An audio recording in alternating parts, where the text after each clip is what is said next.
Hello everyone and welcome along to Meydan Racecourse on a day when sartorial elegance, style and high fashion will clash with the thunder of the hooves on the dirt and the turf. 9 brilliant contests to bring you on Fashion Friday, which is one of the best nights before the Dubai World Cup. There are 9 brilliant contests, 3 of which at Group 1 level. The one that I'm most looking forward to is the Jebel Hatta, which is run on the turf, and it features the return of the international grade filly Morge, who was successful in the 1,000 guineas at Newmarket. That after she was 2 from 2 here. She was last seen cut back by Master of the Seas, incidentally trained by the other Godolphin trainer, Charlie Appleby, in the Breeders' Cup Mile. He's got a strong hand to play tonight. There's so much to look forward to on and off the track as well. And with that in mind, and actually the details on some of the stars you'll see gracing both the dirt and the turf, it's time to introduce the top caller for the night, Pat Comerford. Well, it is Fashion Friday this week at Meydan. A big jam-packed card of group racing kicking off with our first horse in Mysterious Night, a great performer last time out over 1,400 metres, stepping up to Group 2 company, but gets all the favours from the gate. We head on to race number 4, Laurel River. Makes its way over from the Bob Baffert stable to Bufat Sema. Been off the scene a little while, but certainly has the class that can shine through tonight and will look to run them ragged up in front. Well, it was a great start for the Czech runner Pontos, making his way here to the UAE and kicking off his season in style. He looks to execute a similar performance over the 1,000 metres tonight in the Blue Point Sprint. Another American raider in Clapton makes his way here to the UAE. Looking to see him really strut his stuff for Triple R Racing and kick off his season in style in the Middle East.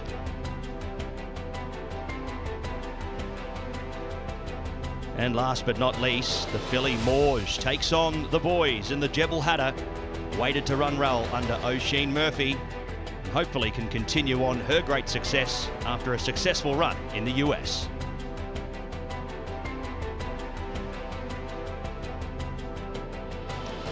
Let's have a look into the schedule for Fashion Friday. 8 group races and a listed event to finish up the evening. We race 5 events on the dirt, 4 on the turf, kicking off with our purebred Arabian Group 1, the Al Maktoum Challenge, to start the night over 1,900 metres. We then head to the middle distances, back to the sprint trips for the Al Shandigar Sprinted Group 3, the Blue Point Sprint at Group 2 over the 1,000 metres down the straight. And we head back to our Group 1s there at the 1,900 metres, the Al Maktoum Challenge, Group 1 for the thoroughbreds, and race number 7, the Jebel Hatta at Group 1 level over 1,800 metres on the turf. The 3-year-olds will head around in the UAE 2,000 guineas, the Group 3 over the mile, and we finish off with our stayers contest over 2,800 metres, the Al Khail Trophy. Here's our non-runners who won't be joining us this evening. Race 2, number 8, Salam does not take his place for Michael Costa and Sheikh Ahmed. Race number 3, Damar will come out as well, and Rusamat will not take his place for Rashad Borsley.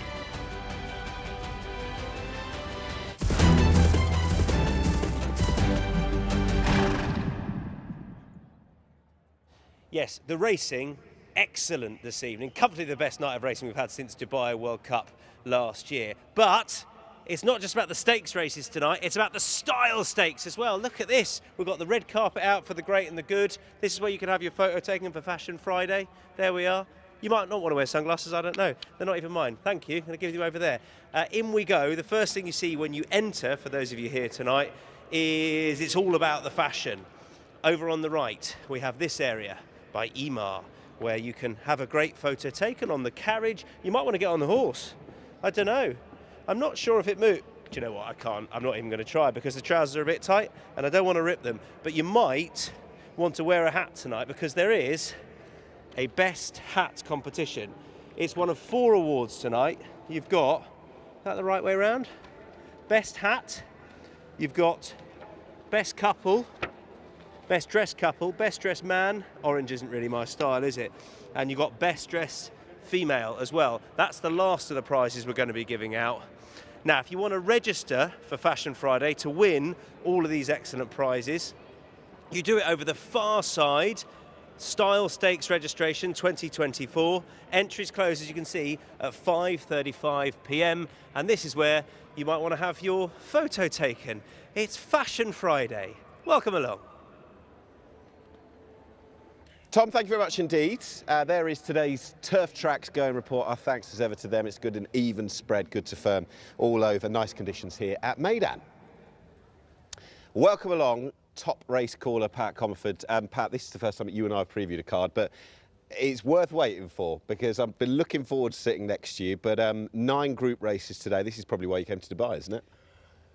I think as a race commentator, Nick, it's probably the days that you dream of doing. It's massive, you know. I mean, in Singapore, we got a chance to call, I guess, domestic Group 1s, but I guess for the prize money that's on offer here in Dubai and I guess the depth of the fields, how many countries are involved here for this upcoming meeting, it just makes it, I guess, surreal that, you know, that I'm in this position to be able to do this. And I'm very thankful to the club that, you know, they've been able to provide me that, both the DRC here at Meydan and also the ERA for all the other tracks as well. Yeah, it's a dream come true. Fashion Friday, you've planned this outfit as well, looking good. Oh, well, you've got to spruce it up a little bit, I guess, don't you? It's I was tossing up between the Peaky Blinders blue suit or the three-piece grey.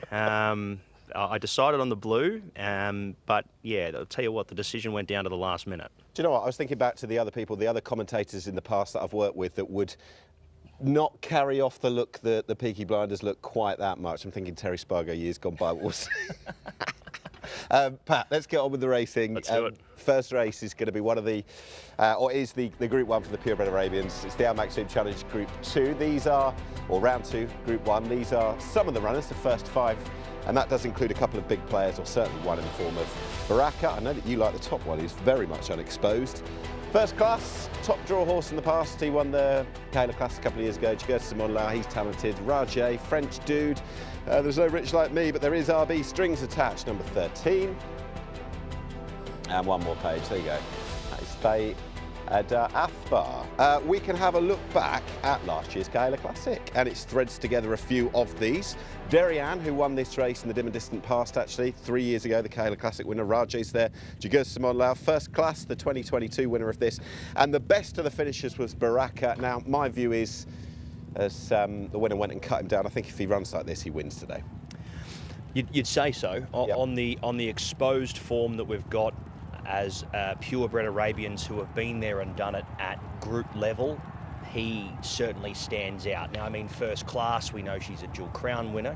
He's been able to go on and you know, run very well over the journey there, and I think that's going to put him in good stead here. But look, on form here at Meydan, you'd say that Baraka's the one, isn't he? But I don't think that Baraka is going to be at his absolute peak here. They've spread his runs out. I think they've got the ultimate test in hand later on in the year, in hopefully getting him back to a Kayla Classic, you'd hope.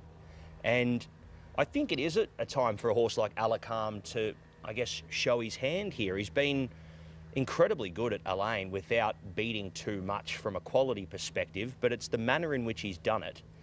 And I think it's the right time for him to be striking a Group 1 field here because, as I said, there's a lot of horses here who do have that end game and that plan in play.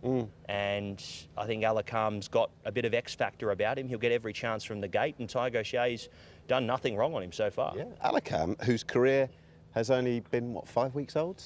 The fact is, since we last saw Baraka, Alakam, we didn't even know who he was. So you're going to go for one completely unexposed, but 2 from 2 so far. And for all that there are a number of runners in the race, I think we agree on the fact that there are only probably a handful that could win this. So I agree. I think you can probably narrow this down. It's funnily enough one of the group races we've had here for the purebred Arabians this season where you can probably narrow it down to 3 or 4.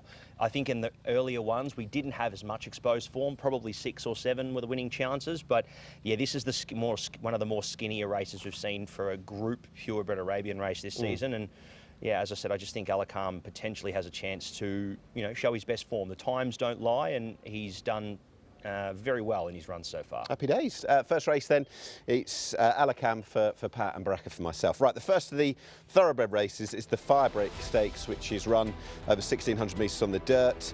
So Group 3, run locally, 6:05. Fort Payne heads them up. Echo points. They're hypothetical what horse he's been for connections. Over the page, Quality Human, Royal Muse, there's no Salim, Southern Artist, The Great Collection rolled back the years to win just a couple of weeks ago. Can he do it again? Western Symphony drawn wide, but I think he's got a big chance back to 1,600 metres. He's trained by Bhupat Seema, so is Southern Artist, as we have a look at Southern Artist winning back on the 24th of November, as called by yourself.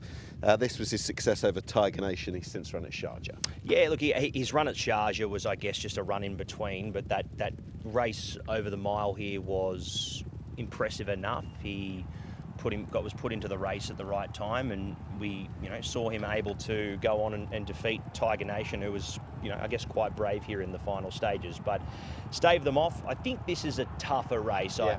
I think Bhupat Seema's got an opportunity here to pick up the race with potentially one of his runners. I wouldn't say Southern Artist is probably the horse they'll be going into this most confident with, but it's good to see the Fitri Hay colours continuing on here, and they're obviously massive contributors to the industry, and they've had a great season so far. You've always got to look, in my opinion, and I'm saying this is someone who's only very new. You've been doing this form for much longer than I have, Nick, but when Tygo Shea has an opportunity to make a choice, you have to respect that. Now, Royal Muse's work was good during the week. All reports are that he's gone well, but the fact that he's gone with Western Symphony, even though the horse is drawn wide, is something that you've got to respect. And I think there's something in that for sure. Does he therefore, after the way that you've teased us, go top of your pile? No. Oh. I think he's got to be considered and given a lot of respect in this race. I've actually gone with Make Me King here. All right. Okay. I thought his runs in his leading up to this event, over in Doha were really good. James Doyle rode him on that day, and he was not far off them in the Group 1 there in Qatar. So look, I'm hoping to see him come out and run well here for Wathnan Racing. They've got a couple of runners here on the night. Christophe Soumillon graces us with his presence here in Dubai tonight, and I think there'll be a lot of confidence on a lot of his runners here tonight. He seems to have a good book of rides, and he's riding for these connections here tonight. I think the Son of Dark Angel is a new element of form into this race that I think a few of these horses that have been going around so far this season, it's a little interesting to line up, but I think Make Me King's got to be given respect, especially considering that he draws much better than Western Symphony. Western Symphony's going to need a bit of luck early. He is, but I hope he gets that. And it is Western Symphony back to 1,600 metres, who is my selection. Tygo Shea's gone for him. That's good enough for me. Let's move on to race 3, which is the Al Fahidi Fort. And the Al Fahidi Fort's a Group 2. It's run on the turf. It's the first of the turf races. It's run over 1,400 metres. Dania, top-class horse. King Gold, top-class horse in Europe, comes across for Nicolas Collery. Stéphane Pasquier, good to have him with us. Those two horses I've mentioned have got to give weight away. Al Salt was unlucky last time. Marban's a good horse indeed. Mysterious Night, ditto that. Real World, where are we with him? No Roussama. Shining Blue is another for Saïd Bin Saror, who's won here before. Tambarada and Va Fortino as the Belgians combine. Christophe Soumillon riding for Kevin Philippart de Foy. Let's have a look at that horse. Beating Dania, beating Al Salt, who was unlucky with that black cat bobbing around. Mysterious Night was back in 5th. This was the Business Bay Challenge. I say Al Salt was unlucky, sorry, but Va Fortino needed the gap himself. He did, lifted by the Doyler there late to go on and score, and it was, from memory, calling this race, it was anyone's game at the 200 metre mark. There was sort of 6 or 7 hopes that could go on and win. There was a lot cut off for runs that were certainly running on late. I think it's a race that we're going to see quite a bit of form come out from in the weeks ahead. We've already seen quite a bit of it as well. But the run from Va Fortino, I think that was everything they wanted to see from this horse in his first run for the season here at Meydan. And he's 2 from 2 now. He can probably continue on and continue on his winning ways. I think it's a really open race, and I can understand why people would be gravitating towards him. Weights are different slightly with Dania. That would maybe swing it back in the direction of him. King Gold's a really good horse in Europe. We come to Mysterious Knight, who you would have called winning last week. Real World continues to go off favourite, but he's been running shocking races compared to where we thought we were with him. So how do you evaluate it? Who do you think's going to win it? I've gone with Mysterious Knight here. I think despite the fact the horse probably doesn't have the speed to lead them here, I don't see the horse having to do too much work, much like we saw last time out to the races, where he was able to obviously take out an 80 to 105. It's a different kettle of fish coming up into a Group 2, but the fact that he was caught into a bit of a sticky position there, and Buick really had to use him early to get him up into that spot. Never saw the rail. He was tucked up in amongst them, and he really had to lift there in those late stages. He was good, and I think from gate 1, he's going to get every possible chance to sit in behind the leader here. I'm sure he'll have something to offer late. I think he's up to the class to be winning this, but again, it's a low confidence race for me. I thought there was a number of winning hopes. I'm sure I'm right in saying this is when Charlie Appleby wins it, and he wins it quite frequently. It's not always the first string, you know, and there have been some surprises, so we will see. But I'd tread carefully with Mysterious Knight. That's just my personal perspective. I think Vaffortino is getting better and better. His trainer's been on record as saying this is going to be the toughest test. He needs to be the best he's ever been. I'm going to take a chance that he will be. Well, Rishi Prasad, last time we were at the races here, he gave Real World one more chance, and he let him down. Yep. And I think that was the final nail in the coffin for a lot of people, not just Rishi, but I think I agree with you that he's probably had his chance in now. Look, he's going to pop up and win one at some stage. It's going to happen. He's got the ability. It's just executing it on race day. And I think Real World could be doing it, but I don't think we'll be seeing many people in his corner, at least for the remainder of the season. But who knows? O'Shea Murphy jumps on board here. You know, rode him in Bahrain and seen him riding him in France as well, so he knows the horse well enough. But yeah, interesting. It's a very, very interesting race. An open one, and yeah, I'll stick with Mysterious Knight, but again, it's a low confidence selection. So who are you, Rishi who? Sorry, Rishi, I was just wondering who that was that you were talking about earlier. Rishi Prasad. Rishi Prasad, right, okay. Right. Yeah, Mysterious Knight on top for me. Okay, lovely. Vaffortino for me. And I wonder if Rishi somewhere is in the real world. We'll find out. Race 4 is the Al Shindaga, 1,200 metres back to the dirt, Group 3. Some good local sprinters are going to do battle. And a Korean, my star, has got to do a lot better than last time. Colour up so consistent, freedom fighter. Laurel River's fascinating. Leading Spirit we'll be talking about. Over the page there's Magic Petition, there's Muhib, there's Roy and Werko. This will be different for Verco. Let's have a look at Leading Spirit, Colour Up, Magic Petition, Roy and co running in the Dubai Stakes, first meeting of the brand new year. Your line here was Tuz brains them. That's exactly what happened. We're looking at those that are well in behind the runaway winner. How many times have we seen this so far this season? A horse jump up on the rail, lead under Tiger O'Shea, kick away and win by a convincing margin. I think we've seen this numerous times so far this season. He was just better than them on the evening here, Tuz, and he, I think, will be, a horse that we'll be seeing go on to more success over this season. So the form line should hold up. As you said, we see a lot of horses coming through that race heading into this. A couple of horses have actually had a run in between, like Magic Petition comes in, he's had a start since that race. A few of them have held off since that event on the 5th of January. But look, I think outside of that form, you've got to give a lot of respect here to Laurel River. Yep. Long break or not, the horse hasn't been seen since August 2023, running there at Del Mar, and look at the form and look at the horses that he's been beating on the dirt over in America. I really think he's got to be the standout for the evening, going off what we've seen so far. I think even if he's underdone, he's 4 from 7 on dirt, and I'd be shocked to see him get beat. I'd be shocked to see anything pass him, to be honest. I think he goes forward. They lead from gate 7. They have to from the gate, even though it's a small field. I'd say that they have to press forward. I'm interested to see how he goes here tonight. he's the best of the night for me. I agree with you. I think it's the others are good. They're consistent. They're going to run to their level, doubtless. But I think that he is going to come over and show that he's a level above. So it's the first time this evening we're agreeing, which is great. Laurel River for both Pat and I in the 4th race. The Ash and Douglas will move on to the 5th, the 750, the Blue Point Sprint. Another sprint. This time we switch on to the turf track, thundering down in front of the grandstand here. Clarendon House. What a horse he's been for connections. He heads them. Emiratiana. Very famous horse. He's new connections today. Equality is there. Equilateral, some real old favourites. Logo Hunter, who was just touched off in this race last year. Pontos has got loads of speed. We saw that recently. Tajala, Thunder Niagara, Urgent Appeal. 7 questions. Interesting runner for trainer George Scott. There's Zorken, Zulu Chief, and Star of Mystery. OK, let's have a look at Emiratiana. I've been lucky enough to speak to both the jockey and the trainer of this horse earlier in the week. 160,000 the switch. They've bought themselves a ready-made, good-to-go group class international animal who's been second at a Breeders' Cup. He's won a Group 1 in Europe. He's been a top draw horse for a long, long time. It seems like the vibes are pretty good. Don't get me wrong, when he came here a couple of years ago, he disappointed a couple of times. But like I said, they've got one that they can just change colours, change stables.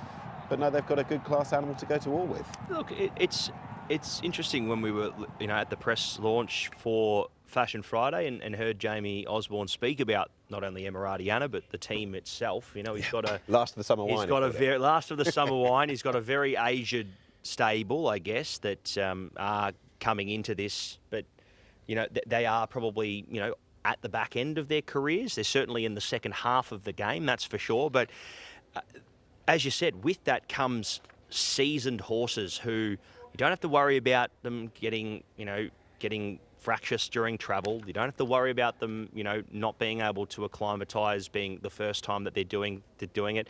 These horses have been there and done that plenty of times before. And as you said, you buy a strong, sound war horse that's going to be able to come out and try in their first ever run here back for the season. You're not expecting these horses to be ones that are going to need a couple of starts.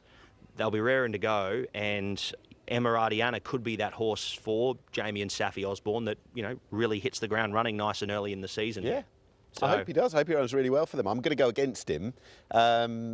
No, I really hope Emiratiana is going to be a big fixture at some of these races here in the Middle East. I know that they've got a plan for the next couple of months. So that's first horse we're looking at. We've got the Urtejao Dubai Dash form to have a look at from 5 weeks ago. Festive Friday, the first of the new fixtures, or new feature fixtures. Pontos won it. I know Tom Stanley and I were talking about this in the parade ring. Where do you want to be drawn? And on the day, stall 1 beats stall 3. Rapid pace over on the far side. Yeah, and I think that's where they'll go again. We saw the straight race last week. See 2 horses make their way to the near side part of the course, and they've just found themselves behind the 8 ball the entire way down the straight. So I'd expect, even though we've got a field of 13 runners here, to be making their way across. It looks one of those races where we'll see, I guess, runners down the far side, also down the centre. And yeah, I think it's a really interesting race. I thought Pontos from the inside draw, he's got to be given a lot of respect off what he did there from that inside gate. You'd expect over 1,000 metres they're not going to be changing the game plan too much. They'll be going forward, but it is a race with a lot of speed. It is a hell of a lot of speed, and I think this is the race that you and I are just going to throw our curveballs for the night. Is that the fair assessment? Yeah, look, I thought George Scott's run of 7 questions, they probably pressed the button a little bit too early on him over 1,200 metres last start. They got to the course proper and he just sort of hit the lead and floated a little bit. I don't see the drop to 1,000 metres being too much of a concern for him, even though he is more of a, his form suggests that he's more of a 6 furlong horse. With the speed in the race here, the way that this race maps, he can probably come down, I guess, sort of the centre part of the course, find a back, and, there will be something providing him cover. And he might be able to be exposed a little bit later in the race and may be able to nab them late. I think he's 10 to 1 on he's 10 to 1 on the international market, and at that price, he does look an each-way prospect. I think he's a horse that you probably see running top 3 in this event. Yeah. Whether he wins or not, I'm not too sure. But off a rating of 102 with 55 kilograms on his back, I think Callum Shepherd can get this horse into the top 3. I'm going to throw in one who has got a lowly rating, 96. Ashim Murphy's aboard. This is Zulu Chief. who's got a midfield draw. He is so fast. He won at 125 to 1 in the UK last year. It might have been bigger at a point. But he's been doing all his running, including here at 1,200 metres. Last time it wasn't his race at all, but dropping him down to 1,000 metres, a horse that can show the most blistering sectionals. Sheen Murphy could just allow this horse to really go on. And we were just talking about it earlier. Yes, he's rated 96, but I just feel that sprinters have got the capacity more than any other discipline to make a giant leap in the racings, and I hope we see that today. Well, I think this is a race, the way that the conditions are for the event, even though we've got a lot of class at the top, we've got horses that, you know, I guess are a little bit older and have got those rating points under their belt, like, you know, Equality's one that strikes, you know, that strikes the eye. Clarendon House is another one. Yeah. I just think the conditions are against them slightly here. I would rather be on a horse that's 10 points fewer and carrying 5 kilos less in a race like this. The way that the races have been run so far this season, it's not about how good you are, it's about the position that you get put in and how well you are away early, because nothing's been making ground down the straight all season. You've got to be up in the mix, and I think that up on speed or in behind is going to be the spot you need to be, and I think the lack of weight is what's going to be the difference for a lot of these horses coming into this late. As a result, I will favour horses here, especially tonight in this race, that have got that 55 on their back, and as a result, I can completely understand why you've gone for Zulu Chief. Likewise. Wish you well. Wish you well as well. There we go. Al Maktoum Challenge, new look, Group 1. First of the Group 1s for the thoroughbreds, 1,900 metres dirt. 8.25 is the off time. Atletico El Calano, the big South Americans there. Celtic Prince, good horse, might just be outclassed here. Clapton, welcome to the UAE. Desert Wisdom, ever fast. Over the page, there's First Constitution, Franz Strauss, Made in Dubai, Military Law. Good to see him back. Back to something like it last time anyway, Walk of Stars. And then we get to Kabirkan, who had all the tongues wagging 2 weeks ago. A horse from Russia and Kazakhstan, who transferred it to here at Meydan. Mimi Kikuchi's there as well, the top draw filly from last year. Let's have a look at the Entisar from just before Christmas on the 22nd of December, festive Friday. Military Law, as mentioned, he ran a belter. Walk of Stars, he was inclined to hang, but he finished third. But Atletico El Calano, don't let him drop out the back of the big screen. He is going to go and win this race. Yeah, the tactics were interesting, but they have executed it with a number of horses now so far this season, with getting the horses back to settle, and obviously the aim is to allow the kick back to land on the ground and settle before, I guess, being at the back of the field and copping it in the face. That's allowed a horse like Atletico El Calano to, I guess, get into his rhythm, balance up, and on a night that we did see quite a few horses running on, especially on the dirt surface, he was able to capitalise here and get over Military Law by a head in the final stages. I think they may execute a similar tactic tonight. Whether he can, I guess, run, if they're going to run this race as slick as they did probably in this event, I'm not too sure. That's the big question mark. But look, gate 12 is going to be no concern. He's going to go back. We know where he's going to be. But I think there is a little bit more class in this event. Obviously, going up from a listed to a Group 1 event, you're going to expect that. But look, he comes in on level weights with a few of these, and I think he deserves plenty of respect. But you know, I'm not in the corner that he's probably going to be able to replicate it here. I think the trainer said it's all about the timing of the run, but I just think he might time his run right. But if you get back like that in a slightly better race, as this is, they'll be away and gone, and you'll run on, but you probably won't catch them. We'll see. Kabirkan could be the one. Kabirkan could be the one who streeted them by that point. I'm not going to go for him personally, but I couldn't help but be impressed by that UAE debut when leading home a 1-2 of new imports to Doug Watson last time. Yeah, I think it was the rawness in the race that he can't probably get away with this time around. He was looking around, gurking in the run, wanting to, I guess, duck out, move around, do everything apart from focus on what was the race at hand and in front of him. I know the feeling. And yeah, exactly right. And still on raw ability was able to do this. Again, we asked the question mark. It was an 85 to 105. He comes up into a Group 1. This is a different kettle of fish, and he will be exposed big time if he continues, I guess, those quirks. But you'd say for a horse coming to Meydan for the first time, night racing, lights, it's an experience, and I can imagine for a thoroughbred, it's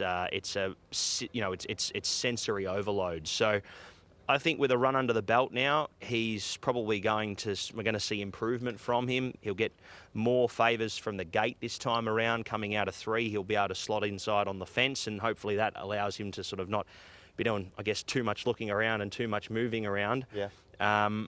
And I think we'll see improvement from him. Look, I think he deserves his place as an international contender in a race at the end of the year, say, like the Dubai World Cup. I think this tonight will be a good test to see whether or not he will measure up to that. And I'm looking forward to seeing how he goes. I've got him on top. I think track form is going to take him a long way in this event. He's been here and done it, although it was an inferior race. And I'm happy to put him up in the mix here over a horse like Clapton, who I think we will see doing good things this season. But I do have questions as to whether or not maybe he may need the run, even though he is only, first up for 2 months. And his trainer, Chad Summers, 2 from 2 at Meydan. 2 wins in the Golden Shaheen. It's a hard record. It's a hard record to go against, isn't it? It is a bit. He's got to be beaten at some point. Maybe today. We'll see. Walk of Stars. I'm going to take a chance that he wins this. Second start on the dirt, that was really encouraging behind Atletico El Colano. First run for nearly a year.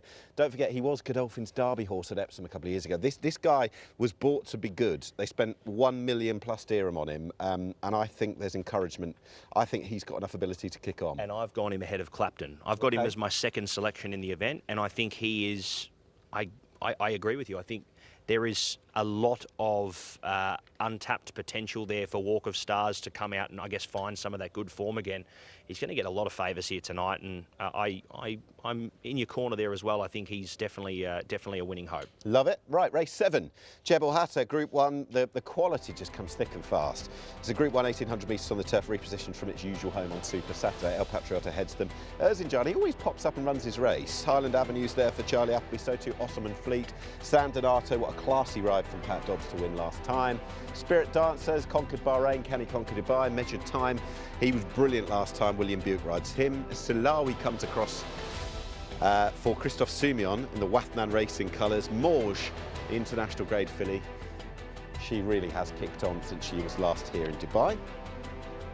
Let's have a look at the Bahrain International Trophy. That was successful. Spirit Dancer, who's trained by Richard Fahy. We welcome him back for the first time in 5 years. He said, have horse, will travel. That's exactly what he's doing. It was a massive success for all connected, not least the famous part owner, Sir Alex Ferguson. It does seem that at even his age now, this horse now 7, he's peaking. He's rated 118 now. He's a big player if he runs to this form. And you've got to give Richard respect as well. He's been, I guess he hasn't had a horse every single season here. He's had gaps in between times bringing horses, but he was very adamant in the fact that you need the right horse to come here.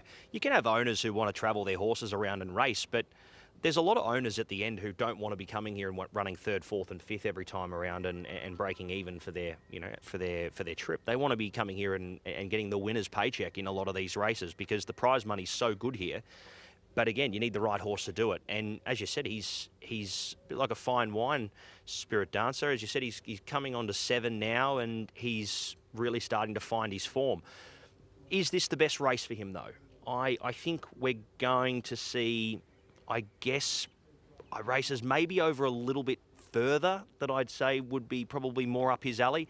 I think if he finds the right race over 2,000 metres, I think that's probably where we're going to see him do his best racing. That was where we saw him come to fruition in Bahrain, and I'm worried that at weights and measures, there's a few horses here that have got a little bit of an advantage on him, that have got the class at hand. And you see a 4-year-old filly come into the field here who is 6 from 10.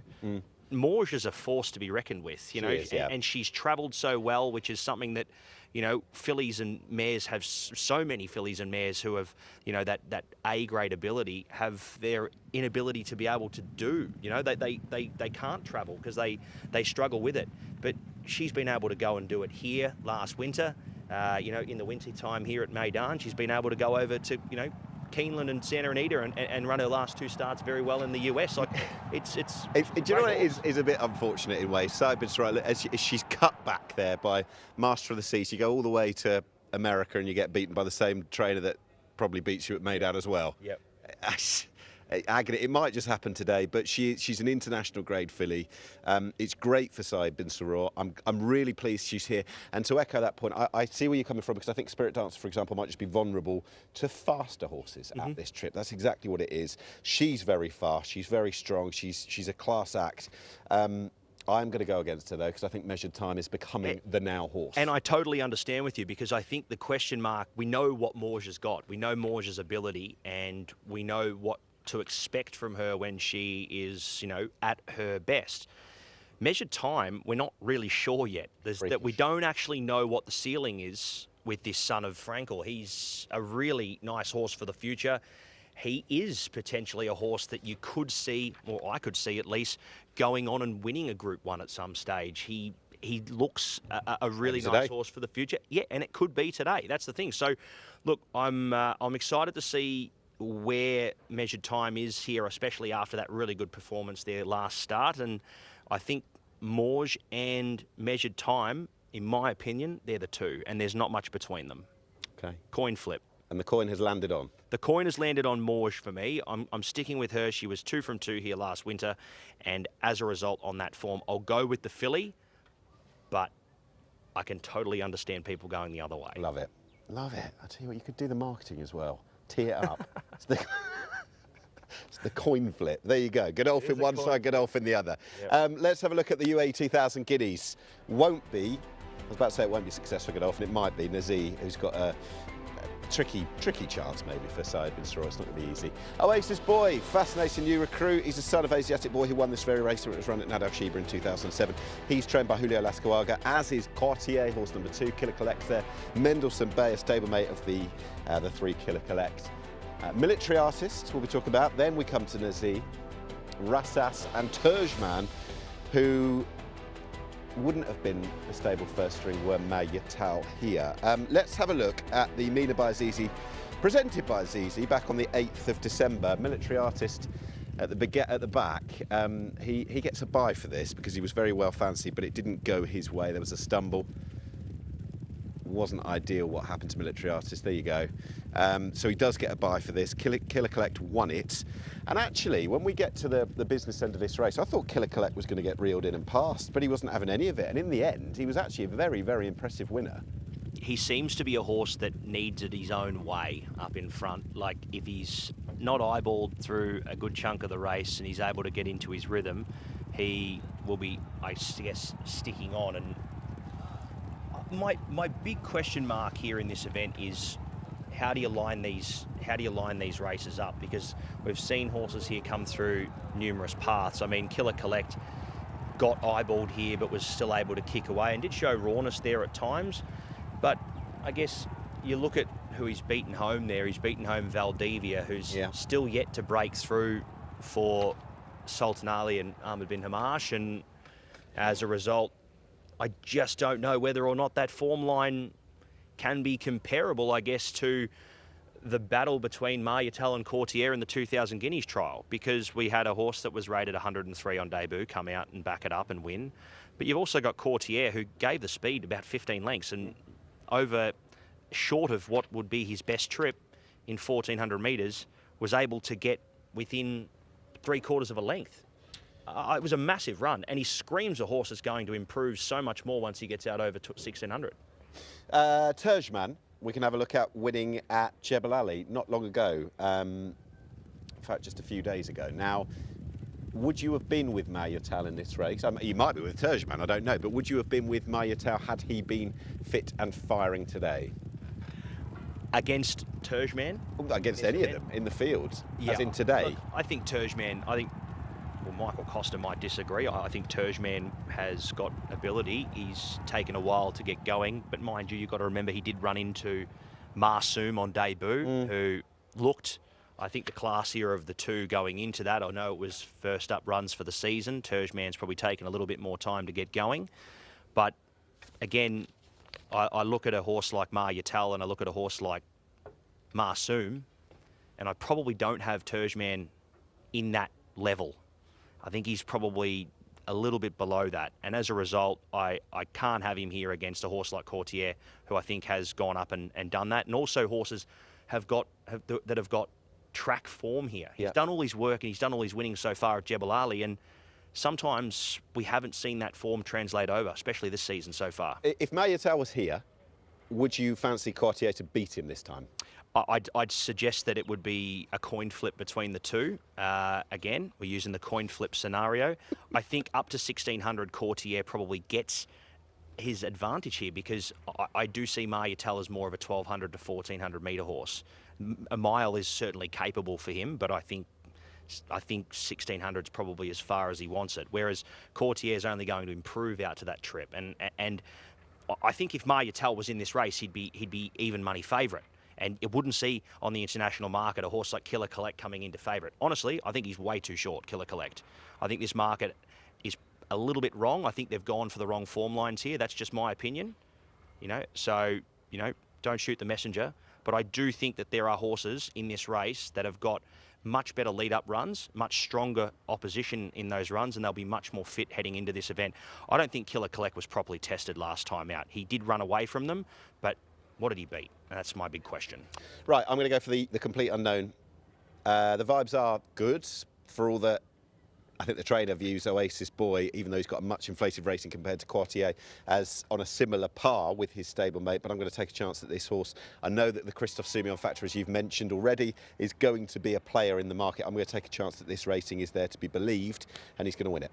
Well, I'm going with the stablemate, and I wish Julio Olajuara the best of luck here. I think he's got two lovely horses heading into this event, and I am going to side with the 2 in Courtier.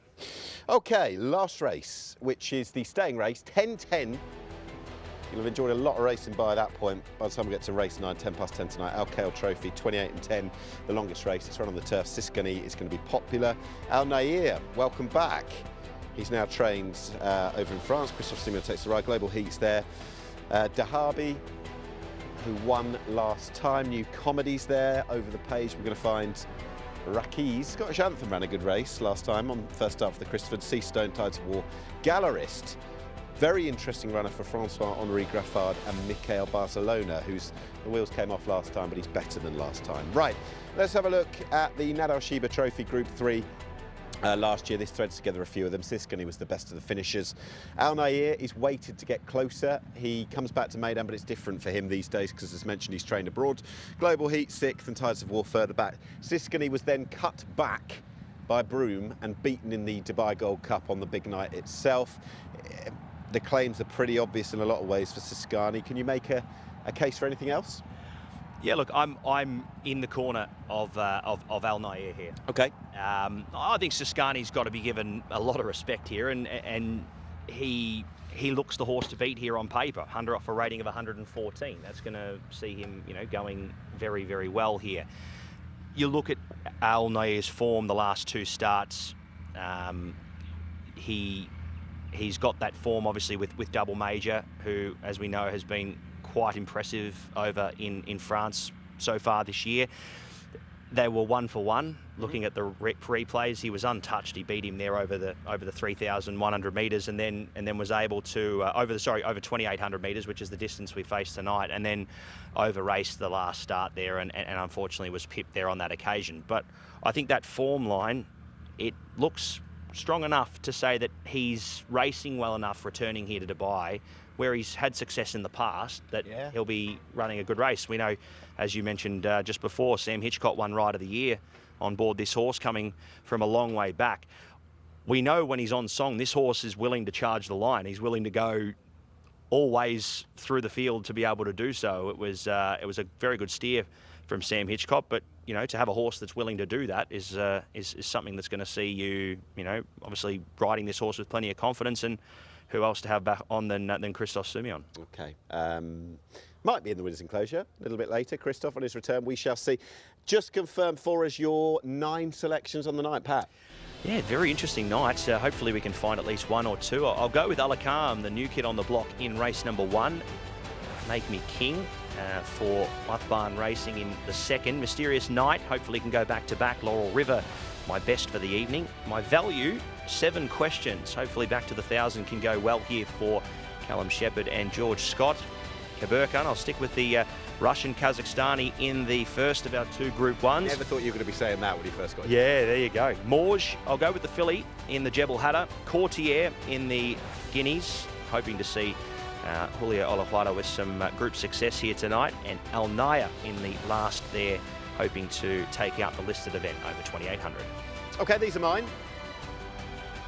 Starting off with Baraka, who's got very strong claims in the Purebred Arabian race. Western Symphony wide draw, but I hope it doesn't stop him. Vapotino to win again.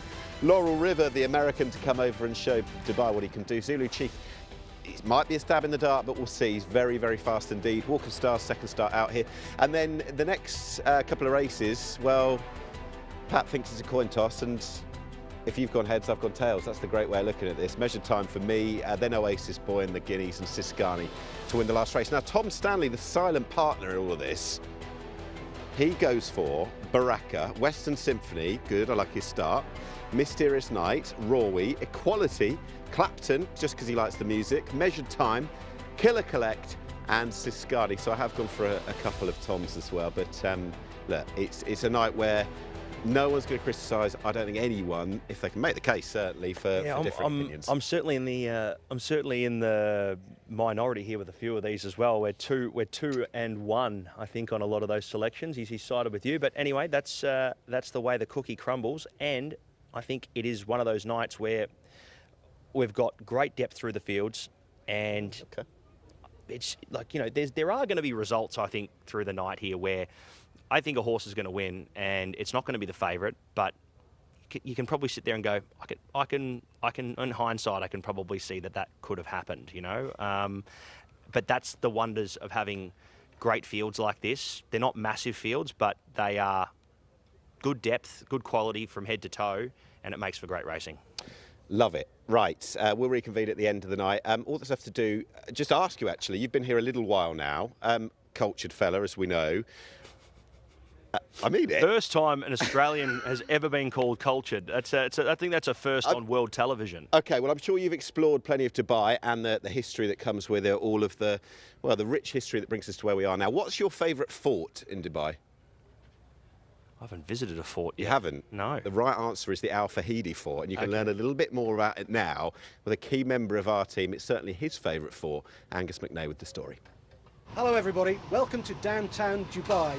This is a dream come true for me, the chance to visit my favourite fort, the Al Fahidi Fort. When I was a kid, I used to love the Alamo, but that place is not a patch on this magnificent building, after which the third race on the card today is named. The Al Fahidi Fort is believed to be the oldest building in Dubai that still exists today. Built in 1787, this fort was once the monarch's base, a fortified residence and weapons arsenal. It even served at one time as a prison. Before being renovated during the reign of Sheikh Rashid bin Zayed Al Maktoum in 1971, the fort reopened as Dubai Museum. The fort is square-shaped, with towers occupying 3 of its corners. It was built of coral rock and mortar in several phases. Just off the southern wall lies a reconstruction of the old city walls. Next to them stands a tall dhow, a traditional boat, in the middle of a large courtyard that covers the underground galleries. 2 cannons guard the main gate to the fort on the eastern wall, adorned by flags of Dubai and the United Arab Emirates. The fort now houses the Dubai Museum, opened in 1971 and renovated in 2021. It aims to present the traditional way of life in the Emirati of Dubai. From the fort there is a path to the galleries, which display the general culture of the land, especially in the 1800s. It includes local antiques as well as artifacts from African and Asian countries that traded with Dubai. Stretched across 4,000 square metres, the museum on average receives 3,000 visitors daily, the most popular times of the year to visit being between August and April. So you've heard all about the history of the Al Fahidi Fort. Here's a fun fact for you. This was the tallest building in Dubai between 1799 and 1973. Barely believable, I know.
Season after season, it's fair to say that the man who joins us now, Andrew de Vries, seems to have a very good campaign, and no less so than this year, which is great to see. Andrew, thank you for joining us. I'm just going to ask you about the Purebred Arabian race to begin with. No Rich Like Me, but you've got RB Strings Attached.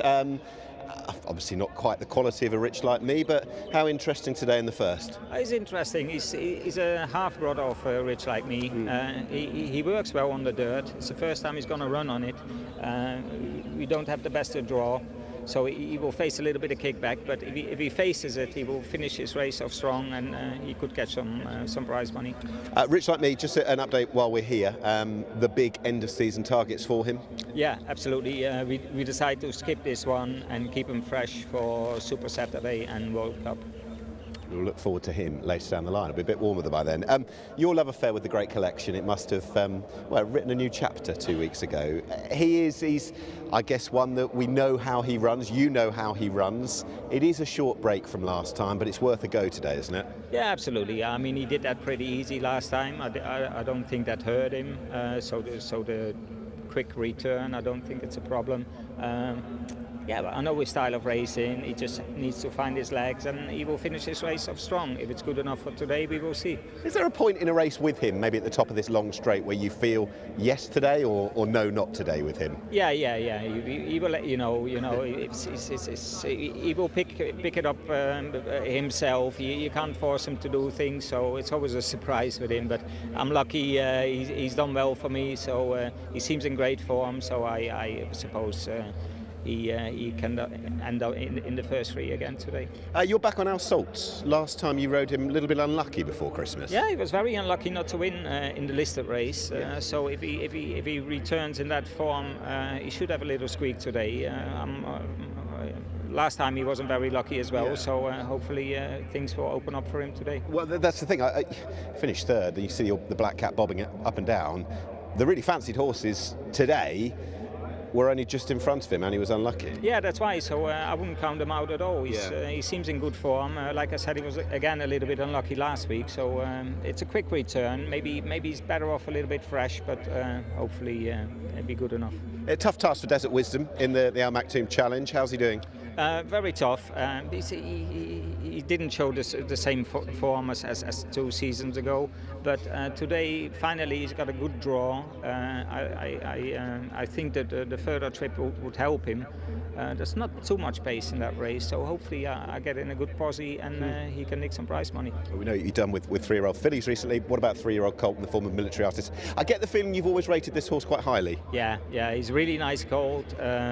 He was very unlucky the first time when he nearly got brought down. So he needed the race in the trial. That's why we decided to run him back quickly, and he seemed to improve from that race again. So he's got a good draw. I wouldn't rule him out today. Andrew, I wish you best luck. Thank you. Thank you very much. Thank you. Cheers.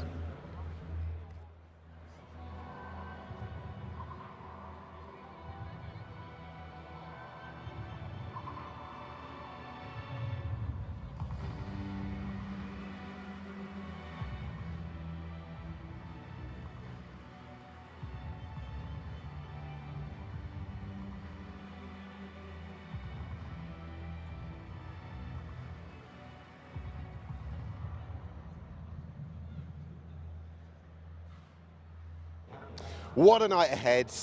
Who best to be joined with than the reigning champion jockey, Tiger O'Shea. He's got a good book of rides. Can we just begin with the unknown quantity in the first, the Purebred Arabian? That's Alakam, 2 from 2 in just a week or two's career. I mean, he only got going in late December, didn't he?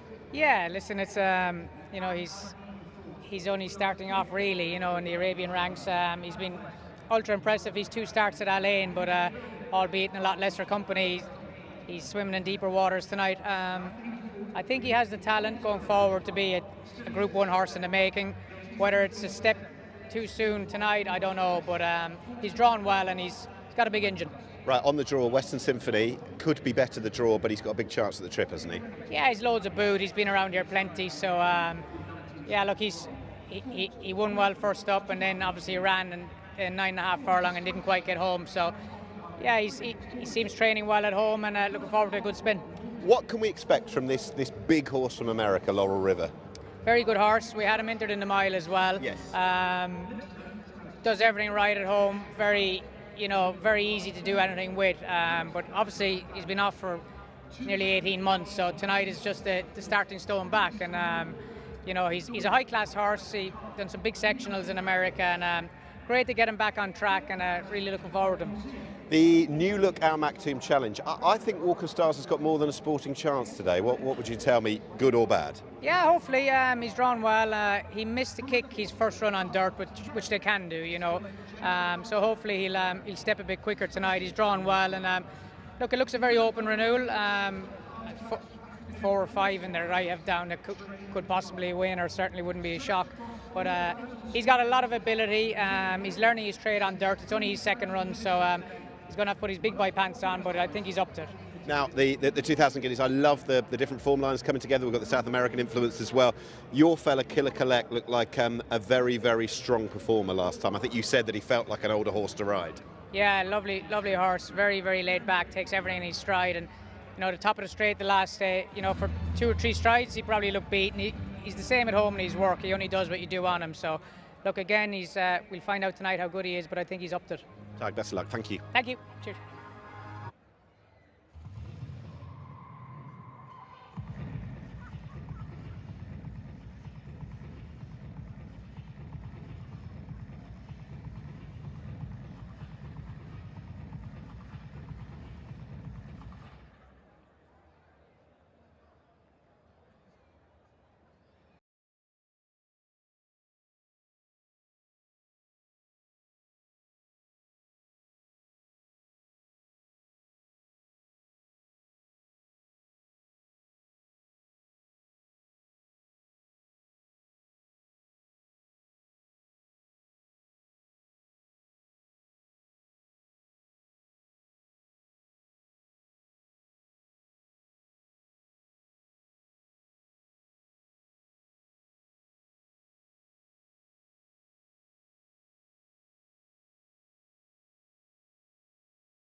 Ladies and gentlemen, horses ready for the first brilliant 9-race night, Fashion Friday. And the first race is the Al Maktoum Challenge, round 2, Group 1 for the Purebred Arabians. 1900 metres is the trip, and this might be one of the signature horses of the race. We'll find out in a few minutes. It's number 2, this is Baraka, who is the highest rated runner in the race, 125. He's under Connor Beasley for trainer Ahmad bin Hamash. He is a class act, he returns to the dirt again. Last year's Dubai Kahela Classic runner-up and finished 3rd in this race last year. Some of his best form threads him into the very strongest purebred Arabian races on the dirt here at Meydan. Baraka, on his best form, is a big, big player.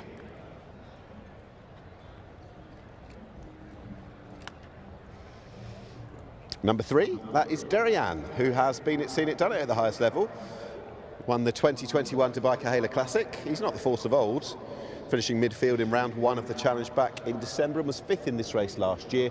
If he can recapture that 2021 form, and he would be a big, big factor in this, but that is some years ago. Number 3, Derian. 4 is Diamond Gem. Trainer Ernst Ortel. Jim Crowley rides, rating of 113. It's a wide draw though, out in 15, even though they're going to go 1900 metres.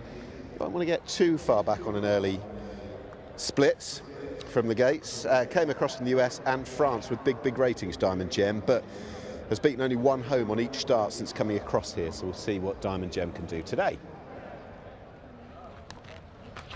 Number 5, that is Faris. Still early days in the UAE. Got Mikhail Barcelona aboard, winner of first 2 here, and then finished 5th in round 1 of the challenge. Kept on fine up the inside, ran okay. Faris, who's a sporting player. 6 is First Class, who's trained these days by Doug Watson. Pat Dobbs takes the ride. He won the Kahela Classic in 2022. He's a great horse. He finished 3rd in that race last year, behind Baraka. Only tends to run at Meydan in the Kahela Classic, so it's a departure from what he's used to. Was 5th on the turf at Abu Dhabi last time. Back here at Meydan, we've seen his best, so we might see something similar today. 7 is Haka de Soleil. Halal Al-Alawi, the trainer. Christian Jamuro, the jockey. First run at Meydan. First run on the dirt as well. Has been running on the green stuff over at Abu Dhabi. This will require more than what we've seen, and has obviously got to prove the surface as well. Haka de Soleil. 8, Jugurta de Monlau. Welcome back, Christophe Soumillon as well. Jugurta de Monlau finished down the field in round 1 of the challenge in December on first run of the season, but he is better than that. Didn't run badly in the Kahela Classic last season and has won the 3rd round of the challenge for the last 2 years. We are getting closer and closer to his time of year. Jugurta de Monlau, who's been a super Saturday performer the last 2 years. 9 is Majdi, who comes up plenty short enough on form. He's got a rating of 95. Won a couple of races at Sharjah at the end of last year. Ran okay in a lower grade conditions race than this last time here. That was Majdi. 10 is Os. 14 is the draw here for Pat Cosgraves to negotiate. His form's fine with the best of these. Finished 8th in the Majani back in December. 11. That is Musaba Amahiri's Rajay Antonio Fraser, the American-based jockey now. A year he's having out there. He had success on Festive Friday when he was here. He's back again, which is great to see.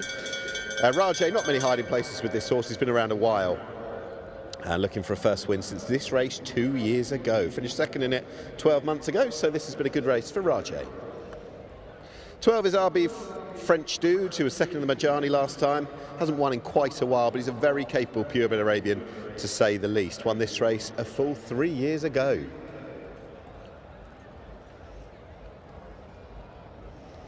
13.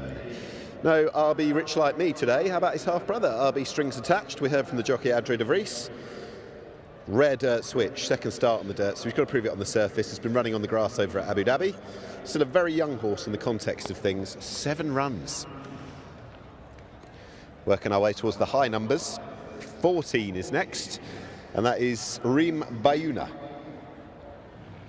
Down the field in leg 1. The successes have all come on the grass. Hasn't quite done it on the dirt, so questions to answer.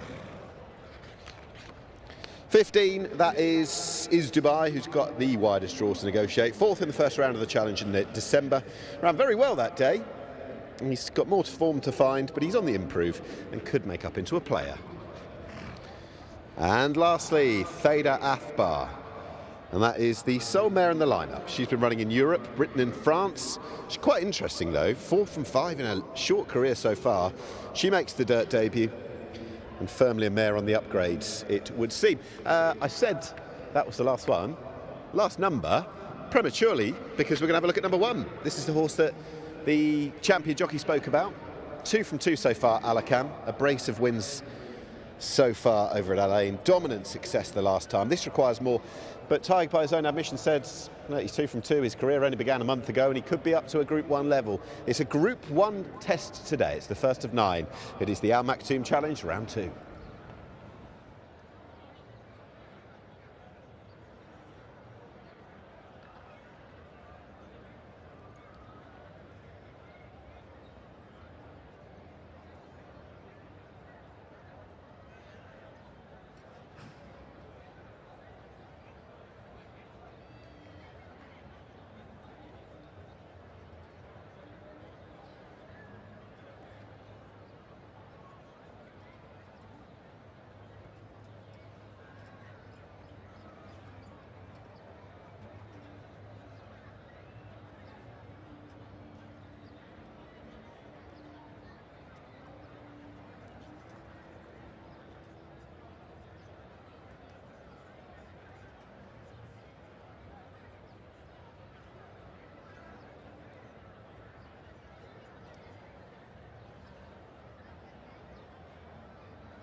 What a night ahead. The first race is the Al Maktoum Challenge Round 2 Group 1 race, and one of the interesting runners in the race, and there are a few, is Diamond Gem, horse number 4, trained by Ernst Ortel, who's very kindly here to join us. No, not at all. This is live. What can you tell us about this horse? Because he's had a couple of starts out here. Is it fair to say he hasn't lived up to expectation yet? Yeah, no, he's done a lot of travelling. He went to France, and he had two runs there, and he didn't click there. And he came to me. He's been working quite well, and we ran him. He got invited for the Crown Jewel, right? When we thought we'd take a chance, and that was a disappointing run. And we ran him here a couple of weeks ago, and again it was a little bit disappointing. And I just feel he's in his training, he's getting better and better. And you know, when he clicks, he's a super horse. He's a champion horse. So.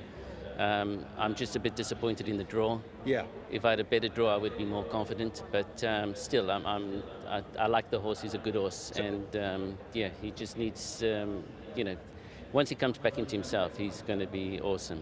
And there's some big words as well. That's really quite exciting. I know the draw's not ideal. Is this the right trip for him as well today?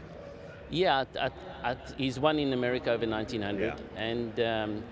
You know, these American horses, they got speed and they can stay. So I think 2000 is fine. I mean, it's thoroughbred, you run a mile or mile and a quarter. It's not a big difference. So No, you know, so I feel he's got speed and he stays well enough. Well, I'm fascinated to see how he gets on now. Wide draw, not ideal, but hopefully we're going to see the real deal today. Ernst, best of luck and thank you. Thank you, pleasure. Thank you.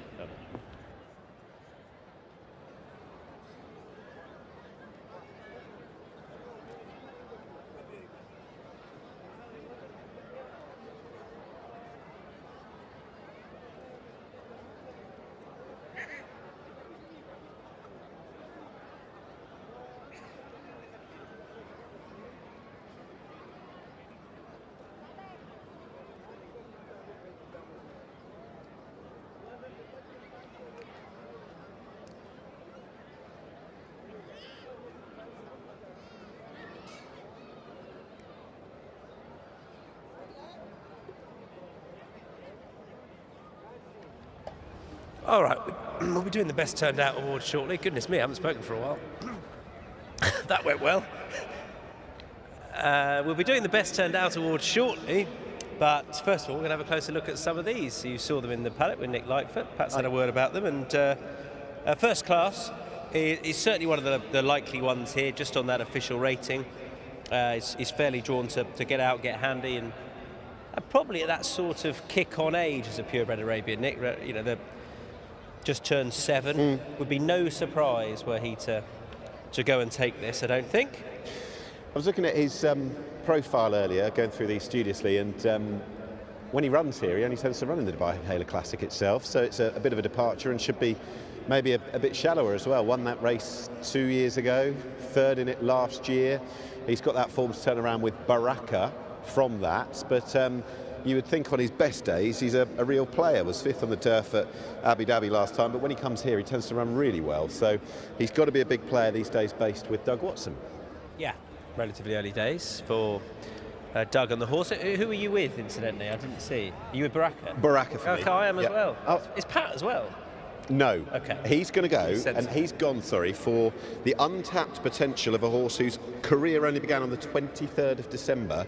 That is Alakam, who's 2 from 2 so far, and whose jockey Tygo Shea suggested he could make up into a Group 1 horse. Well, on just his 3rd ever run, he's in a Group 1 race, so we'll see. Sounds like Pat's been doing some investigation He throughout said the the week. times were good. So this is Baraka. I thought he was pretty obvious. He has got good course form. I think this is just about his trip, or probably his minimum anyway. And the high-end form speaks for itself off the back of the run here last year, the run in the Dubai Haler Classic. I suppose I'd like to have seen him in the winner's enclosure a little bit more, but I think he'll have a stalking ride out of 3, and you know, as long as he's, I think hopefully Connor just switches him outside. Yarder in good nick with a host of winners last week, and yeah, I think he'll go very close, Baraka. I suppose the one thing, he doesn't win all that often, no, but when horses beat him, they tend to be curlers, they'll rock rich like me, Hayan, and they went as close as you could go without winning the Haler Classic back in March, when actually last here on the dirt as well. So on that rating alone, he's surely a big player. You're about to do something very important though. Best turned out winner time, as our groom has made it back. We'll just get in position. Our thanks as ever to Zabil Feed for their continued support of the Best Turned Out award. 650 dirham to the winning groom, and it is the groom of Jagurtha de Monlau. Our thanks to Jaswant Singh for leading the horse around, ensuring it looks so well turned out, and receiving 650 dirham from Iftikhar Hussain from Zabil Feed. Thanks to him. He'll be presenting the first 4 normally, and then Ziada Hawat will take over from Zabil Feed. And our thanks to them for their continued support of the Best Turned Out winner. And that is horse number 8, 650 dirham, to the groom of Jagurtha de Monlau. So we are probably about a minute and a half from post time. Just confirming the Best Turned Out winner there from Zabil Feed, Jagurtha de Monlau, who isn't out of this by any stretch for Eric Lamartinelle, and Yas Racing, rated 116. Has been rated 121 in the past. It's just been, I suppose the most recent performance was a touch disappointing. That was over a trip, probably, well, the same sort of trip as this, but he probably wants a bit of a test at this. But he is only 8, too soon to give up on him now. Loading process is well underway then, ahead of our opening contest. It's the first of the Group 1s. It is round 2 of the Al Maktoum Challenge for purebred Arabians, and Pat Commentator will call them home. Thank you very much, Tom. Looking forward to this first event here for our purebred Arabians. The first of 3 Group 1s for the evening, and getting Fashion Friday underway with a big race here. Looking forward to this Al Maktoum Challenge over the 1900 metres. Field of 16, and the runners are starting to load forward here. We've got about 5 still left to come forward. Majdi will come up into line. SS is Dubai takes his spot in 16. 14 of 16 have made their way up. Duryan, you know, he's had some success here at Meydan in the past. Majdi loading up the first of 2 rides tonight here early in the program for Andrew Slattery. Set to go here at the 1900 metres, the first of our Group 1s, the Al Maktoum Challenge here for the purebred Arabians, and we are underway. Shane Ryan got them away to a perfect start here in the first event. Baraka was the first to show, working up with Thaydar Athbar. The inside, Alakam's going to shoot through the inside into a forward spot. A few of these jostling for forward spots as well. First class, RB French Dude, Jagurtha de Monlau working up alongside. Deeper out on the course there was Faris. Diamond Gem AA is going to be about 9 deep into this first turn as they go in search of the 1500 metres. Raja finds a nice position in behind them, settling down into about 6th position, being tracked by Hakadu Soleil. Majdi also back on the inside. SS is Dubai now starting to track through along with Diamond Gem AA. They've had to go back just worse than midfield. Reem by Nuna slightly detached from the main pack. RB Strings attached and Os are the last 2. So along the back they go. Past the 1200 metres. First sectionals there were 9.34, 21.54 as they work inside the 1000 metres. And up on the outside, the pace continues as up Alakam on the inside gets pressured by Baraka. Jagurtha de Monlau's been 3 deep the trip. Faris even deeper. RB French Dudes now started to be shaken along here. Thaydar Athbar are running along very well in behind the leader. First class, 3 back the inside. Will need some luck. From SS is Dubai. Then came Raja the inside. Just lost a stride or 2 there for a second. Being passed now on the outside by Duryan, who's tracking into it okay. Hakadu Soleil under the stick. Followed by Reem by Nuna. Then came Diamond Gem AA going back through the field. Passed by RB Strings attached. Os and Majdi, the stablemates for company. Baraka and Alakab going head to head here as they straighten to home here past the 400 metres. Baraka with the conditions here to suit here and the track stats as well. Leads now a half length on Alakam, who's still trying to fight back here in the late stages and is not laying down lightly. Baraka from Alakam the inside, breaking away from Faris and Thaydar Athbar. Baraka still with an advantage of a half length. The inside Alakam fights ever so strong, but Baraka the outside, 3 parts, now a length. Baraka drawing away late. He takes the Al Maktoum Challenge. Baraka by a length and a half. Alakam second, Faris third, 4th goes to first class. They were a long way from the first 2. Hakadu Soleil was next from Raja. SS is Dubai. Then came crossing over next was working up into a midfield spot there, Duryan. He's finished about 8th there in running. Reem by Nuna was next from RB French Dude. Thaydar Athbar, RB Strings attached, Os Majdi and Diamond Gem AA. One of the last ones home along with Jagurtha de Monlau. Well, it was a nice old tussle up in front between Baraka and Alakam.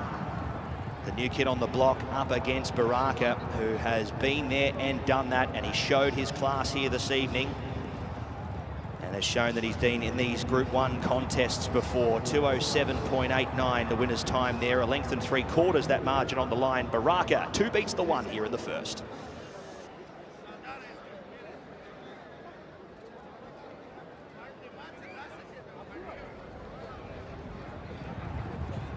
Well, he was a man in form last week. Connor Beasley with a double, the trainer with a double as well. And they are a yard going along very nicely. Baraka, textbook rider, thought from Connor Beasley. He got to the front. He let Alakam go forward. He was always comfortable with how he was travelling. Probably backed his horse to stay that little bit better. And they've got the horse here absolutely perfectly off the back of a run in Group 1 company on the turf last time, having won on the turf over that course and distance prior. But he's very, very good on the dirt. He's just 6 now. He's a real Kahela Classic horse, make no mistake, obviously finishing 2nd last year, but he'll be better this year. These purebred Arabians improve with a bit of time on their backs, different to thoroughbreds.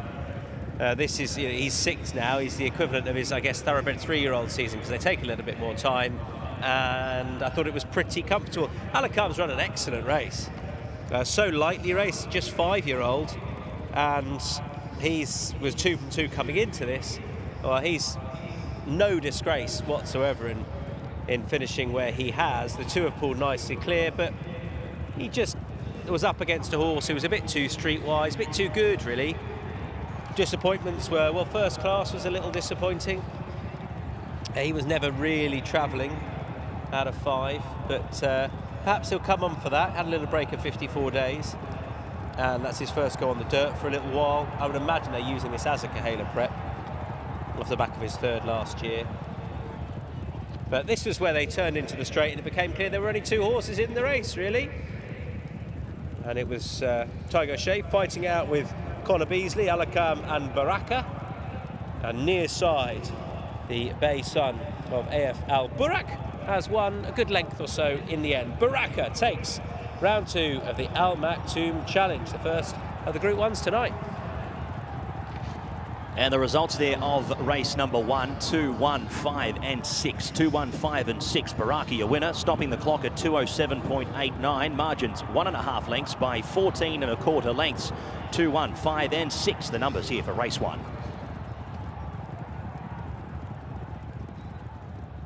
Yeah, he's one of the best purebred Arabians around. Of that you can have no doubt.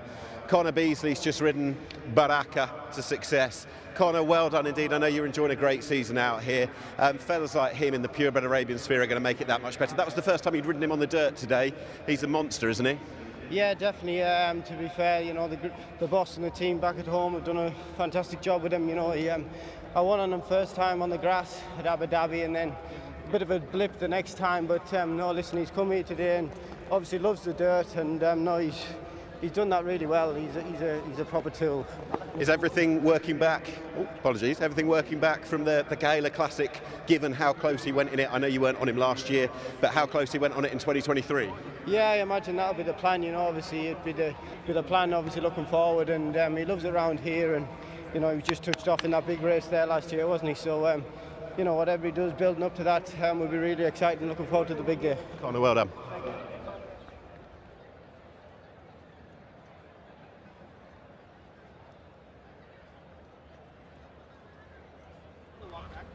First winner of Fashion Friday then. Please welcome back into the winners' enclosure the Connor Beasley ridden, the Amar bin Hamash trained horse number 2, Baraka.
margins, a length and a half by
Well, we've just had our first race of the night of Fashion Friday, Al Maktoum Challenge Round 2, Group 1 for purebred Arabians, presented by Longines. Our thanks to Longines for their support of the entirety of the racing tonight. To make the presentation, please welcome to the stage from Longines, the regional brand manager, Mr. Patrick Aoun.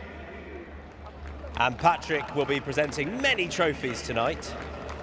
And first of all, he will be presenting the largest of those to the winning owners of Baraka. And we saw plenty of them last week. It was a good week for them. Please welcome to the stage once again, Hamdan and Maktoum Sultan Sabusi.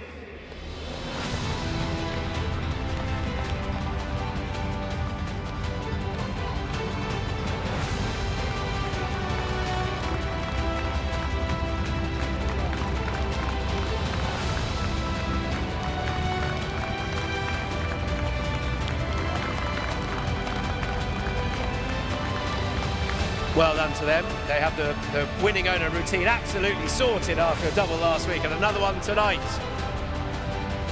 And now please welcome to the stage for the trainer award, both Ahmad bin Hamash and Mohammed bin Hamash.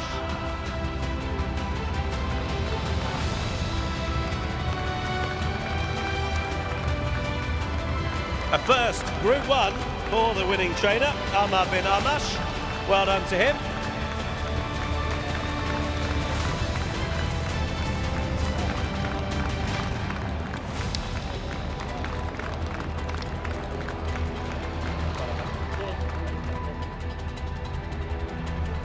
And the winning rider is going to make his way up now. Also a first Group 1 for him.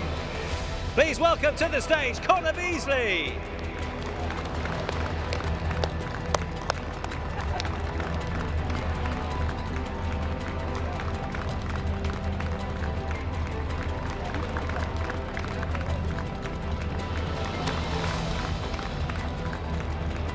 So Ahmad bin Hamash has gone to saddle his next horse, so he has left the stage. But please put your hands together for those still up there collecting all those awards. The winning connections of Al Maktoum Challenge Round 2, presented by Longines. The winning horse, Baraka.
Second race, that's the first of the thoroughbred races, the Firebreak Stakes. This is number 5, Make Me King, who's a runner for Qatar, Hamad Al Jahani.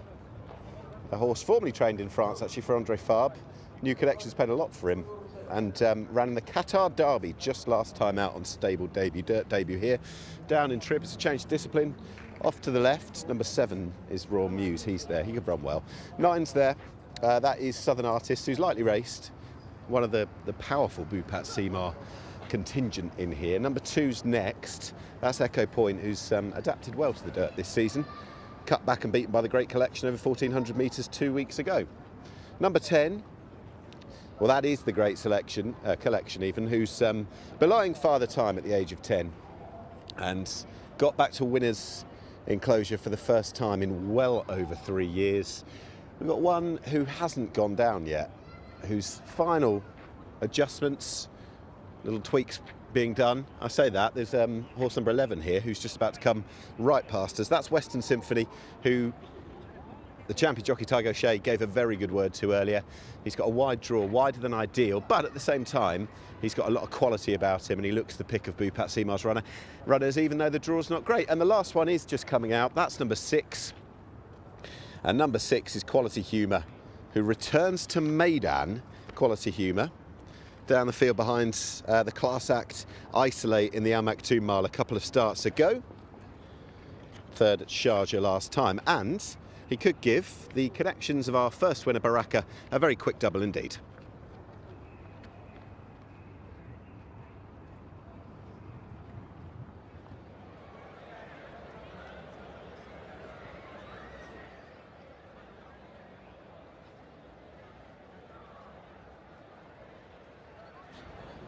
All right, let's have a closer look at these horses in the paddock then for race number 2, the Firebreak Stakes, 1,600 metres on the dirt. And Fort Payne is number 1 for Nicholas Collery. He's no stranger to a winner out here. Most of them come on the turf, though. This, I think, would be a first dirt winner for him. Oshie Murphy takes the ride on Fort Payne, rated 104, so deserves plenty of respect if handling the surface. Number 3 is Hypothetical. Well, we know he handles the surface. It's just whether or not he's the force of old. Go back 2 years ago, he was rated 112. He was winning over 2,000 metres in Group 1 company. The Super Saturday, I think it was round 3 of the Al Maktoum Challenge, but just hasn't quite worked out since then. So we'll see where we are with Hypothetical. Lots of ability. Does he still have it?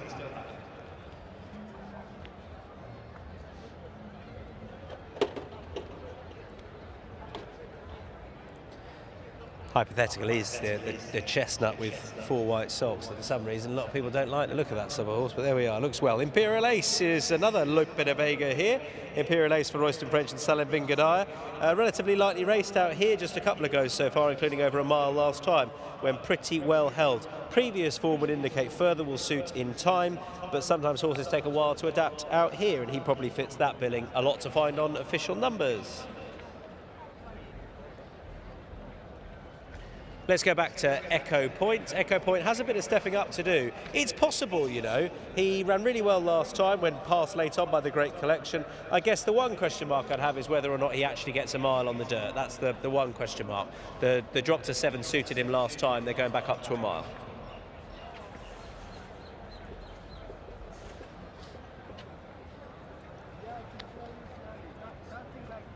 Five is Make Me King for Wathnan Racing. Have had a lot of success in the UK. It's Grey Son of Dark Angel. Should be absolutely fine on the surface, being a Dark Angel. They do tend to handle it, but this is an unknown quantity, absolutely. Last time wasn't beaten too far in Group 1 company in Doha. That was just before Christmas. As far as the distance goes, this will probably be on the sharp side, but plenty of ability, rated 104. 6, Mr. Sultan Ali Nama bin Hamash and Conor Beasley looking for a quick fire double. This is the thoroughbred Distorted Humour 5-year-old, son of Distorted Humour. It's quality humour, rated 93, so needs to step up on everything we know. No obvious indication he will necessarily, but they'll be hoping to pick up some prize money. 7 is Royal Muse. Now this horse does have a lot of ability, rated 104. Andrew Slattery takes a ride for Bhupat Simar and Diva Racing. The only issue has been the last couple of starts. Back in the last season, was running well, was in form, ran well on Super Saturday, but since those, it's just looked a little bit short of his best. Stall 10 won't necessarily help. Salem is out. Southern Artist is horse number 9, who we'll come to next. Southern Artist with the blinkers, the tongue tie, and the shadow roll on. Has a chance here for Fitriana Hay, Bhupat Simar and Antonio Frezu. Is a course and distance winner a couple of starts ago when beating Tiger Nation. Still just a 4-year-old son of Munnings. We know the surface is absolutely fine. Didn't work out at Sharjah last time, but no forlorn hope whatsoever, albeit, well, yeah, he's rated 104, so the top ones in here are rated 104, except for Western Symphony 105, so he's right up in there. The Great Collection, be a very popular winner, was back on form with the blinkers off last time. Obviously, they keep going with that. That was a handicap. Whether or not he can step back into this company remains to be seen. Adrian de Vries gets on well with him. He'll be a pounce late job. That's how he tends to be ridden. Go the shortest way around on the rail, switch out, pounce late. We'll see if that works.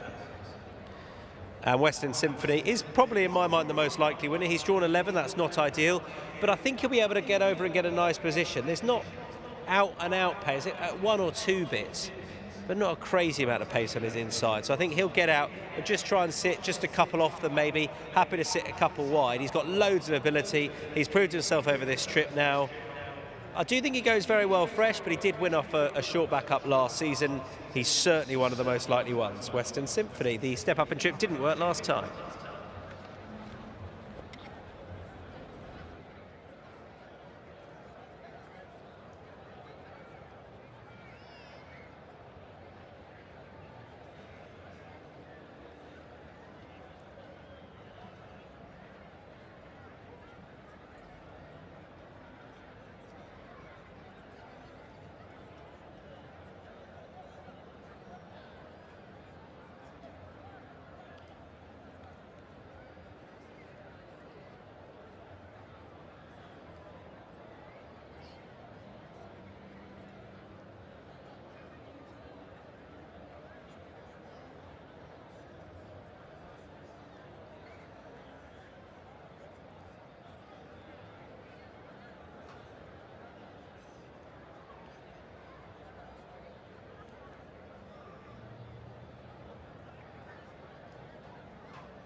The number 1 horse who we're stood by the winners enclosure. I think his trainer would love it if it was number 1 as well, is Fort Payne's trainer, Nicola Collery. Thank you for joining us. Really interested to see how this horse is going to run on the dirt, but you were just saying he likes a similar enough surface in ways in France, so you think he'll go okay? Yes, exactly. He won a lot of races in France on the sand. It's not the dirt, but he loved that, and he likes the fast race. Donc normally all will be good for him. And he likes Dubai, clearly. Like his trainer, he's adapted well here. Yes. No, he worked really good. He's maybe not 100%. It's a comeback. Yeah. We have 1 kilo, the penalty for the winner of the Group 3 last year. Yep. But he's okay. He worked really good. We can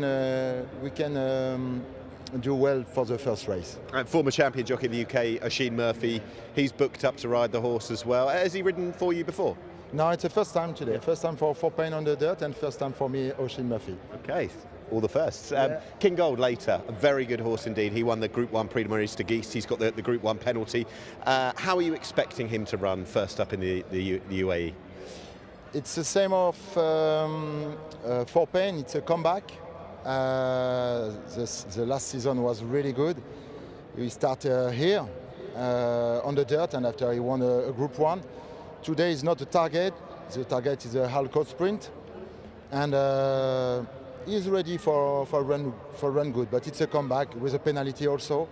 We will see. It will be not a hard race, but he can finish in the 3 first. And will it be 1 run and then the Alcoz, or is there another race between now and Dubai World Cup night? Yes, we have another race on the Super Saturday, okay. And maybe we go directly on the Alcoz after. We wish you the best of luck. Thank you for talking to us once again. Thank you very much.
£650 dirham then for the winning groom, and it is the man who a few moments ago was leading around horse number 3, Hypothetical. Well done to him. The winner is Ram Prasad. Well done to Ram. He takes home 650 dirham. That's being presented by Iftikhar Hussain. He's doing the first 3 races tonight. Handshake for the winning groom. Thanks to Zabil Feed, excellent producers of horse food, and 650 dirham a race to the winning groom. Well done to Ram Prasad.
All right, let's have a closer look at some of these. We agree again here, Nick Lightfoot, with Western Symphony. That's frightening.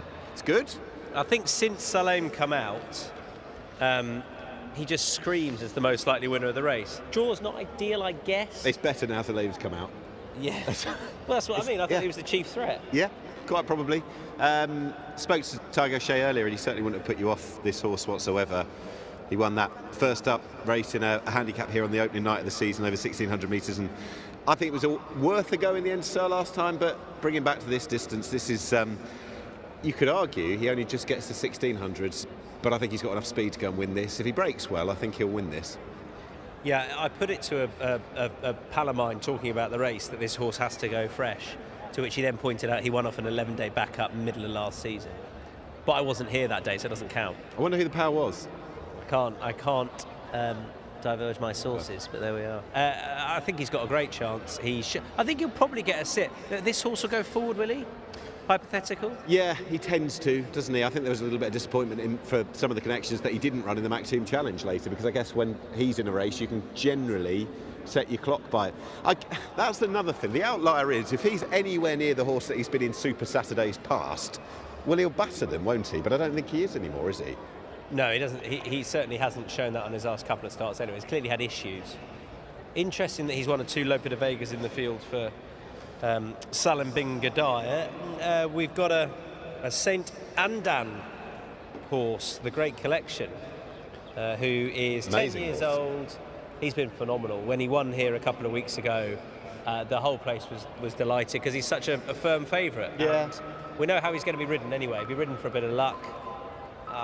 Blinkers off work last time. I don't know. I still don't think he's good enough to take this, but we never know. You never know. No, quite possibly not. I spoke to Arthur de Vries earlier as well, and he said, yeah, you can tell at the early stage, or certainly by the top of the home straight, whether today's a yes or a no day. And obviously last time he gets on very well with him, it was a yes day. I was surprised he had all the pace to win over the distance that he did. I know it's more of a staying win, and that's the way that he wins his races, but I always associated him with being that little bit further. But look, he rolled the clock back, first win in 3 and a bit years, was it? Something similar.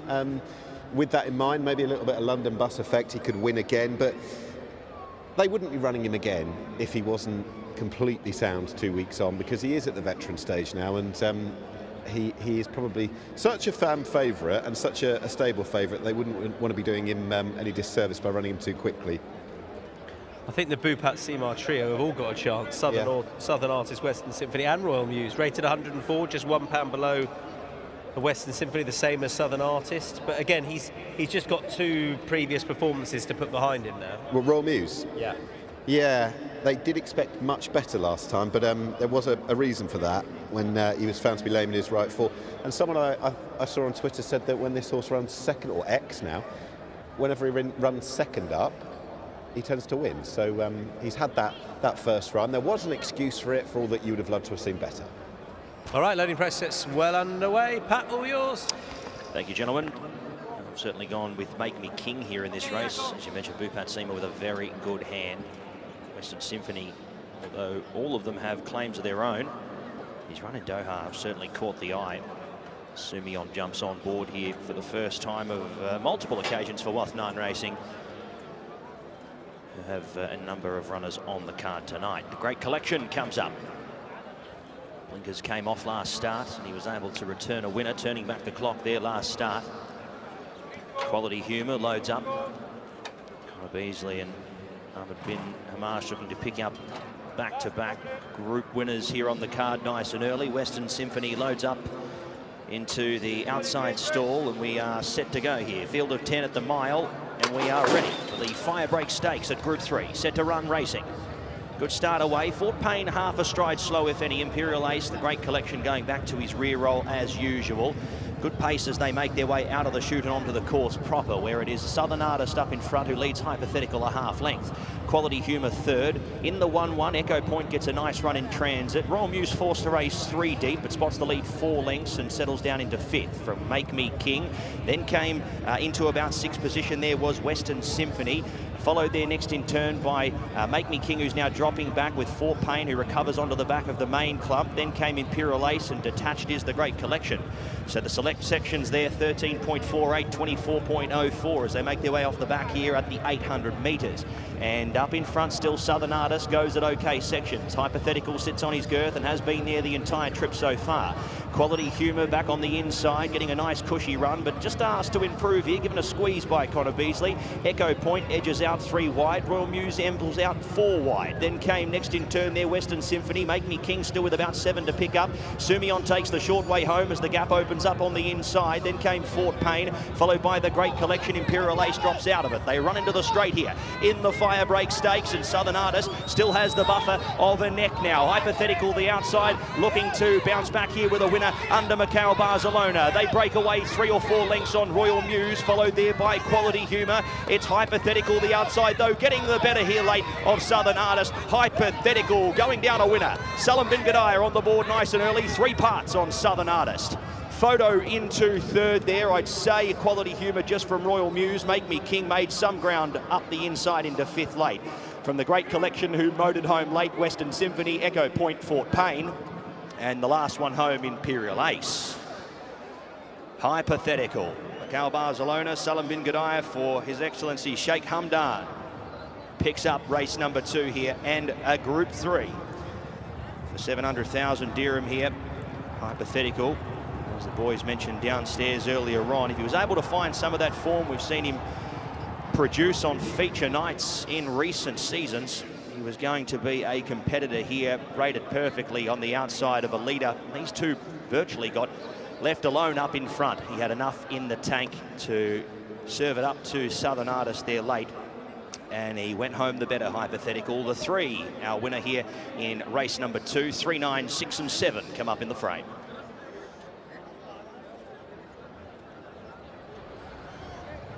Well, he's a real star of old, and he's down in grade. Well, not from last time necessarily, but from his peak performances. A back-in trip as well, and both he and Southern Artist have run excellent races, the 1-2 for much of it, and it always looked turning in as though they were going to fight it out. Fight it out they did. We know this horse has got plenty of stamina for the trip. He's got a good bit of experience on Southern Artist as well. He's got an efficient ride, but he's just come off second best in the end to Hypothetical, who is back to form. Quality Humour's run well. I'm a bit harsh. Bin Hamash's horses are running really well. He's only rated 93. It's a big step up, given that the second is rated 104, Hypothetical 105. He was the joint top-rated horse in the race, and ultimately he was too good on this occasion. It wasn't easy to predict because he's really been out of form of late, been a distance last time, and that was just 14 days ago. And prior to that, the back end of last season off an absence was well held as well. But I guess there were different types of races, handicaps with other things on their agenda. Certainly when he ran on the 10th of February last year, he'd have been thinking about something else, the connection to the horse and going on to a World Cup. So perhaps this was the aim here, just to get his head back in front. He's seen it out really well to score Hypothetical for Salam bin Gadaya and Macau Barcelona.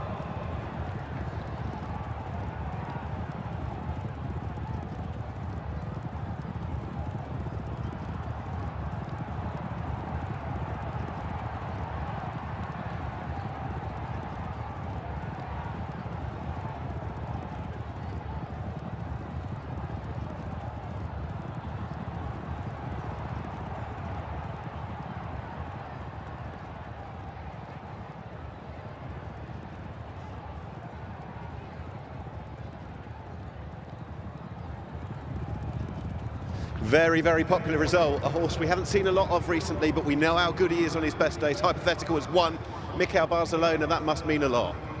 Yeah, exactly. He's a top-class horse. We have no doubt about his quality.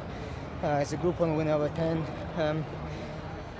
Doesn't have much choice for the first run of the season, so we have to run him on the turf. He actually ran just okay, but it was more a question of making fit and making back under the right. So no, the team did the right thing with him, and he showed again his quality tonight. So he deserves it. Do you think he could be a Godolphin Mile horse now, based on what he's just done? We never know. Options plenty though, given the versatility. Yeah, exactly. We won the group race over mile. We won over 10. Obviously now it's check Hamdan and Salim will decide where he's going next. Happy days, Mikel. Well done. So welcome back into the winners' enclosure, first group thoroughbred race of the night. Mikhail Barcelona, Salim Bingadai trained hypothetical.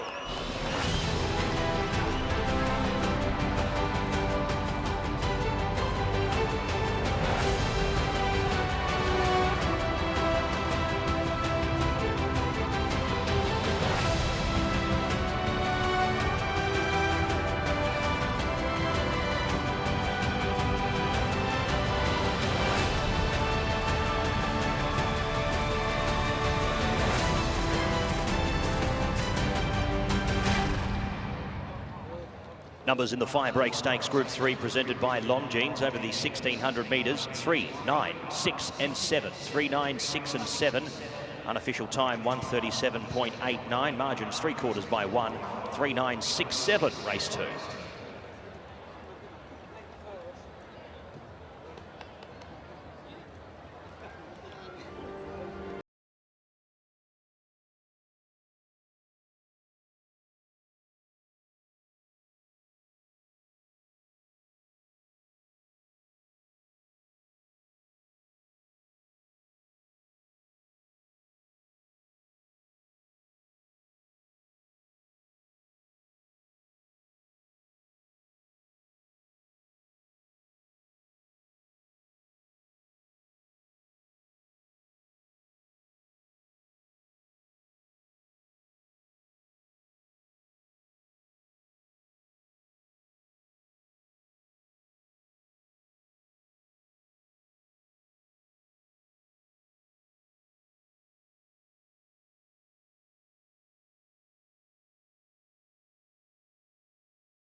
Well, just before we continue with the presentation for our first thoroughbred race, the Firebreak Stakes, Group 3, presented by Longines, I'd like to remind you about all the events you can win tonight. There are 4 awards. There is the Best Dressed Couple, there's the Best Hat Contest, the Best Dressed Lady, and also the Best Dressed Man competition. That's first up. So the contestants for the Best Dressed Male will be being judged very shortly. That is at level 2, the terrace. So if you feel you're in with a chance, then get yourself up there. Seen plenty of best dressed or well-dressed men here tonight. So it should be a hotly contested event. Best Dressed Man, that is currently being decided. Level 2, the terrace. The winners will all be announced later on. So time for the presentation for the Firebreak Stakes, Group 3, presented by Longines. To make the presentation, please welcome to the stage once again the regional brand manager, Mr. Patrick Ayoun. He's always in with a chance of Best Dressed Man, but I'm not sure he's competing tonight. He'll be too busy on the stage. And he is presenting 3 awards, is Patrick. First of all, as we have all recipients out here, please welcome to the stage, collecting on behalf of the winning owner of Hypothetical, His Highness Sheikh Hamdan bin Mohammed Al Maktoum. Please welcome Fazir Al Takmani.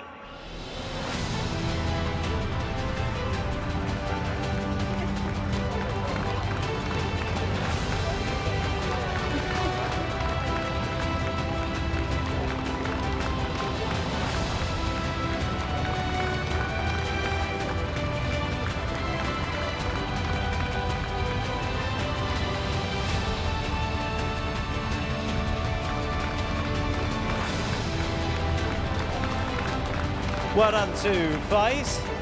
And now receiving the Winning Trainers Award, please welcome to the stage the winning trainer, Salim bin Gadaya.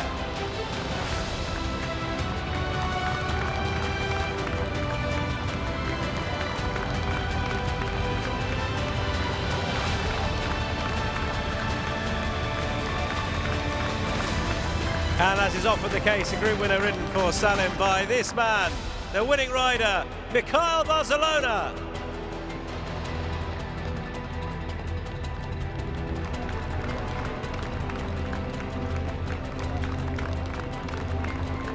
So everyone can come in again, please. Faiz Takmani, who collecting for the winning owner, Salim bin Gadaya, Mikhail Barcelona. They're all being presented by Patrick Ayoun for the Longines Firebreak Stakes, the winning connections of Hypothetical.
So there we have it, currently being judged the best dressed man competition on Fashion Friday, where you're galloping into style and into winning style as well this Fashion Friday. So the best dressed man currently being judged, as you can see. That is on level 2, the terrace. Might just have a closer look at, just feel like I can have my own personal view as to who they might be. Let's have a look. Yeah, I like the white suit in the middle. Good work. Got a sort of, looks like a Bond villain at the front and a Bond at the back. Good work. The best dressed man, and subsequent to this, it will be the best dressed couple contestant. I wonder if the best dressed man can win part of best dressed couple. Nick Lightfoot is voting for the one in white, incidentally. There we are. And it'll be best dressed lady later on, but we'll get there. Let's not get ahead of ourselves. It's time for Faces at the Races. So your chance to win tonight. I think we might have gone early. I think it might be you. So it's Faces at the Races. You win 500 dirham if we select you. And I think we've selected you because we've got a face on screen. So you, madam, have won 500 dirham. You need to head to the rewards centre at Concourse B to collect your prize of 500 dirham. And who knows, with that green get-up, you might be winning Best Dressed Lady later on as well. But you're already a winner. The first winner of tonight's Faces at the Races.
Race 3, first of the turf races, and it's a good race as well.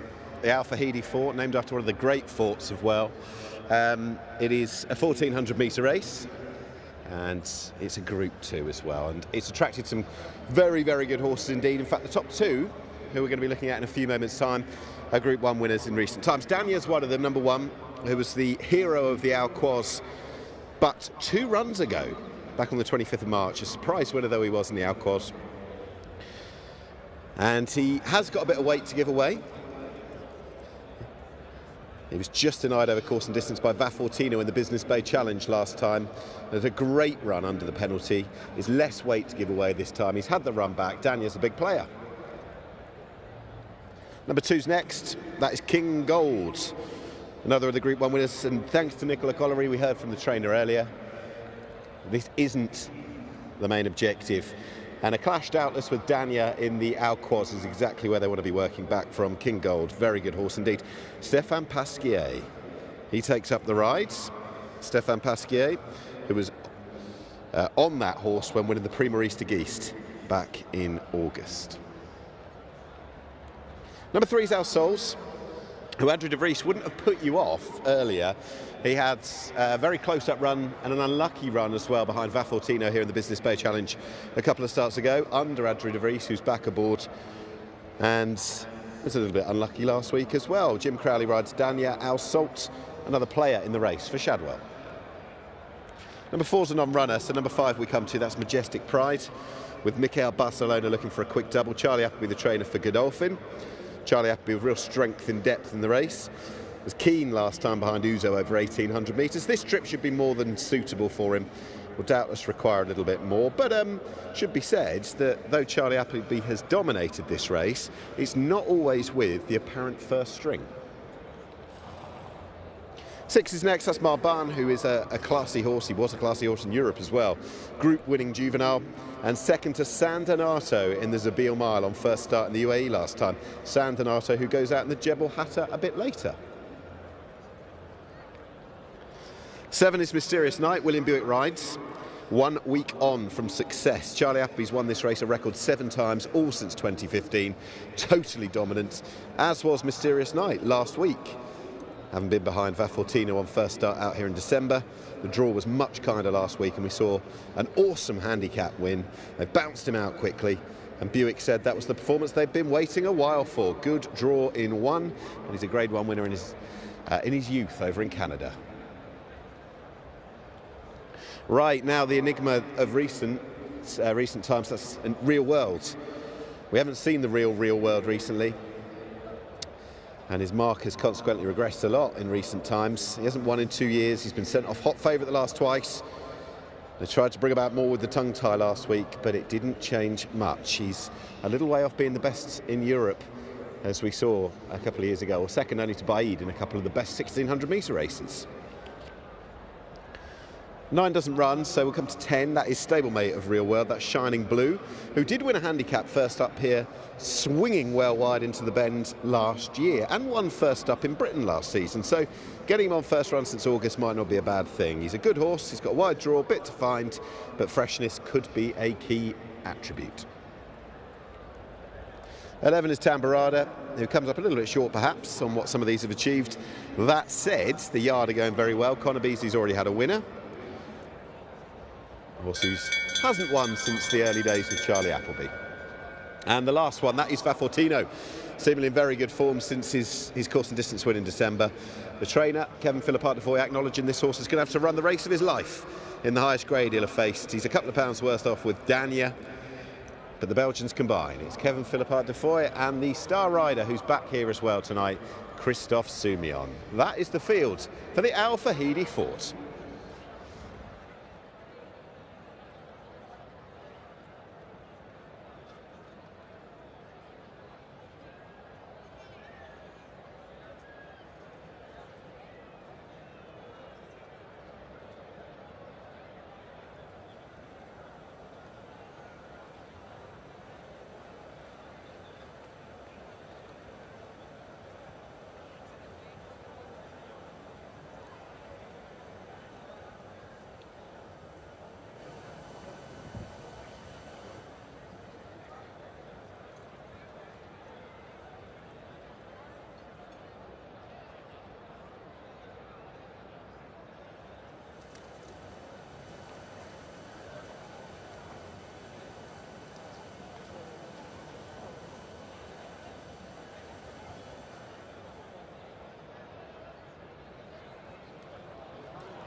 Great race. It should be a great night to be involved in. And Kevin Philippart de Foy is very kindly here.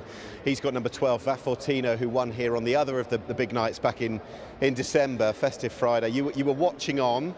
Now, what was it like when he obviously was all dressed up with nowhere to go inside the home straight before just about getting out and showing what he could do? Yes, exactly. But it was the second time in a row, and he showed that when he started in England as well.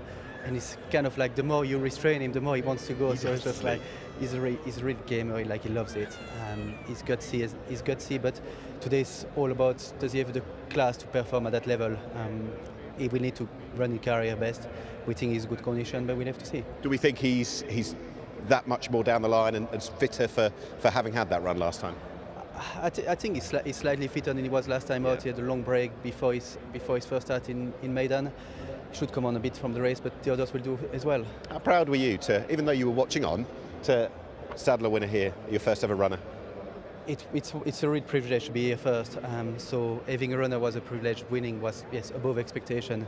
Now you want to do it again and again and again. So we'll be back next year again with probably more horses. And lastly, I would say as well, a real Belgian theme. The Belgian trainer teams up with the brilliant Belgian jockey Christophe Simeon. You were just saying that it's a bit of a dream having Christophe ride for you as well.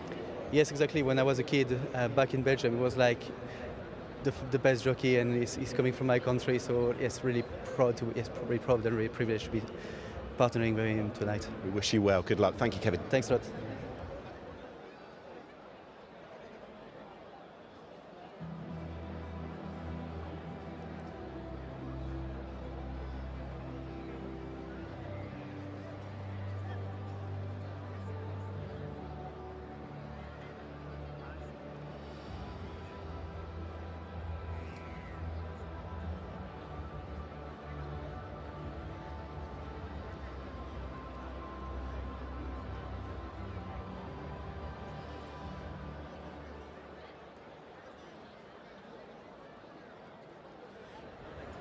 Best turned out time, and it's gone to horse number 6. That is Meydan, and to Benoit Singh leading the horse around a few moments ago. Look at those quarter marks, Benoit. Great stuff. And 650 dirham coming your way on behalf of Zabil Feed, and it's being presented once again by Iftikhar Hussain, but also by Latha Diliraj. Our thanks to her for presenting the award alongside Iftikhar Hussain to the winning groom, Benoit Singh, thanks to Zabil Feed.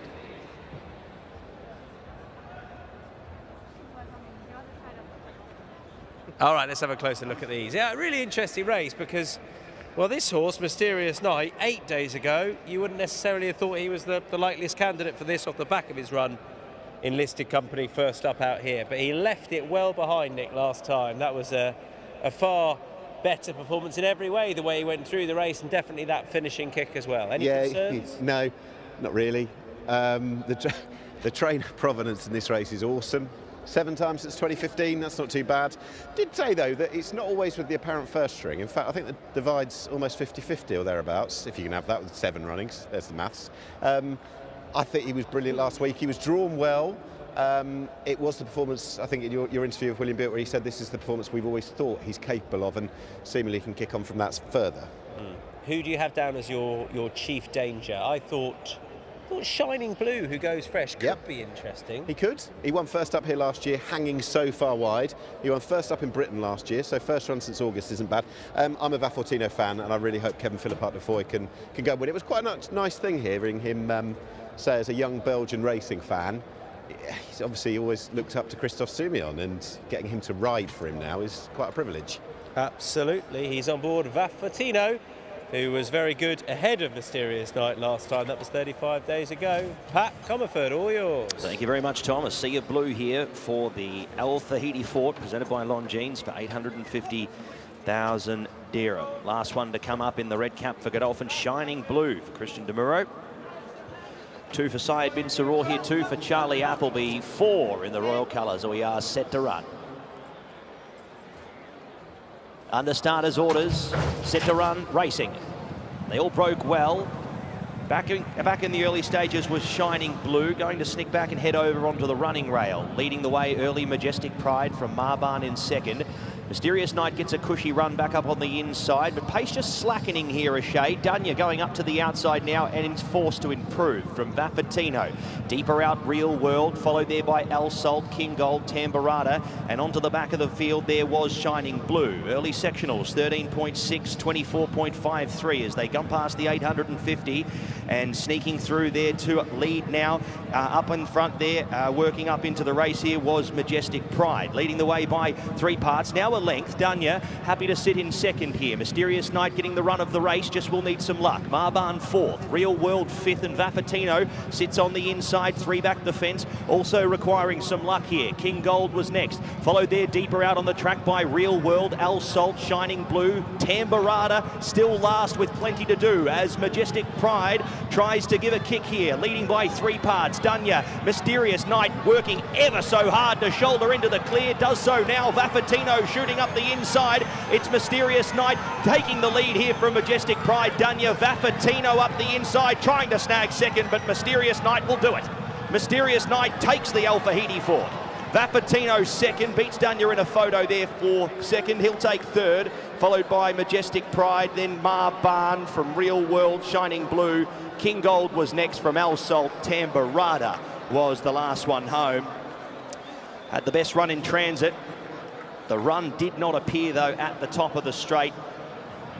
And it took some expert steering here by William Buick at the top of the lane to shoulder himself out, get a nice clear run, and it was enough. But by doing so, he rolled the rest of the field up. Vaffatino got a beautiful run up the inside.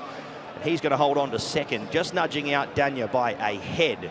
Mysterious Knight, though, picks up the Al Fahidi Fort here, and it is another one of these races heading to Godolphin.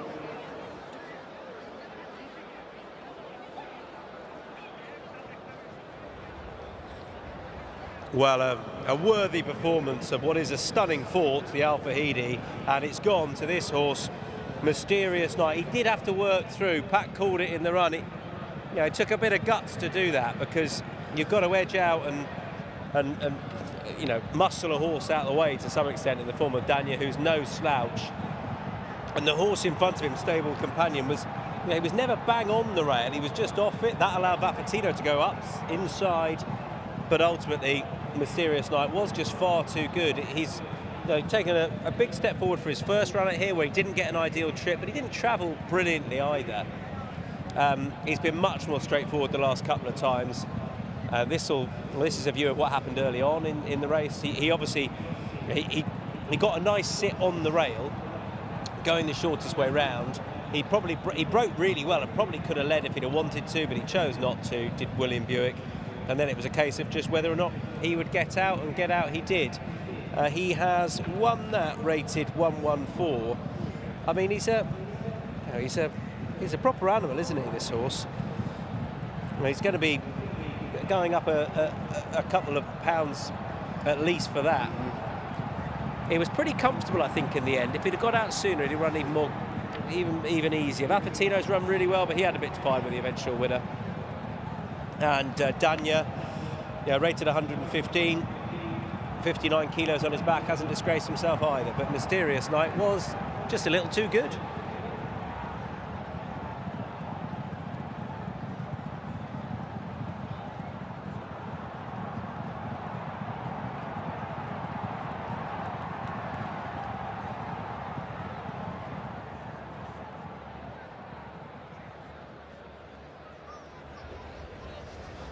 Yes, it's yet another win in the Al Fahidi Fort for There's Appleby and Buick alongside. Well done, William. Mysterious Knight, just 1 week on.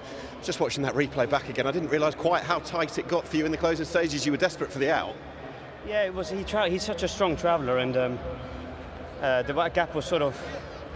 It looked like it was open, and then it was closing a little bit, but I was already sort of committed to it. So, but look, I'm just delighted that he's showing his class now, because obviously, great training performance by Charlie and the team at home to bring him back only 7 days after his win here last week. So, but look, he's a horse held in high regard as a 2-year-old. So delighted that he's showing us what he's capable of. That's what you said last week as well, so I guess it's meant it even further, but also, as you were saying, just how hard he is to turn out a week later. Yeah, exactly, and huge credit to the team, because you know he's a horse who's he wears his heart on his sleeve, and he put in a big performance last week. So I probably went a bit too far on him. So look, he's done well here today, and yes, he's a horse hopefully still on the up.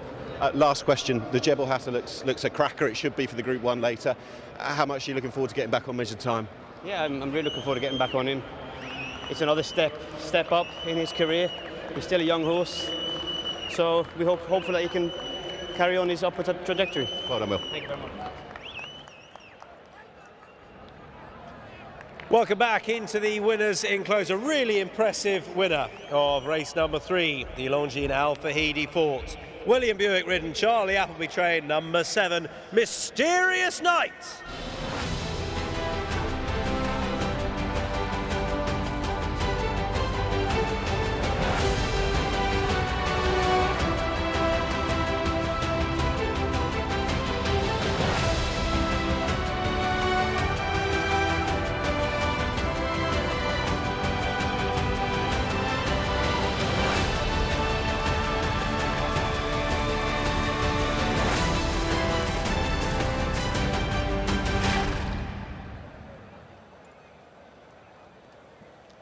Numbers here for the Al Fahidi Ford Group 2 over the 1400 metres, presented by Longines. 7, 12, 1 and 5. Mysterious Night the winner. Time 121.73, margins a length by a head. 7, 12, 1 and 5 are numbers for race 3.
Longines, numbers 7, 12.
Well, shortly we'll be seeing the best dressed couple contestants for Fashion Friday, level 2, the terrace. So get ready for that. That'll be after this presentation for the Al Fahidi Fort Group 2, presented by Longines. And once again, I'd like to welcome to the stage the regional brand manager at Longines, Mr. Patrick Ayoun, presenting yet another trophy here. Thanks to Patrick for his continued support at racing at Meydan and also to Longines. And he'll be presenting that first trophy to winning connections of Mysterious Knights and the winning owners Godolphin, collecting on their behalf. Please welcome to the stage Mr. Hugh Anderson.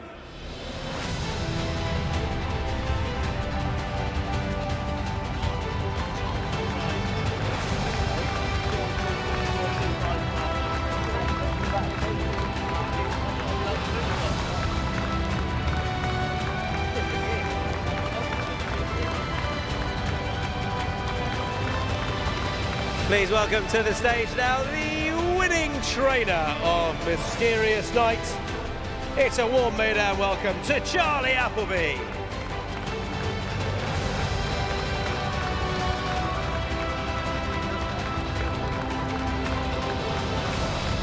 And an excellent carnival continuing for this man, the winning rider, William Buick.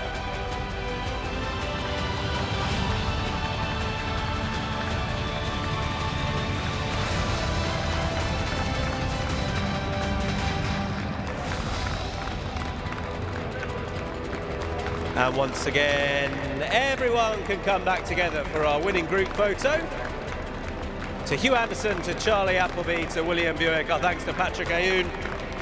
The winning connections of our third race, Mysterious Night. And I'll let Hugh and William exit. Charlie, if I can, apologies, just keep you in situ over here and get our lovely Longines branding in behind us. That's perfect, there we are. Many congratulations. That looked relatively comfortable once the horse got out. What were you thinking throughout the race? Yeah, no, very pleased with the position William had there.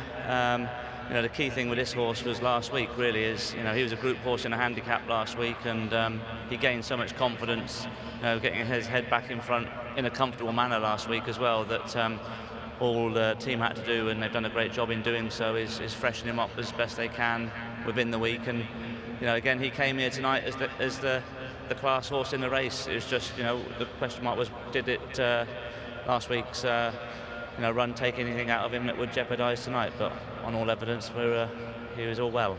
Were you looking at that first start out here in the listed race, looking back on it, sort of scratching your head a bit, or did you think he might be a bit rusty? To be fair, he was drawn out wide that night, and he ran a solid race. We were pleased with the way he ran. His homework, he's always been a good workhorse, to be fair to this fella. But we were pleased with that run. But it was just all we've been trying to achieve with him is to get his head back in front before we start stepping up back through the grades. So you know, obviously last week is what he achieved, and like any walk of life and sport, confidence is a big thing, and he gained plenty of it last week. What do you have in mind for him next? He's got an invitation to go to Saudi for their sprint over the 6.5 there. Also, we can possibly come back here for the Ras Al Khor on Super Saturday. And obviously got a few live chances coming up. The filly Star of Mystery, you must have been ecstatic with what she did last time. Yeah, no, delighted. I mean, she's you know, obviously she's a half sister to this fella, so you know, there's the family we know well. And William gave her a great ride there last week against her, or a couple of weeks ago against the Colts there. She did it well.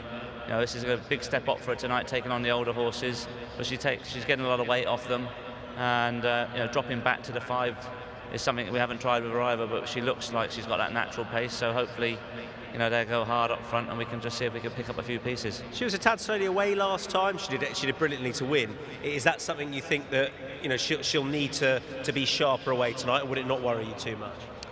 She'll have to be a bit sharper away. I mean, sort of a run style is to sort of, you know, like I say, come from behind there, but you won't want to be spotting these lads tonight too many lengths at the start, because it takes a bit more work to try and pick them up.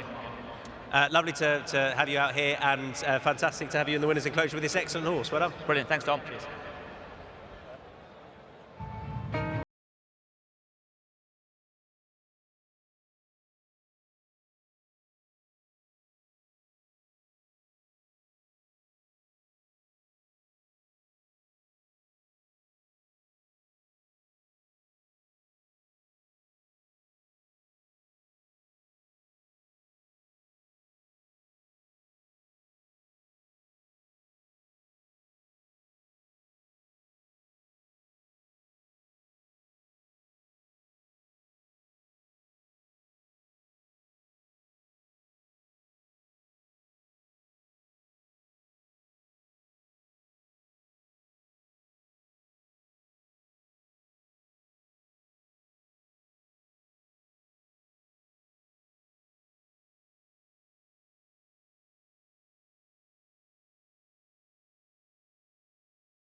Right, we're moving back to the dirt for race 4, which is the Alshin Darga, and the Dreams working backwards from the Golden Shaheen on World Cup night.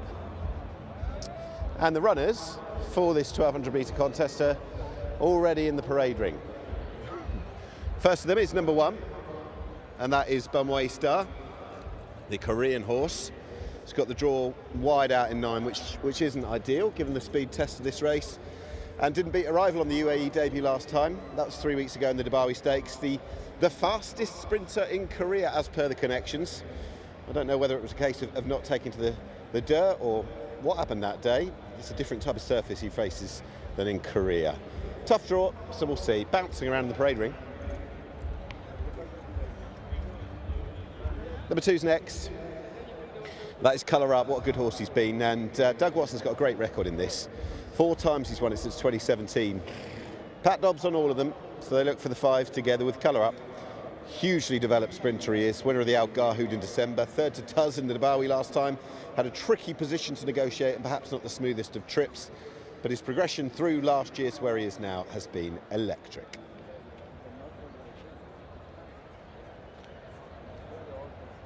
Number 3 is Freedom Fighter, who's trained by Bhupat Seema, one of his.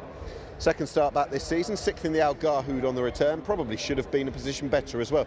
Finished 3rd in this last year before a crack at the Riyadh Dirt Sprint. He's a really talented horse, but he's yet to win in the UAE. I'm not sure if that's truly a representation of his ability, because he's a good horse. Richie Mullen won this on the fan favourite, the great Reynaldo de Widdard, in 2015. Right, number 4's fascinating. This is Laurel River, who has been coltish in the parade ring. It's fair to say he's been drafting a bit, Laurel River. He's newly to the UAE, goes in the Jubbmont Farm colours for Bhupat Seema, hasn't been seen since August of 2023. And they've had the option to run him in the Firebreak over 1600. We had that earlier, hypothetical won it. But they've gone for this as the starting point, and the vibes have been good. Let's see what kind of spark they've got. He's got a big rating. He's a big, talented American sprinter. We'll see what he can do in Dubai. Number 5 is next. That is Leading Spirit. Bhupat Seema once again. I mean, good season. He's got better behind Colour Up in the Al Garhoud, and then reversed that form in the Dubai Stakes behind Tuz last time. They were all thrashed by that horse. Should run his race here though, and Leading Spirit is going to be a little bit wider drawn out in 8. Continues at his customary 1200 metre Meydan trip and track.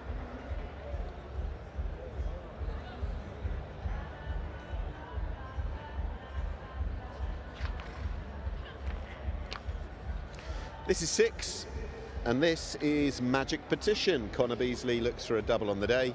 It's Baraka in the Purebred Arabian race. Back in trip from the run behind the Great Collection last time.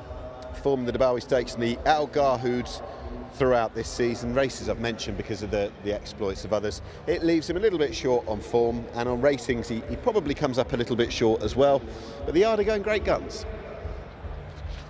7's Muhib, who won the 2,000 guineas on this card 3 years ago. We don't see that much of him either. Hasn't been seen since last year's Golden Shaheen. Behind Sibelius, that great finish, Muhib was further back. His defeat of Tuz in the Al Garhoud last year clearly reads very well though. He'd want a pace collapse. We don't see him often, but he's a good horse.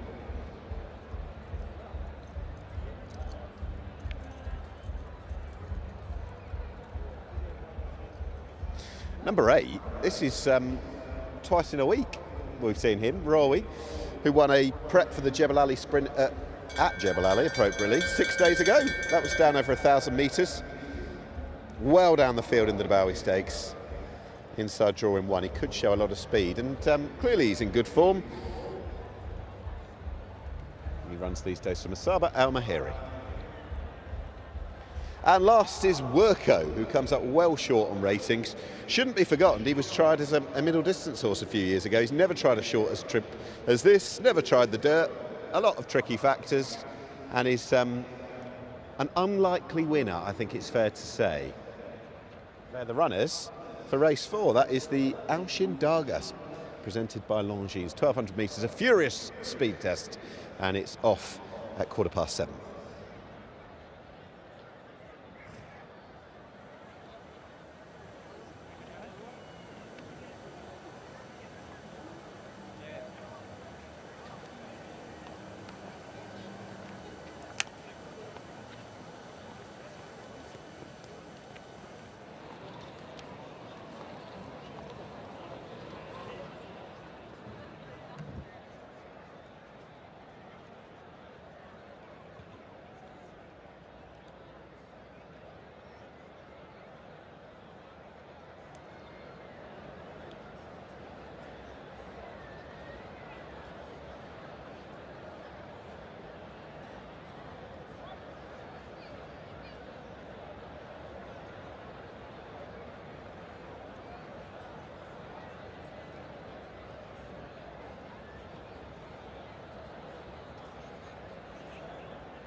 Just remarking what a good recent record trainer Doug Watson's got in this. Won't be a bad thing for the owner of Doug's horse in this is Saad Hashish, who's got Colour Up, who I think since I spoke to you at the beginning of his journey, which is only over a year ago, he has just been the most improved sprinter. How much have you enjoyed his progression?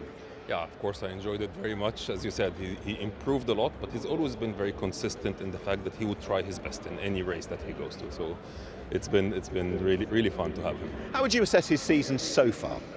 He started the season very well, winning the listed Garhoud Sprint. Yeah. The Dubawi Stakes, he came third. Again, he didn't have the best of trip. Actually, in both of the races, he got bumped around a lot in the early stages. So, but still, he tries his best. So in the Garhoud, he could get the job done. In the Dubawi Stakes, not really. We're hoping today that he breaks well and he have a smoother trip. Is he in good form as far as the trainer's concerned at home? Yes, yeah. This is why he's here today. I mean, we were not sure whether to give him a little bit of a break or to run him again in the Shandaga, but Doug said he's doing well. We should run him.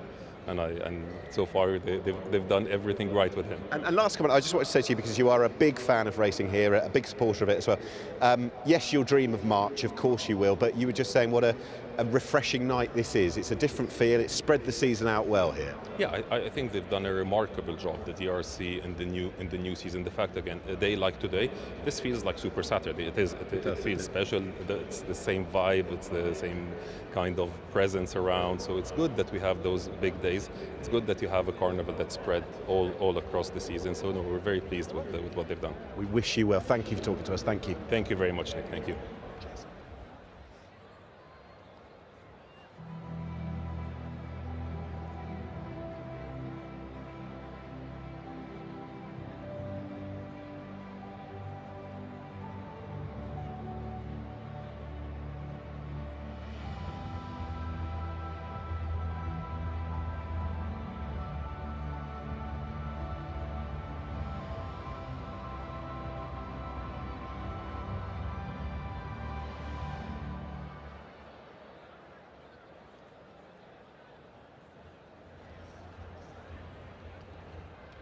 Best turned out time, and it's Colour Up, horse number 2. That works out well, given we heard from Saad Hashish.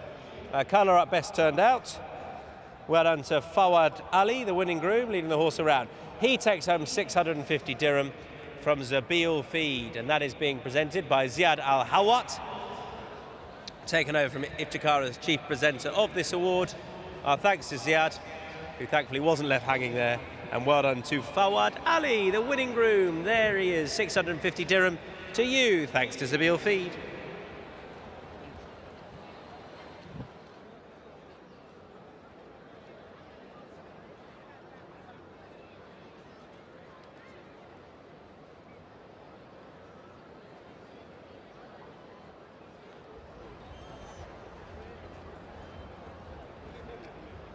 So this is Laurel River. I think I might have made a mistake, Nick. I didn't select this horse on top. I felt that this trip might just be sharp enough off the back of a little absence, but I don't know, the more I think, the more I look at it, he's just the best horse in the race. Who did you go for? Laurel River. Okay, well, you're probably right, yeah. You've been tipping winners so far tonight. Well, it might end with Roy here, who I went for, thinking he'd get the lead. But anyway, it's great to have a horse in this profile here.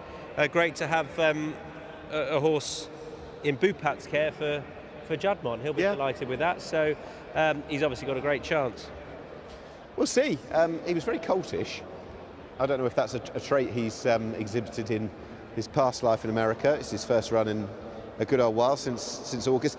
It was interesting to hear they could have run him in the fire break, tried him over the mile out here on first start. That's what Diego O'Shea said earlier to me as well. But obviously they see him as the speed merchant. He's got a massive rating, and he's just running some massive sprints out in America as well. He's been very well, highly touted, well considered, and I sort of feel like the local horses are at a good level, but this could just stand out much more, if you see what I mean. I feel like the likes of Colour Up, the likes of Leading Spirit, they're all going to run to a very good level, but this could be a league above.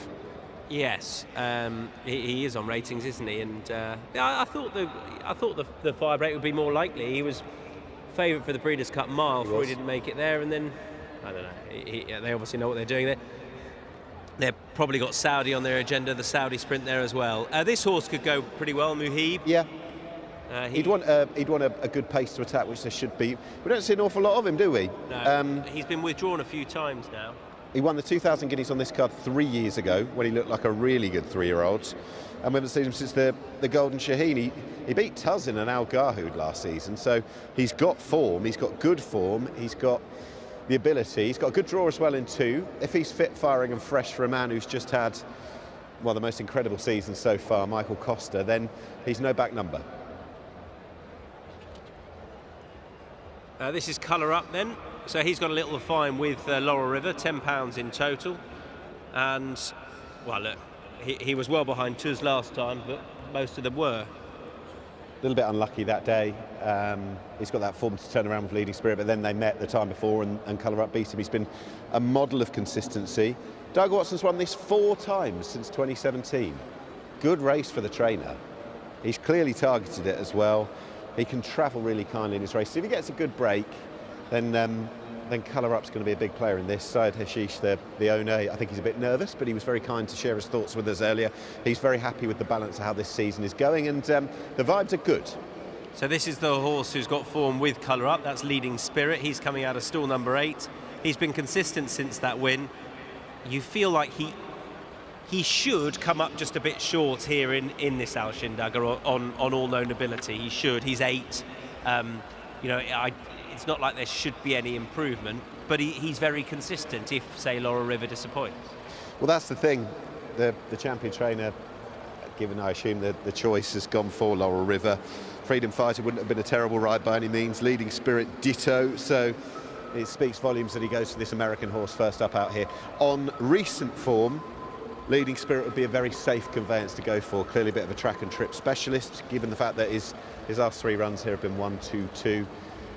But then it just brings you back to how good this American is. And then we'll have a quick look at Roy. He's rated 105. Antonio Fresu went close on his mount earlier on, who tried to do it in front on the rail. I sort of hope, as a supporter of this horse, he doesn't change that style, because I think that's this horse's best chance. Just get out from 1 and hopefully still be in front at the line. I feel like that's his best chance of winning it anyway. I think he'll be in front at the top of the turn for home. I know that's not what you want to hear, obviously. You want him all the way up the home straight as well, but I think he's going to show so much speed from that inside draw. If you've got that inside draw with a horse like this, you're not going to lose it, are you? Or you're not going to lose it by design anyway. He's clearly bounced out of that Jebel Ali sprint trial very well the other day. This will be a little bit different, but he's got plenty of back form, which makes him interesting. Yeah, I feel like if he doesn't win, I think Laurel River winning here would be great, because it's a high-profile, now locally trained horse who is going to have, you know, a lot of high-profile targets on his agenda, be it over this distance or a little bit further. I guess that depends on what happens today. But we'll see. We will. Lining up, Muhib heading in. I better get down there quick. They don't hang about, these sprinters, as the cliche goes. So I'll get down to the winner's enclosure. Let's see who does it quicker, me or Laurel River. I'm going to go for the horse. Good luck. All right, we'll mark up the Lightfoot sectionals and we'll take in this race with Pat Comerford. I think it's a nice even market there as well if he gets his stride on there, Nick Lightfoot. A couple more to come up here. Laurel River. Question mark is, how do you line Laurel River up against his new stablemate in Tuz, who we saw come out and win quite confidently against a few of the runners here in this event over the same track and distance. But Laurel River, all the rage here in a short price select on the international market. Colour Up coming up into line. And the Korean raider in Balmaui Star makes his way up into the outside stall. Set to go here in the Ashandagar over the 1,200 metres. And we are racing. And we're off immediately. Worko was a little slow. Can't go with the rest of the pack early. Out fast on the inside. Rawi shows good speed here. Freedom Fighter going up to his outside, trying to work across. Magic Petition making him work. Laurel River happy to go up 3 wide and continue pressing on. From deeper out, Leading Spirit Out wide was Balmaui Star, 5 deep, punching the breeze. The inside Colour Up, followed by Muhib, and Worko is the best part of 8 lengths detached. So Rawi leads a half. Freedom Fighter second. Laurel River out 3 deep at the moment, but just happy to be put through its paces here by Tygo Shea, just letting the horse balance up here as they make their way into the straight here. Magic Petition leads up the second division. Muhib works through the inside from Colour Up, still with 6 to 7 lengths to pick up from leading Spirit, Balmaui Star and Worko. Up on the inside, Rawi continues to kick here from Freedom Fighter. Laurel River not making much inroads at this point in time. Look at Muhib down the outside, starting to present here. Muhib in the shake-up mid-colours, storming up on the outside here past the 100 metres, and he puts this to bed. Muhib for Tom Marquand and Michael Costa goes on to record an impressive win. 7 on the line, beats home Freedom Fighter Rawi. Photo fourth, leading Spirit, crossed over the line there with Colour Up. Laurel River dropped away in the late stages to run 6th, followed by Magic Petition, Balmaui Star and Worko, second last and last. Travelled up on the inside, stayed out of the contest there in the early stages. Took some inside runs, worked through and put a space on them in the late stages. Muhib, the 6-year-old entire by Flatter, goes on to record a nice win here. 7 1/4 at this point in time, the unofficial margin on the line. 7, 3 and 8, and Photo for 4th, as we mentioned there. We'll get that one to you very shortly, but Muhib, a very impressive winner here in the Ashandagar Sprint of 2024.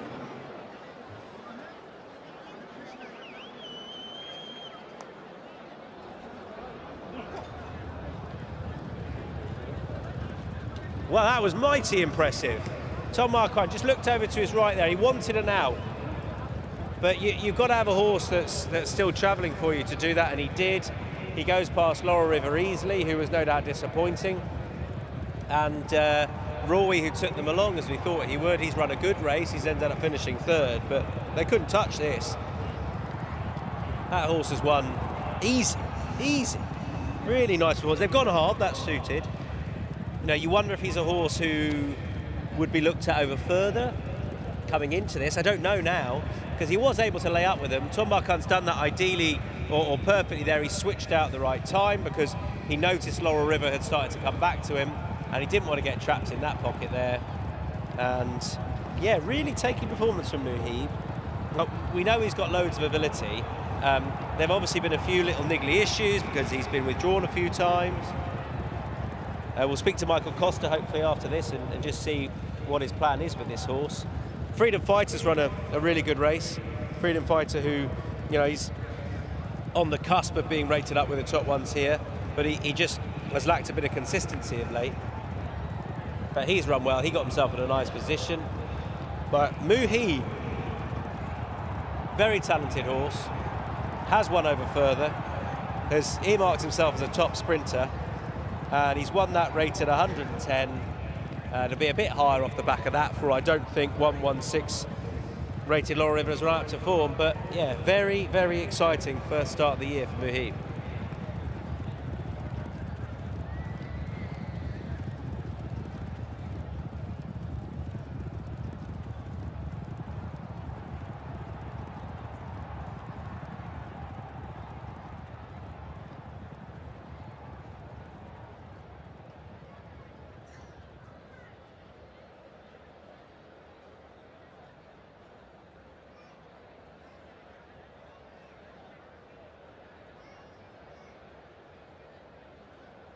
Yep. I'm going to walk back in with Tom Marquand on Muhib. There'll be no hanging about given the way this fella's finished. That was a bit of a wow moment, Tom. Yeah, it was. Look, I was lucky enough to sit on him 2 years ago at Jebel Ali when I came over for a flying visit. Yeah, to be fair, I remembered him from there pretty well because he gave me a great feel. Obviously, he's won a listed race here last year, and just, I suppose he probably never had a real clean run at it. Obviously, he's been off for a long time now, and that was a big training performance from Michael. That's obviously going from strength to strength with the Jebel Ali team. So a big performance from the horse. He was tough because he was at it early and a bit rusty. Okay. But has the situation with the pace today allowed him to express himself like that? yeah, for sure. But I think even if they hadn't gone quick, it probably would have enabled him to travel, and he'd have probably won just as well. Yeah. Because he'd have got the message early. So look, that was just a big performance. He's obviously a very talented horse, and look, hopefully he can get a clean run at it now. And a clean run to get to the Shaheen again. You ride Turgeman in the 2,000 guineas for the same connections. What, 6 days on from when he won at Jebel Ali? The confidence is going to be high now, Tom, isn't it? Yeah, look, as I say, the stable's flying. He won really well the other day, albeit it was at 6. But he's been ultimately extremely impressive on his last 2 starts. So hopefully he can put his best foot forward tonight, and we'll see what he's got in the tank. Top man.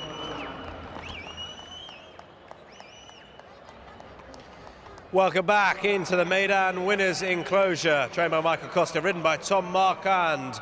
Your winner of a race 4, Muhib.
Right, it is presentation time for our fourth contest. Once again, I'd like to welcome to the stage to make the presentation for race number 4, the Alchindaga Sprint Group 3, presented by Longines, the regional brand manager at Longines, Mr. Patrick Ayoun. Thank you, Patrick. He'll be presenting 3 awards once again. And initially, please welcome to the stage, collecting on behalf of the winning owner of Muhib, His Highness Sheikh Ahmed bin Rashid Al Maktoum, please welcome to the stage His Excellency Mohammed Saeed Al Shehi.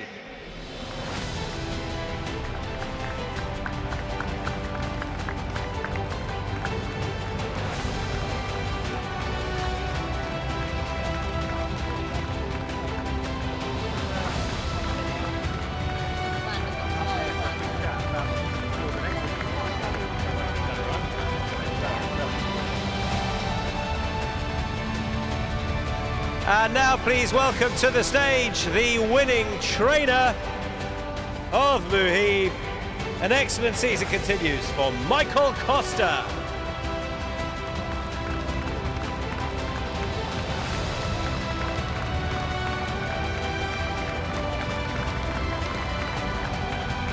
And now the winning rider of Muhib. Please welcome Tom Marquand.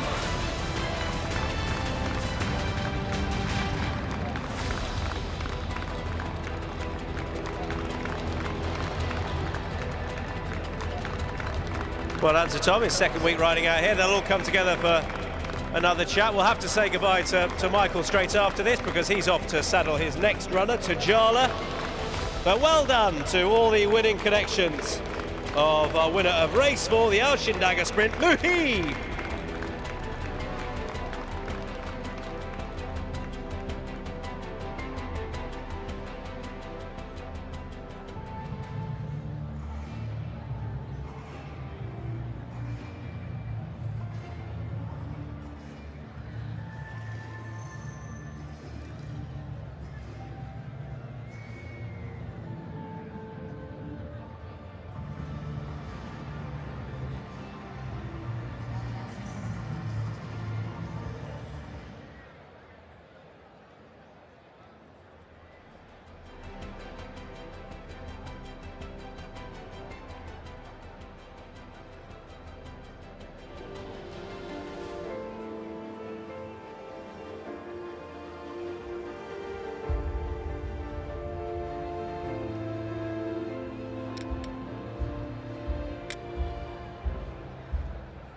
Faces at the races time. You've got to smile for your chance to win. Pearly whites at the ready, ladies and gentlemen. It could be children, I don't mind. One of you in there is going to win 500 dirham. You can go collect the moment we pick the winner. But who's it going to be? You can stick your arms in the air, sir, but it's smiles we want on Fashion Friday. Faces at the races, that's it. Put your child in the air, that might win you 500 dirham. Pulling out all the stops here, who's it going to be? Holding up a programme, just opened at a random page. I like your style, stinks of desperation, but you never know. And the winner is... It's you, sir! You are tonight's winner! I tell you what, you could have won Best Hat.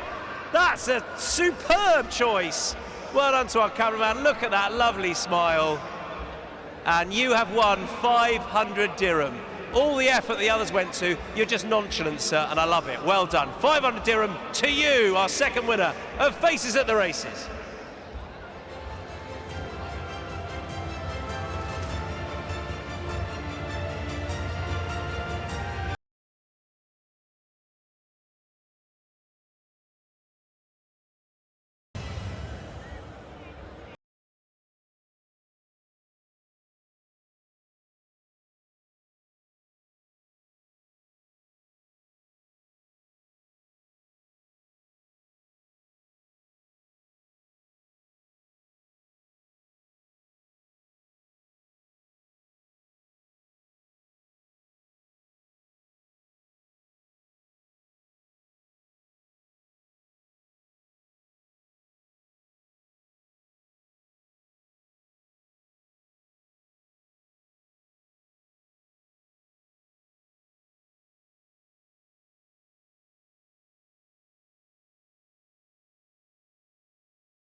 Horse is heading into the parade ring, led by horse 1. That is Clarendon House, who's a leading player for the Blue Point Sprint, named after a great sprinter of yesteryear, not that long ago, admittedly. 1,000 metres on the turf, Group 2, and this is Clarendon House. PJ McDonald has a first ride here. Great to see so many members of the Midland Park Racing 8 syndicate who are here. So is trainer Robert Cow. The horse is on a real roll, winning at Wolverhampton and Southwell in late 2023, and he's now got a big rating, 112. Good to have Robert Cow here, who's had Meydan success before. That is Clarendon House, who bids to give him more. Looks fresh and ready. Next is number 2. This is Emiratiana, new recruit for Jamie Osborne, 160,000 transfer.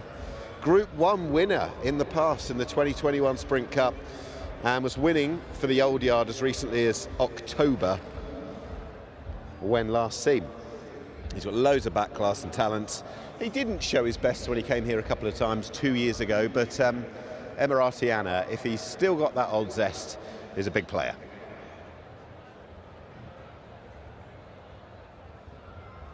A couple of horses trained by Charlie Hills. First of them is Equality, who's classy. Sam Hoskins, syndicate manager of the Kennet Valley Syndicates, who owns this horse, suggesting it looks a perfect race for him, and that on ratings he should be bang up to it. But did note you can have shocks in this race, as we did with Mick Yass, who won it last year when very few would have predicted it. He's kept Group 1 company the last 3 times Equality, placed on an occasion. He's a group class sprinter, to say the least. Big player. And his stablemate is Equilateral, who won this in 2021. The Meydan perennial as well. He was 5th to Pontos in the Dubai Dash 5 weeks ago. A race he had won twice in the past, so probably didn't give his best, but he is still a very good sprinter. And on his going days, he'd be in plenty of calculations for this. Good horses at the top of the race cards. High-rated horses as well. So we'll see what Equilateral can do. 5 hasn't been seen in ages. This is Tiger O'Shea's Mount Logo Hunter, off almost a year since on yard debut, last running in this very race when it was run in February, and was beaten just a very narrow margin into 3rd. So nearly successful. Quite why he's been off all that time, I'm not sure, but Logo Hunter, if he can replicate that form, we'll see, but it's a long absence to overcome. 6 is Pontos, Czech Republic, success here 5 weeks ago. First time that nation had been in the winners' enclosure at Meydan. Won the Dubai Dash, the Urtajau Dubai Dash over course and distance. So much speed to lead from stall 1. It's a similar draw. He's got 3. Antonio Fresney's back over for that ride again, and Pontos will be looking to repeat the feat from just before Christmas. 7 is Tajala for Team Muhib, who won our previous race. First up run here was left Roger Variant. Very lightly raced in the UK, 2 from 5. Might end up developing yet further as a sprinter, given how lightly raced he is. He's drawn next to the very speedy Pontos in stall 2. And I suppose in ways, Michael Costa has got a line on Pontos, given that his Bill Hale finished 2nd to that horse in December. And this is the representative today, Tajala, for the same stable. 8 is Thunder of Niagara, who ran 7th in this last year and is back for more. He won a course and distance handicap last year. He's very fast. He was 3rd to Pontos. Cheap pieces off, visor goes on, and you'd expect him to run his race. Thunder of Niagara is number 8. Mentioned that Mick Yass sprang a surprise last year. That was for Ratchet Borsley, who's got urgent appeal here. Off since February 2022. 707 days off. Lightning couldn't strike twice, could it? Number 11's next. That is Zorken. Listed winner on a couple of occasions in Europe. Didn't beat a rival, having shown pace here over 1,200 metres behind Star of Mystery last week. Competition for early pace. I think there's going to be a lot of pace, even though it is a 1,000-metre race. Should be. I think there'll be a lot of fast horses getting going early. One of which is Zulu Chief. He's bouncing around and ready to go. He's got Ashim Murphy for Heather Main, the trainer. Didn't show his best last week behind Star of Mystery, but I think he's well worth a drop back to 1,000 metres. He's really fast. More to find on ratings, but Zulu Chief's a good horse. We are without a couple of others. 10 and 13, those being 7 questions, and the 3-year-old filly who won here last week, Star of Mystery, who'll bid to give Charlie Appleby and William Buick a double on the day. But you can see that Emirati Anna and Equality & Co, Logo Hunter, Pontos, they're all making their way down. Logo Hunter looks very fresh, but he should be, given the fact that he hasn't been seen in nearly a year.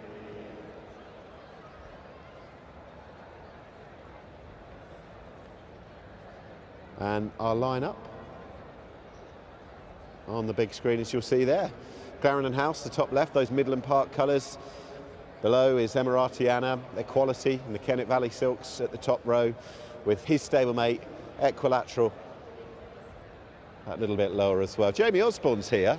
Just wonder whether we can get a very quick word with Jamie, Emirati Anna's new trainer. Jamie, I know we've spoken a couple of times, but it's almost time for gate time. So how are you feeling about him?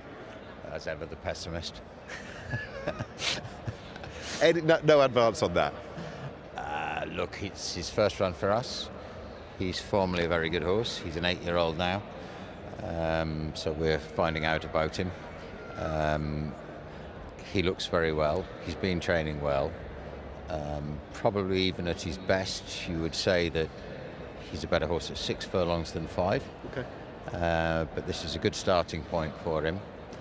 And I hope he'll run with a lot of promise. That means that going forward, we hopefully might be good enough to end up here in the Alquois on World Cup night. And the rider's happy to be back riding at Meydan again. The rider is very happy to be back, yes. We wish you well. Jamie, thank you. Thank you. And there is Star of Mystery making her way down. After that little departure, speaking to Jamie Osborne, climber this time. Star of Mystery, who won the 1200 metre Al Wassel here 2 weeks ago. That was much more like it. She looked like being a real superstar early on in her career last year. And she's fresh. She's got the red hood on. More than a bit fresh. She wouldn't want to be too slow away, given the fact that it took a little while to kick into the turbo last year, given the fact that it's it's 1,000 metres this time. So we'll see. Star of Mystery with Mikhail Barcelona, I beg your pardon, who is going to be aboard. William Buick wouldn't be doing the weight on here, so we'll see. Right, 7 questions. I know that our man up in the heavens, Pat Comerford, likes the look of this horse. 7 questions. He's got a high draw in 13, the highest draw, with a battle-hardened 2-year-old who ran a lot of good races last year and was over third than this behind Star of Mystery in the Al Wassel, so we'll see. 7 questions. Who, on the pick of his form, could be a player, but it's a line you could apply to so many of these in the Blue Point Sprint, which is just moments away.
Best turned out time, and it's gone to Pontos, the first Czech Republic winner in the UAE when he last ran.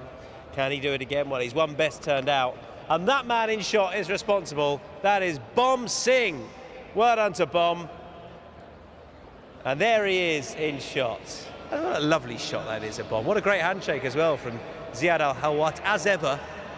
And he is representing Zabil Feed. 650 dirham to Bom Singh for the best turned out winner, Pontos. Can he do it again, Pontos, Nick? Yes. Will he? I don't know. That's the compelling kind of stuff that we get paid for. Yeah, I think he's probably best fresh. But it's definitely a speed favouring track. He's got a good draw for what he went and did last time as well. So I remember being stood in this very position with you when we were deciding where you did or didn't want to be in the draw setup, and stall 1 beats stall 3. Even we said you don't want to be low. 1 beats 3. There you go. It's gone on its head completely now. Yeah. You do well. It's not that I think you don't want to be up against the near side rail, which you have done the last few seasons. I think otherwise, you can be down the centre fine, whichever draw you're out of. But I think you want to be on the speed. That said, Star of Mystery was about the only horse this season to have won from off it. Yes, but she was very, very good to do it. Yeah, but 5 furlongs is going to... I think it's going to be tricky. I'm against her now. Who are you with? Right, I'll take it back to the fact that we get paid to research as well. I know he's got a lowly rating in the context of things. I think Zulu Chief will outrun his international market odds. Yeah, I think he's wanted 1,000 metres all the way along. Do you remember when he got caught at Newmarket in that big 2-year-old sales race, where he went from probably trading God knows what short price in running to being swallowed up and beaten by, I think, 3, ended up finishing out of the frame, which was remarkable. I think that if he gets a good flyer and doesn't get completely battered for the early pace, which is a bit of an issue potentially, I think he'll stick around a lot longer than maybe the odds thought. He's one of the quicker ones in the field. And when the horse won at York, it was that meeting where it was... Yeah, it was fast. Rapid. That was when, we had a surprise in the Nunthorpe as well. Yeah. So, and you wanted big prices before, 150 to 1 when he won at Newbury. Yeah. And I was happily collecting that day, so it was great. Were you? No, of course not. I don't think anyone was. But I believed you. I'm with a quality who I think has a lot in his favour. Yes. He ticks a lot of boxes. I think the track will suit. He's ability-wise, he is good enough. I think has the right racing style just off the speed and where there's going to be lots of pace. It's just whether or not he's ready for this or whether there are further targets down the line. I've got a meeting of minds with some of the key trainers in this race. Robert Cow, Charlie Appleby, Jamie Osborne, all there. Yeah. Winner might come from one of them. I think that, it's probably most likely, isn't it? I mean, Carnival House has been amazing. He's got a fascinating horse on his hands with Emirati. Yeah. So Did you hear what he described them as, his new recruits? He's got Solid Stone as well. He said that his yard is now reminiscent of Last of the Summer Wine, because with all these old boys hanging around. Yeah, I can see that. I'm looking forward to seeing Solid Stone out here. Yes. Old favourite of mine. Right, go on, you can sum it up for us, Nick. Huge amount of pace, hoping it's going to hold up fully. I think it is an absolute thriller. Clarendon House, if he can translate what he's been doing on the UK all-weather to here on the turf, he's got to be a player. Emiratiana.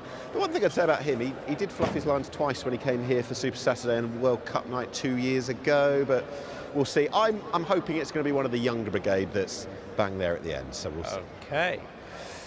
Pat Comerford, is it big binoculars time? It certainly is, Tom. Thank you very much.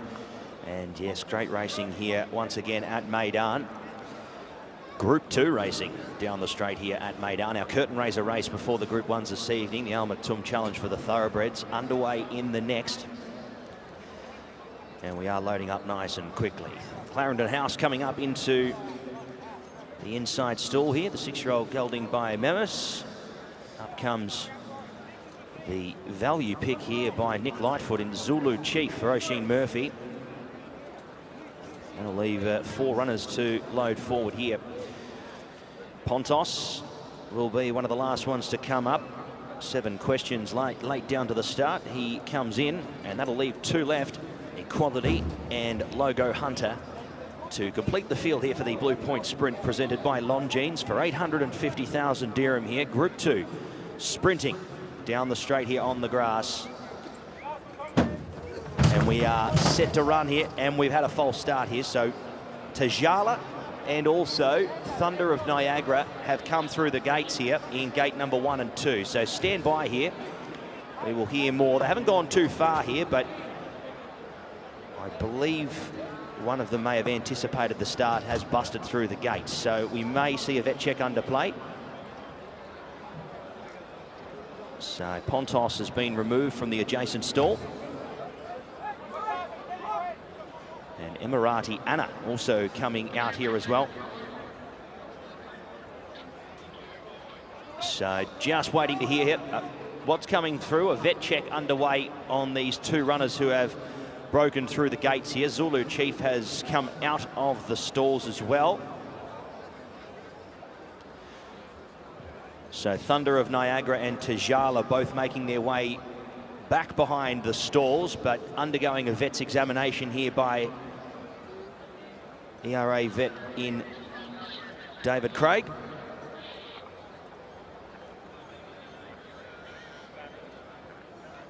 So 7 and 8 confirmed here, the vet check. We're just waiting to hear from them here. So we've actually had about 4 or 5 runners removed here from the stalls, as you can see on screen. The rest of these having to wait patiently here in the stalls. And once again, for those just tuning in, the 7 and the 8, Tajala and Thunder of Niagara busting through the gates there right as the starter Shane Ryan was about to press the button. And unfortunately, they did bust through the front.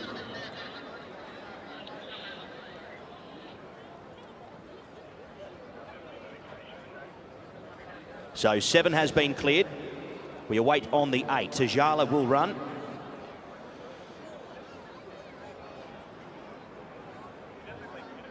So Tajala will stay in the field here and join the rest of his counterparts here for the Blue Point Sprint. Take note, a few of these, as you see, Urgent Appeal there, Clarendon House. And 8's been cleared as well. So we will reload here. 7 and 8 both pass fit to start here. Thunder of Niagara and Tajala. And we will load up nice and quickly here. A couple of these have been sitting here for some minutes. Zulu Chief comes back up into line. Pontos reloads.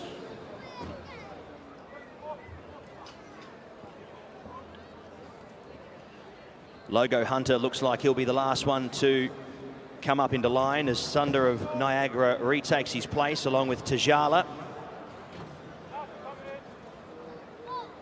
And Logo Hunter will come up to complete the field here for the Blue Point Sprint. Runners are set. Take 2. Group 2 racing down the straight, set to run, and we are away. Great run by and start by Pontos, pressing forward early here with Zorkin. Thunder of Niagara out fast, along with Emirati Anna, Clarendon House, and tracking them there was Tajala, reading to the centre of the track. Zulu Chief leads the way from Urgent Appeal. In behind them there was Equality, followed by Equilateral. Logo Hunter joins that second group, back to Star of Mystery, and 7 Questions at this point sits about last and spots the lead the best part of 8 or 9 lengths as they make their way inside the 4. Pontos well head together under Fresu, leads the way by 3 parts. The inside was Thunder of Niagara being whacked away, trying to get on level terms. Clarendon House, Emirati Anna, Star of Mystery out now. 7 Questions making good ground here in the late stages. Pontos the leader. Look at Star of Mystery. Star of Mystery flying up to the outside of Pontos. Levels up, goes on by. She's a nice filly. She's a fast filly. Star of Mystery, too good. Pontos second. Third across the line was Tajala, followed there by Clarendon House. Then came Emirati Anna, 7 Questions. Thunder of Niagara, Equilateral, followed there next in turn by Zulu Chief. Then came Equality, Logo Hunter, Urgent Appeal, and the last one there to cross over was Zorkin. The daughter of Kodiak does it again. Gave them some lengths too. Got past the 400 metres and had a job to do under Mikhail Barcelona this time around. She's utilised the 53 kilograms here and has absolutely motored them down here in the late stages and goes on to record a nice win, clearing Pontos, Tajala, Clarendon House, who will run into the top 4. Unofficial numbers there, 13, 6, 7 and 1. Star of Mystery, a nice filly for the future.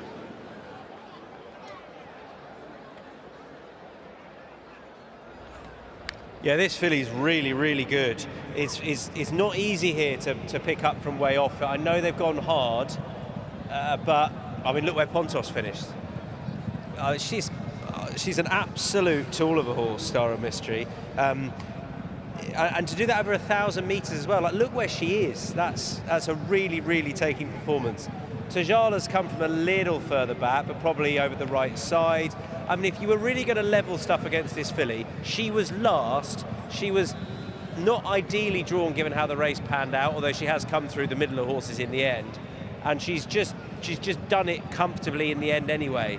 1,000 metres, 1,200 metres, I don't think it matters a huge amount. And if you look at the horses she's beaten and the company they have been keeping, i.e. Pontos has been beaten easily, wasn't beaten too far behind Highfield Princess in an Abbey. The likes of Equality was well beaten. She's a proper Group 1 filly sprinter, I think, and really exciting going forward.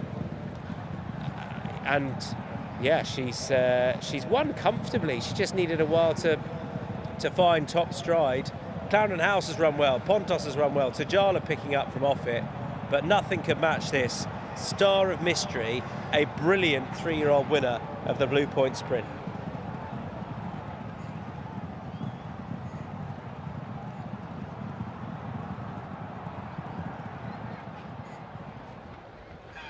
Yes, that was very, very impressive. Mikhail Barcelona, we're going to catch a word with after this 3-year-old filly. Just give her a little bit of space as well. She is still young and learning her craft.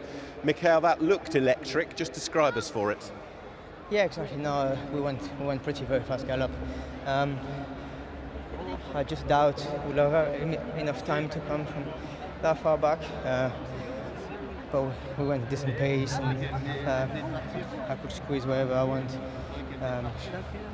And for a 3-year-old filly against this quality of 4 horses, she showed some class. Yeah. It's not always that easy to make up ground off the back, but her turn of foot is clearly a big, big weapon for her. Yeah, exactly. I mean, I was travelling well enough. With a better draw, I would be maybe a bit just closer, but I was happy where I was, and she's still learning, so everything going on the right way. Well done. Thank you.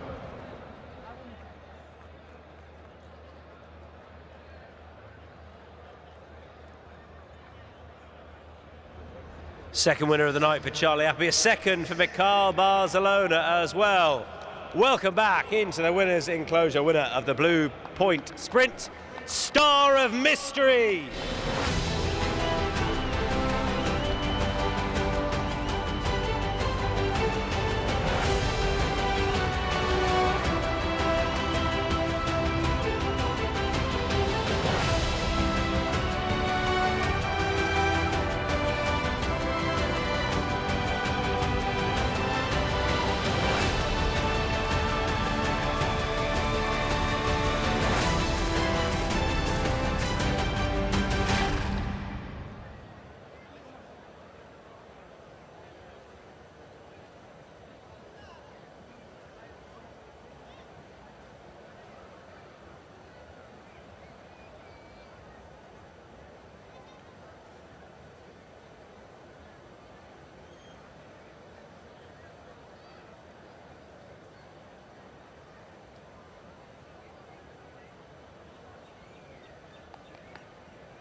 Okay, up next, remember, we've got 2 Group 1s coming up, starting with Al Maktoum Challenge, round 2, Group 1 for the thoroughbreds. That was the Blue Point Sprint. Group 2 presented once again by Longines, and making the presentation, welcome the regional brand manager at Longines, Mr. Patrick Aoun. He's presenting 3 awards.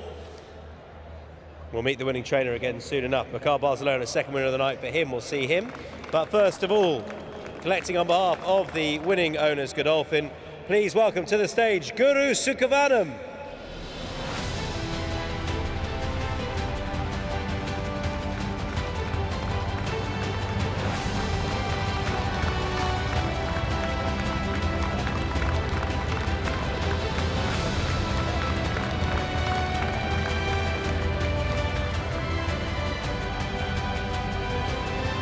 And now the winning trainer once again tonight. Please welcome, collecting the award for the sister of the horse he collected for earlier, Charlie Appleby.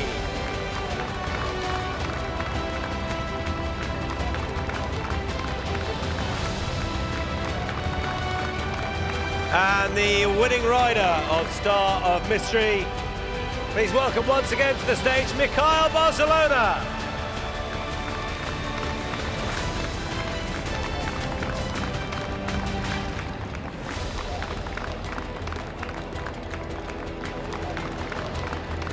And you can all come back in again.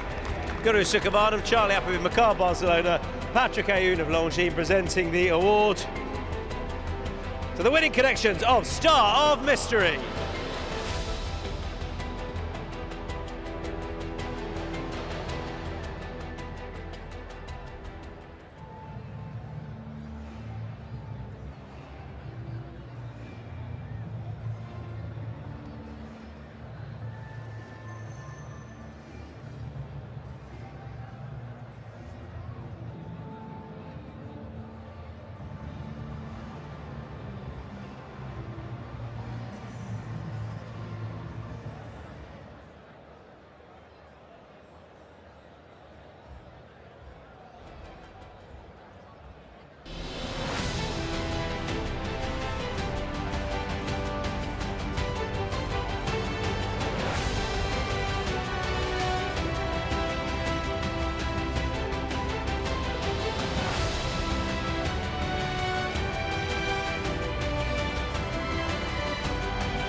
Right, one of the feature races is up next. It's the new look Al Maktoum Challenge, no round, just the Al Maktoum Challenge, 1900 metres dirt, and it's a Group 1 race. The first horse is Atletica El Colano, the first of the runners on the night for Julio Lascoaga, who's got big chances to come in the 2,000 guineas a bit later on. He's got the widest draw, this horse, but it's not going to matter too much in a way because he'll just drop out. That's his way. He gained that first success out here last time when cutting back Military Law to win the Endstar. They didn't bother with the blinkers that day. They were pulled off, which proved inspired and a good move. He's very capable. He'll hope for a pace collapse to bring him into the finish. Julio Lascuaga saying it's all about the pace and the timing of his run. But will he be quite good enough? We'll find out. Julio Lascuaga's number 1, Atletico Colano, heads them. Number 2 is Celtic Prince, good old Celtic Prince. For one of his age, he hasn't had that much racing. He was 3rd in the Al Maktoum Mile and 4th last time in the race won by Kabirkan. It probably brings him a bit short on the level required to win it. But many, many times he's graced the prize money places here at Meydan. Right, we're not with 3 at the moment, Clapton, but we've got 4, Desert Wisdom, who steps back up in trip. Desert Wisdom. I tried this distance in what would have been this race 12 months ago, looking for a first win since the 2022 Bergenahar, and did finish 2nd in that year's Godolphin Mile. He's a good horse. 5 is ever fast. It doesn't look the pick of Doug Watson's, admittedly. 5th behind Alcolano, Atletico Alcolano last time, and is looking for a first win in a good 2 years. Visor goes back on, having been left off last time. That is ever fast. Number 6, that is First Constitution. 2nd start for Masaba El Maheri since leaving Salem Ben Gadaya, returned to the dirt. There was more than 1 or 2 bits and pieces of encouragement last time. Shouldn't be forgotten, he finished 3rd in the 3rd round of the challenge on Super Saturday last March, so we'll see. He came over with a good reputation not so long ago.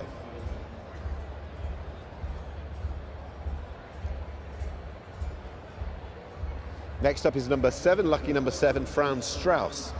Back up in trip here and stepping outside of handicap company. The blinkers are on now.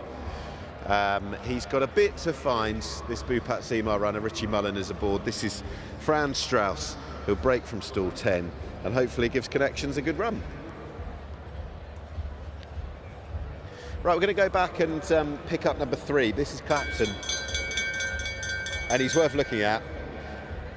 Lesson learned, Chad Summers said on his recent excellent interview with Laura King this week regarding the run in the Breeders' Cup Classic. It was an expensive lesson learned, but they learned that he doesn't want to keep to the inside in his races. He's a very, very good horse. He's a big horse. They've gone here rather than the Pegasus. And Chad Summers, welcome back. He won the Golden Shaheen in 2017 and 2018 with Mind Your Biscuits.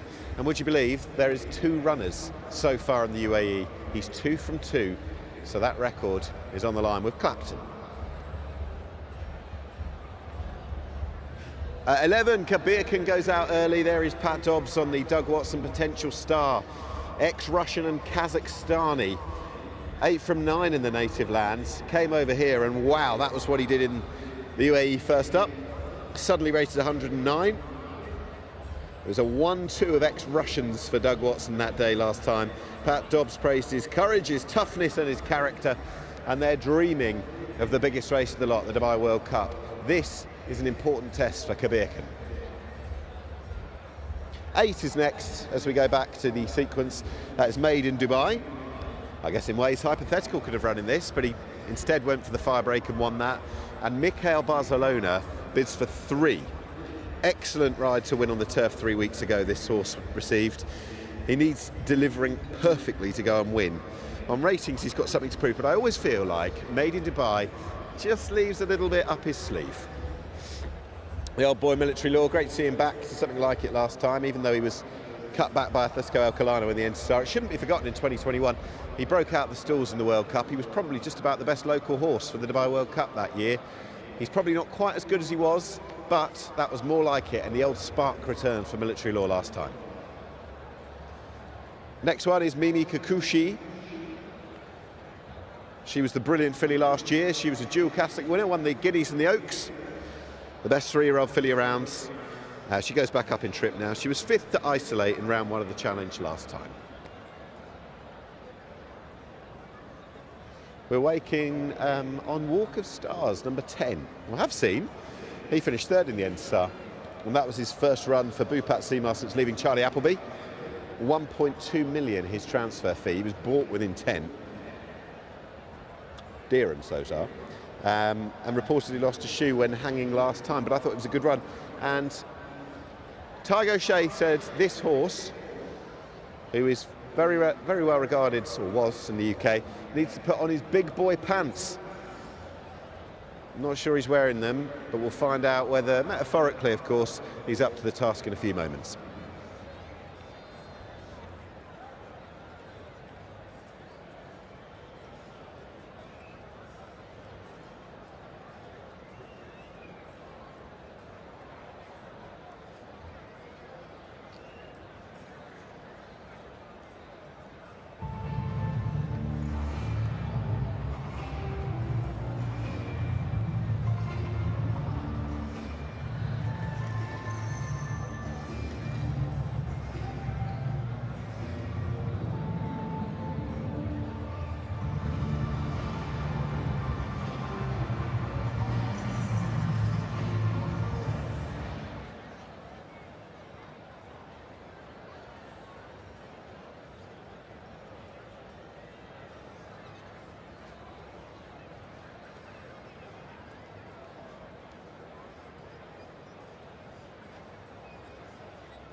You saw there the fine ad for Zabil Feed. And the fine feed that they produce, they are who support the Best Turned Out Award. 650 dirham to the winning groom of horse number 5, Everfast. The winning groom is Berman Gafoor. And here he is in front of us now with Ziad Al Hawat from Zabil Feed. Our thanks to him, to Zabil Feed and Berman Gafoor, who is the winning groom of the Best Turned Out winner number 5, Everfast.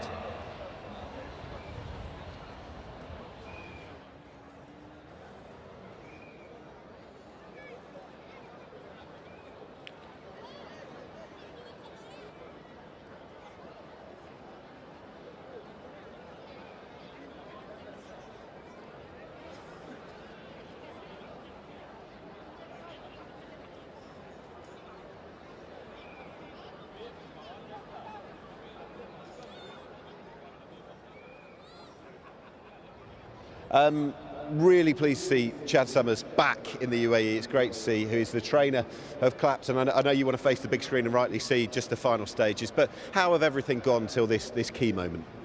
Look, you never know until they run the race. I mean, that's what makes the travel and everything so difficult, but we're happy with how the preparations have gone so far, and now it's up to the horse.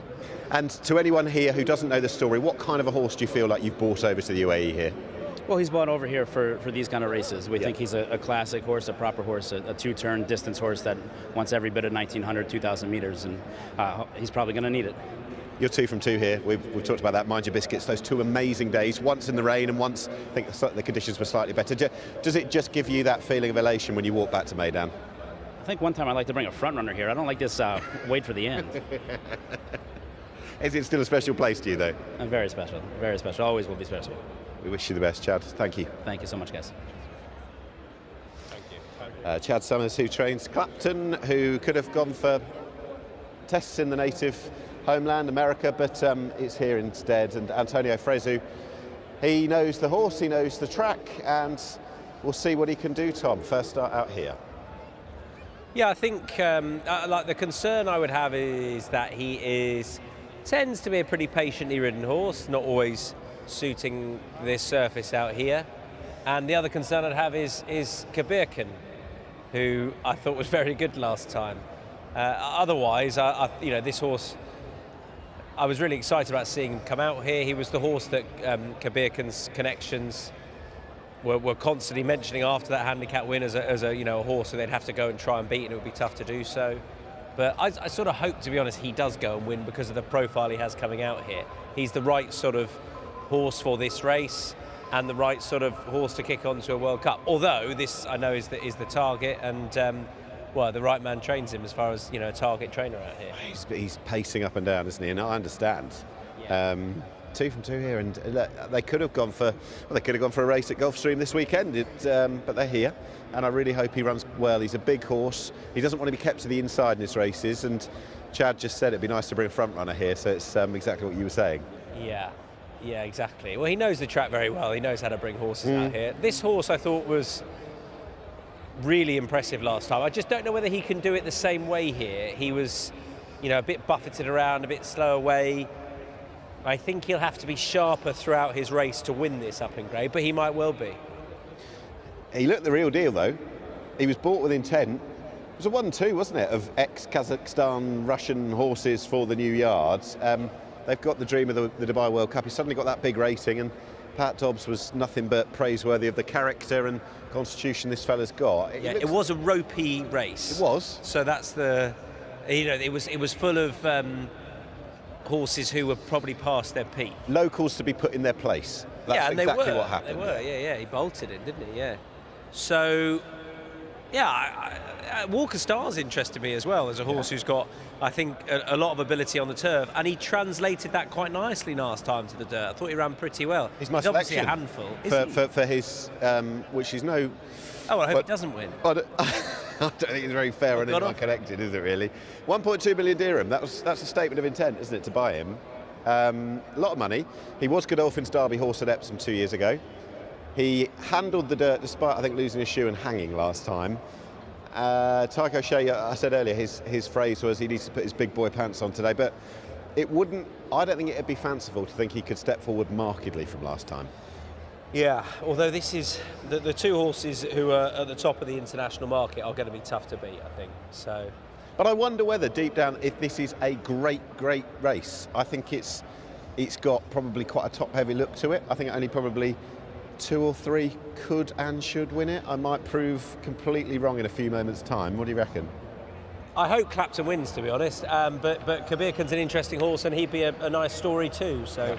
I hope we get that with this. And I'm more of a fan of Clapton's music than Kabir Khan anyway. Yes, Kabir Khan needs to up his history of albums. See ya. Right, Pat, over to you for the Al Maktoum Challenge. Thank you very much, gentlemen. Now, one of our big features for the evening here for 3.68 million dirham, 2.208 million dirham to the winner here of the Al Maktoum Challenge. 1,900 metres ahead of them. Plenty of talent amongst them. Atletico El Colano loads up into line. And the American Clapton will be the last one to come forward. We will be set for a start. In the Al Maktoum Challenge, presented here by Longines. All roads lead to World Cup night. Set to run. Racing. To the best line of the night. Walk of Stars fast out off the inside. Desert Wisdom pressing forward. First Constitution. Also up there as well, Mimi Kikuchi. Franz Strauss is going to have an opportunity to slot in as these two gaps appear here between these two groups. Kabir Khan sticks to the inside, followed by Clapton, spotting the lead 6 as they work off past the mile. Then came Celtic Prince, followed there by Meydan Dubai. Military Law third to last. Atletico El Colano and Everfast have each other for company here at the back. 20 lengths top to tail here, and First Constitution injects more tempo. 8.52, 19.26 as they work their way along the back here past the 1,200 metres. First Constitution leads by 3. Walk of Stars second. Desert Wisdom third, sliding up the inside. Kabir Khan slides off the running rail and starts to make an improving run here from Franz Strauss, who's outside. Then came Meydan Dubai, getting on their back. Out wide was Clapton, followed there by next in turn, working along there, Mimi Kikuchi, just detached at the moment from this first group, being pushed along with Celtic Prince.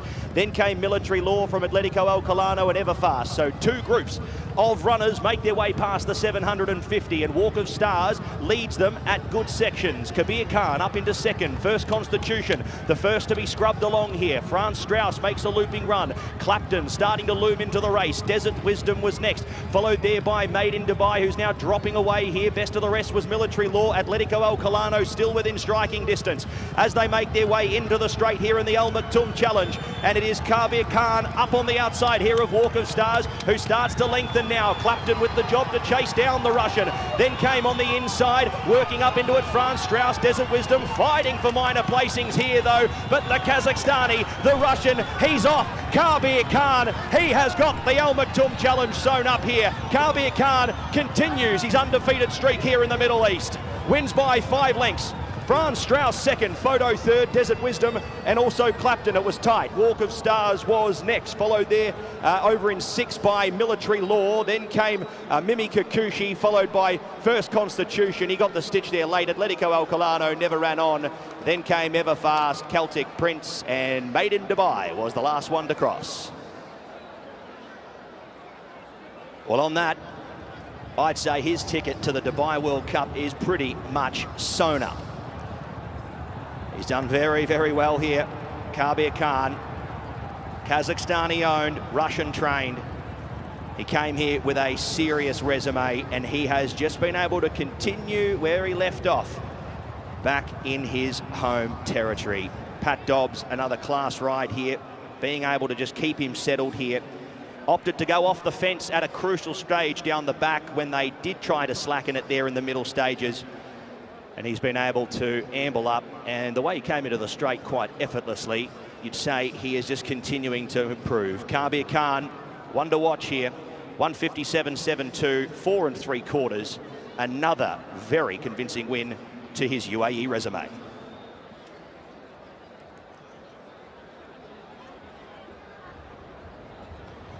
Well, that was a proper job from Kabir Khan. He's bolted up in a good field. I know it's a Group 1 race, and you know, you had the likes of Clapton in here, who has clearly run up to what he's capable of. He had a poor trip, but you know, he wasn't able to lay up with them, and that unfortunately his discredit, as opposed to Kabir Khan, who could and laid up with him easily. I've come back to Kabir Khan from Kabir Khan. It's got to be Kabir Khan. Either way, he's very, very good. He went through the race with aplomb compared to last time, where he did a lot wrong but won despite that. He's clearly learned to bundle from it, and he's done everything right there. Now this is a serious World Cup contender now, from winning a handicap of 90 odd to being a serious World Cup horse. No mistake about it, a proper World Cup horse off the back of that. Just the way he went through the race, like a serious dirt horse. And I guess the right horses are finished in behind, with Clapton and Franz Strauss, who's run a good race. As far as the time goes, it's not as quick as last year. It's probably in keeping with what we've been seeing tonight. It was just very impressive, and great that, you know, Doug Watson and Pat Dobbs and the Kazakhstani owners have got a horse like this on their hands, a proper World Cup horse. Easy in the end for Kabir Khan, who's beaten Franz Strauss, Clapton, beaten the rest, and a worthy winner of the Al Maktoum Challenge presented by Longines.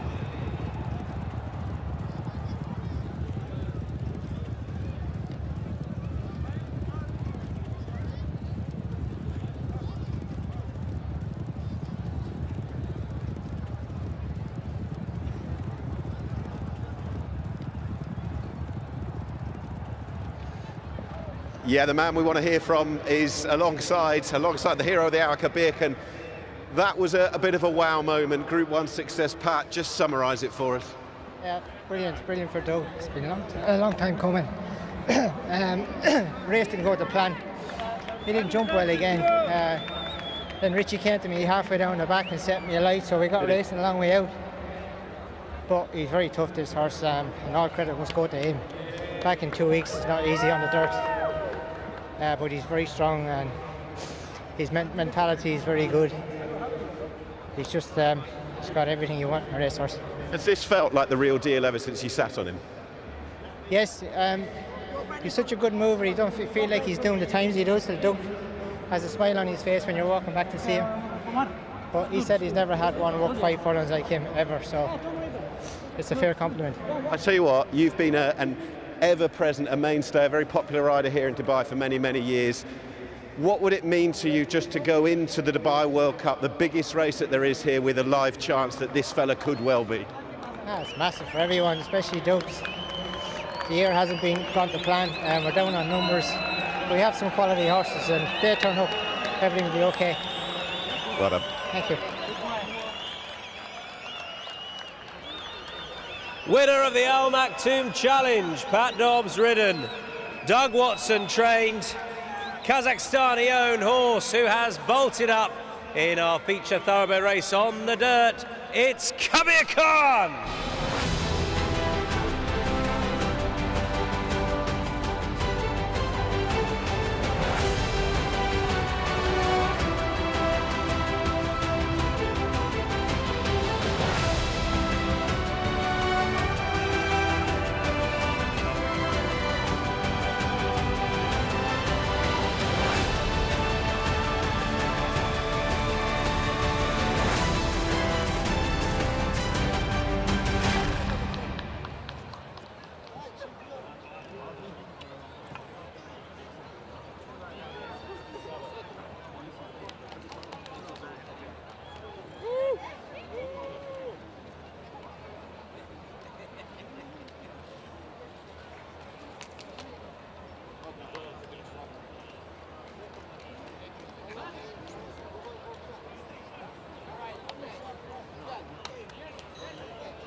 Numbers here in the Al Maktoum Challenge, Group 1, presented here by Longines.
right, some presentations to take place now for Al Maktoum Challenge, Group 1, presented by Longines. Welcome to the stage a man who's going to be presenting 4 awards now, Mr. Patrick Ayoun, the Regional Brand Manager. Thank you, Patrick. Once again, thank you for your support of all the racing tonight, to Longines and to Mr. Patrick Ayoun. He takes his position. First of all, he will be presenting the winning owner trophy to our winning owner, his second time up here at Meydan, the owner of Kabir Khan. Please welcome Slek Mukhambetkaliev, and accompanying him, his son Daniel Mukhambetkaliev.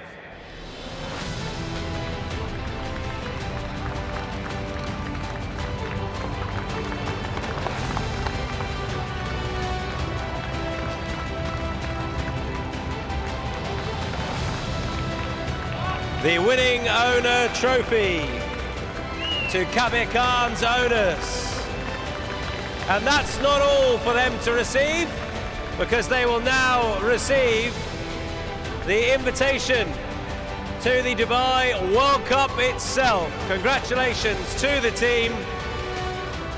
This is a bonus qualifying race for the Dubai World Cup, and everyone at Meydan thrilled to announce their qualification for the big race at the end of March. See you there. Please now welcome the winning trainer of Kabir Khan, Doug Watson.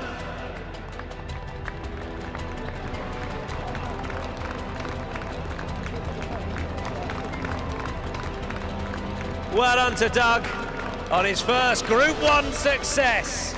Long time coming, and a welcome one for Doug Watson and the winning rider, who also qualifies for that. Please welcome Mr. Patrick Dobbs.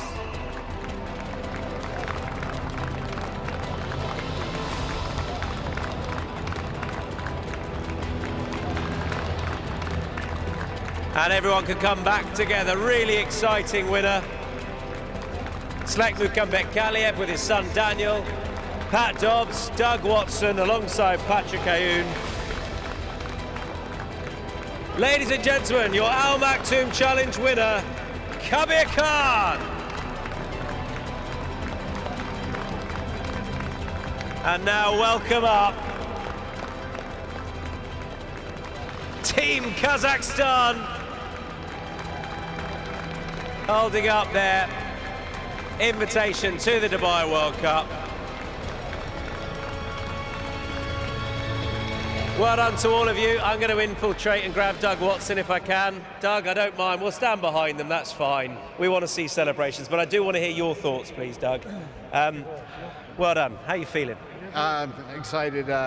It's our first Group 1 winner, which is... I was really surprised, genuinely, but it must mean a lot. Yeah, it does. And there's not too many of us to run in, so, you know, not many over here for a stable like ours to run in, so it was, it's really nice. And I'm just so happy for the owners, and Pat gave him a great ride, and I think we knew kind of turning in where he was going, and it's just really nice to have such a nice horse. And if I may, it seemed like, you know, he allowed Pat this time to be where he wanted. Yeah. Last time it was tough, but it was obviously a lesser race. Yeah. But he seemed just to have learned a load from that. Yeah, he broke a lot better, and then kind of the inside opened up where he could just get a nice lane through there. He takes kickback, which is going to serve him well in the future, I think. You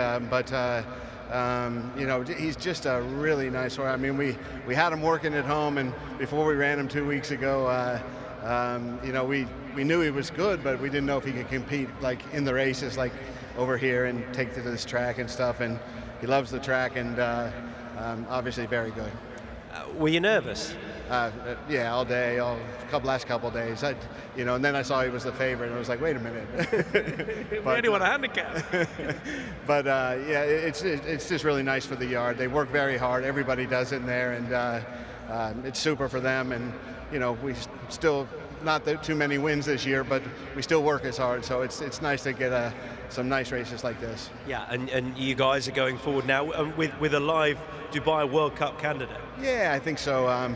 You know, coming back in 2 weeks and still being as impressive as that, this dirt takes a lot out of horses, and it's not easy to come back in 2 weeks and to run quite like he did there. Very nice time, and to do it so easily in the end. So you know, we'll see what they want to do. You know, obviously there's a third leg on Super Saturday, but if they want to go straight to World Cup, I'm very happy with that. He ran great off of a long layout from September, so I don't think it'd be any problem keeping him fit. So we'll leave it up to the owners and see what they want to do.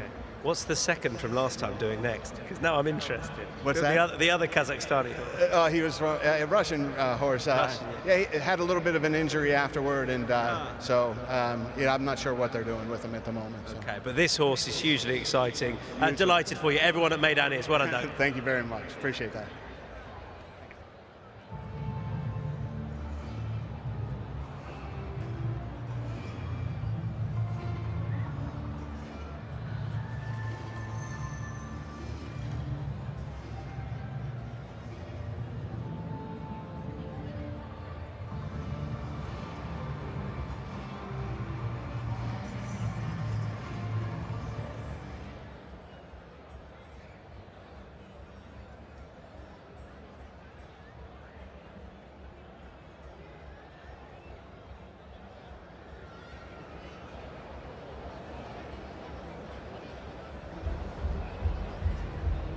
It's time for our third Faces at the Races. Bit of music going on, that's always welcome. But who is going to be tonight's third winning face? I think we're in the parade ring lounge there, are we? We're in the parade ring lounge? Must be. A little bit of music going on in there. Not dancing yet. Will be after race 9, don't forget. And we're going to find a winning face tonight. Waving is good. Smiles is what wins you the prize. It's 500 dirham to the winner that we pick out. It's well worth it. It's well... Who are we going for? Is it going to be... He doesn't want it to be him, but it could be... Is it going to be you? You've won 500 dirham. What more could you want? Congratulations, madam. You are tonight's third winning face at the races. Go and collect your prize. There we are. We got a smile out of you in the end, and I'm delighted about it. Congratulations.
Race 7's next. It's the second of the two thoroughbred Group 1s. It is the Jebel Hatta, presented by Longines, turf race, 1,800 metres, and rehomed from its traditional slot on Super Saturday, much earlier in the year.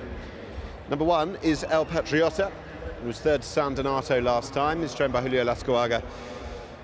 That run coming in the Zabil Mile, so has got a form to turn around. One of the first Uruguayan horses to make the trip over a few years ago for Antonio Sintra, and then Julio Lascoaga in more recent times. Probably ran the best race of his Dubai career last time, so we'll see what he can do under Jose de Silva. 2 is Erzincan, who was second best behind Measured Time in the Arashdia. A couple of pounds better off with that rival now, but Measured Time I thought looked a different class in that race, it's easy to say. Visor left off last time, and that will continue to be the case today. Don't forget, he is perennially underestimated in the international betting markets. He did finish 4th in this race last year, when it was run in March, at a mighty 150 to 1. 3 is Highland Avenue. He was 8th in the race, won by Measured Time when last seen in December. He's got form to turn around from that running, but I thought it was okay. His European form's good. He did rout them in the Group 3 Darley Stakes at Newmarket in October. That's not so long ago. And Highland Avenue represents Charlie Appleby. Richie Mullen, the trainer, it's a strong, the rider, sorry. It's a very strong hand for the trainer. Not least because of this horse as well. This is Ottoman Fleet. Mikhail Barcelona looks for a treble, 2 of which could be for this trainer. Wary to win on Charlie Appleby's Ottoman Fleet. 3rd to Measured Time last time. That being his first run since June, since a strong campaign stateside. But he had a tough start last time, and while it might be tough to reverse the form of Measured Time, he's better off at the weights. And second up out here, he can go all right. 5 is San Donato. What a win that was last time, 3 weeks ago over Marban in the Group 2 Zabil Mile. Beautiful ride from Pat Dobbs. I think you'll hear that the bell's gone, unless you want to test your hearing, which is something I've just had. Thank you, Cedric. San Donato, Pat Dobbs looks for a quick double, and they've both been Group 1 races.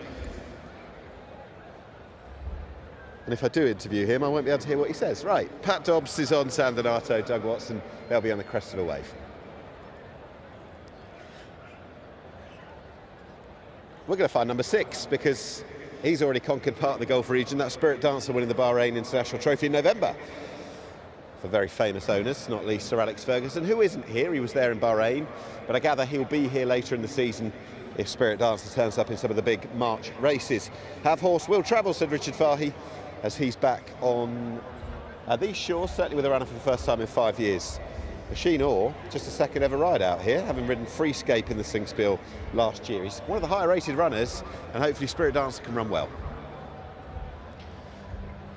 Next up is Silawi, number 8. We'll come to Measured Time. Silawi, who's been running in good races over in Qatar. Form from France would leave him a bit short, though. Christophe Soumillon's had landmark victories in this race.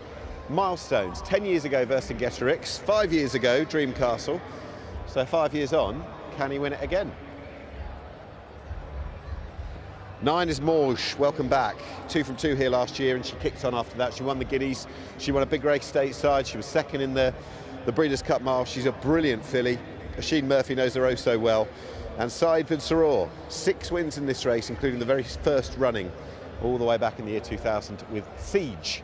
Morge, welcome back. What a star she is. There's El Patriota, heading out onto the green stuff. Erzincan doing the same. Excited Highland Avenue, shot out there. The grey, number 3. Stablemate Ottoman Fleet. We haven't wrapped up the lineup, though, by picking out the best of the 3, it would seem. William Buick's selection, Measured Time. Hopefully we'll get a shot of him sooner rather than later. There you can see the greys headed right over towards the far side as they'll loop round and go to the 1800 metre start. It's track and trip some of the best horses have graced. Thinking back to Almond Eye 5 years ago now, would you believe? And more recently, Lord North, 3 times a winner of the Dubai Turf. Talk of him coming back for maybe a 4th. It'd be amazing were he to do so. There's the colours you want to look out for. Spot the caps as well, those being the black for Highland Avenue, the red for Ottoman Fleet after the blue body of Godolphin. White cap for Measured Time, and Morge, she'll wear the royal blue, the all blue, with Oisin Murphy, the former champion jockey of the UK, back for the first time in a while. There is Measured Time, who is very highly regarded. 4 from 5 so far, and William Buick wouldn't have put you off in his comments earlier. Horse firmly on the up, this half-brother to Rebel's Romance. He's bred for the top. He's suddenly a 115 rated horse. And William Buick told us last time, Al Rashidir was a new test for him, but a test well passed. Buick, the leading rider in the race with 3. And in a few moments, he'll look to make it 4 with Measured Time, one of the really interesting runners in the Group 1 Jebel Hatta.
Best turned out time, and it's gone to Salawi. Well done to Salawi. Well done to Dul Singh, who is the best turned out winning groom tonight. 650 dirham for Dul Singh. And that is being presented by Ziad Al Hawat of Zabil Feed. Oh, thanks to Zabil Feed. Well done to Dul Singh. 650 dirham richer. Congratulations to you.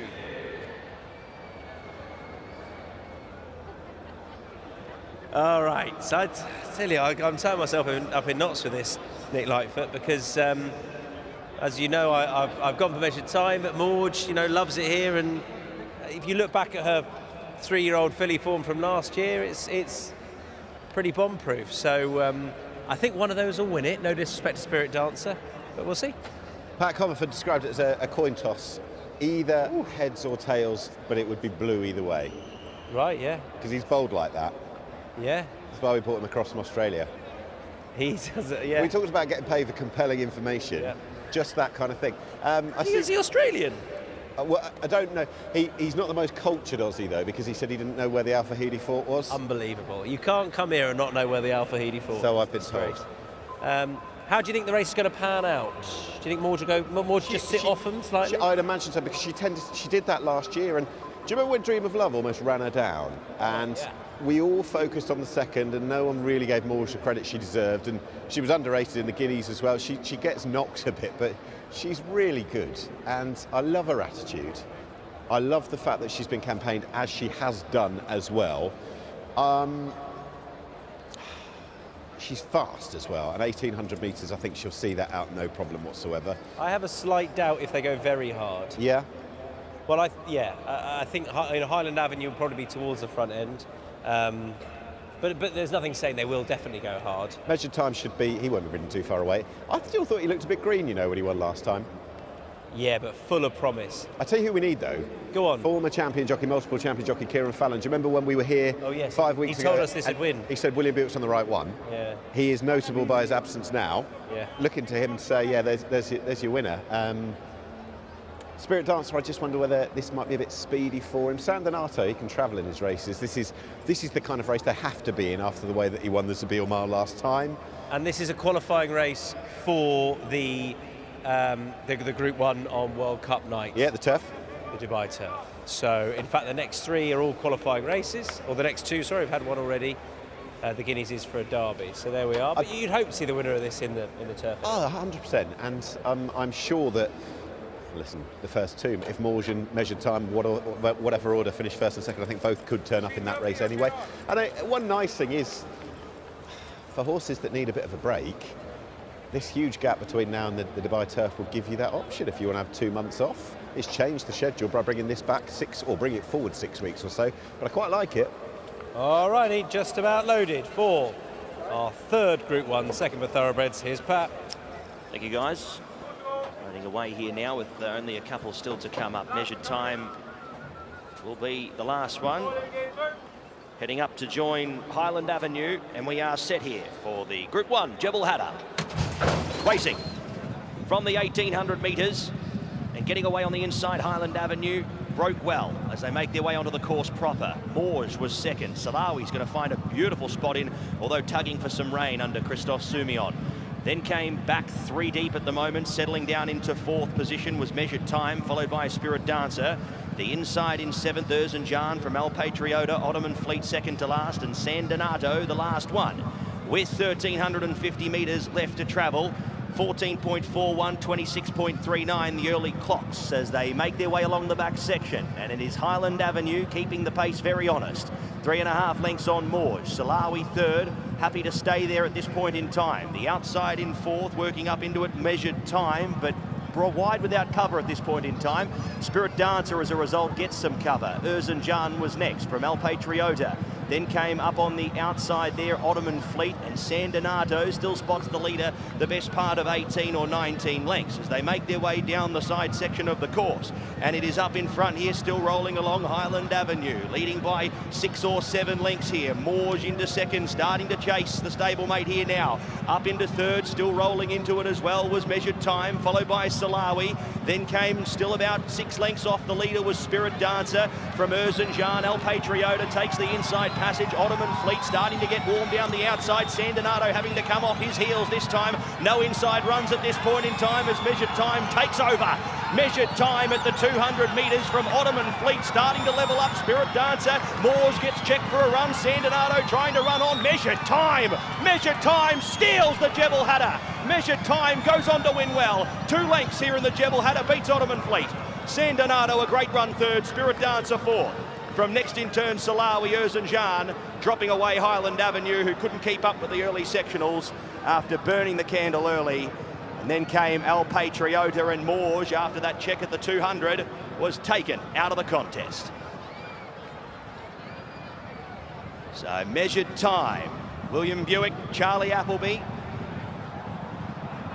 goes on to take the win here, backing up an incredible performance last time to the race as a 4-year-old colt by Frankel. Put the writing on the wall last start that a Group 1 potentially was within his grasp, and he's been able to succeed with that very, very early in the career at only start number 6. Number 7, our winner of the Jebel Hatta.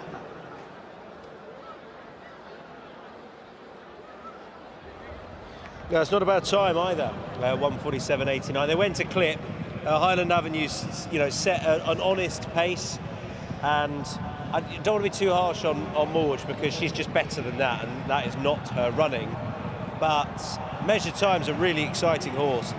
He looked a bit more tractable in the early stages than he did on his first start out here last time, and he's won very, very comfortably. Ottoman Fleet's run a really good race running on from the back, but maybe benefited from where he was produced from. The eventual third, San Donato's run on again, but William Buick had the winner in a perfect position. He obviously sat just off Morge, keeping tabs on her and well off his stable companion, Highland Avenue, and he was just always going that little bit better than the Godolphin Blue alongside him. When he straightened out, again, a strong travelling horse with a real burst of pace, which suits this track so well. It's a little bit what we saw in Mysterious Night earlier on, and he's turned out to be comfortably the best horse in the race, and he's put it to bed pretty conclusively. We hope we will see him next, or maybe there'll be another run, but then on to the Dubai Turf itself, because he looks an absolute natural over this distance. For all he does get further, and what's tried over 1.5 miles, don't forget. He is a Frankel, and he's got stamina aplenty for this distance, but a good test at this trip, exactly what he wants. And before that run last time, he wouldn't necessarily have pinged out as a horse who'd be making it into a Dubai turf horse, because he had a lot to improve on. But he's done just that, and he's a real candidate for that contest. Measured time, the closing stages again, as he wins easily the Jebel Hatta, presented by Longy.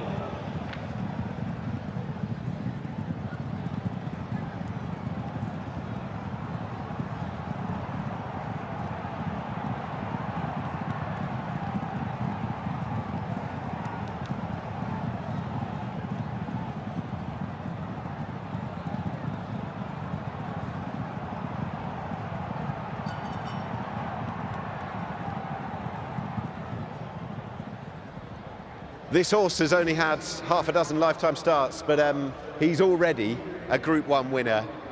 And I know William Buick rates this horse very highly. He said how much he was looking forward to getting back aboard him, having won on the other of the feature nights, Festive Friday 5 weeks ago. William, that was a bit of a wow performance. This horse is getting better and better. How good do you think he could end up being? I think he's very good, and he's got so much, you know, pure raw ability, and it's not very often you see a horse that can travel and have such a high cruising speed as he does, but be so strong at the end of a race as well. So, you know, I definitely think he will get further, will stay further, and I think he will. I think he will keep on improving. Today he was much better in the preliminaries than he was here on the 22nd of December. Yes. So that was a step forward. He's learning everything I'm asking of him. He's understanding the objective more. Could you see him having a nice break now ahead of the turf, given the new location of this race? I think he's definitely put himself into the World Cup night picture. Yeah. I guess that would certainly be on the agenda. What he will do between now and then, we'll see. And lastly, he is very well related, Rebel's Romance, of this parish, of course. Is he just a quicker version? Yeah, he is probably, but you know, Rebel's Romance, he looked pretty quick when he won the Breeders' Cup turf, so they're a good family, and you know, hopefully this fella can reach the same levels. Top man. Ladies and gentlemen, a third one tonight for Charlie Appy, another one for William Buick, winner of the Group 1 Jebel Hatta. Measured time.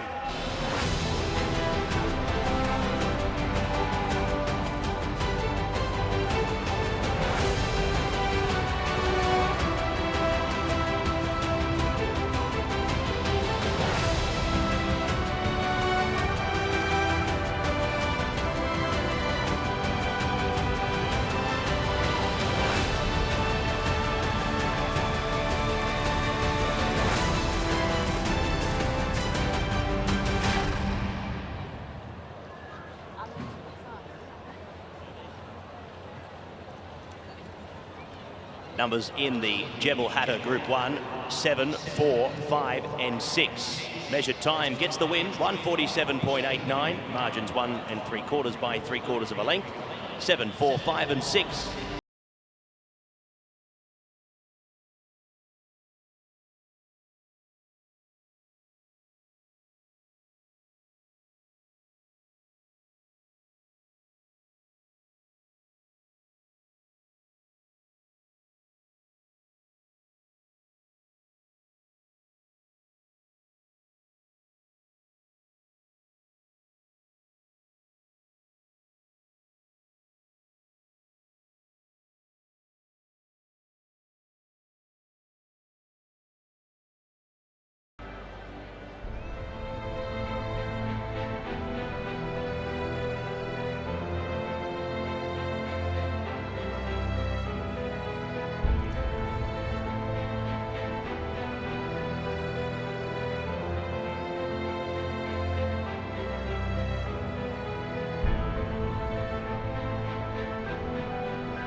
And that is correct weight here in the Jebel Hatta.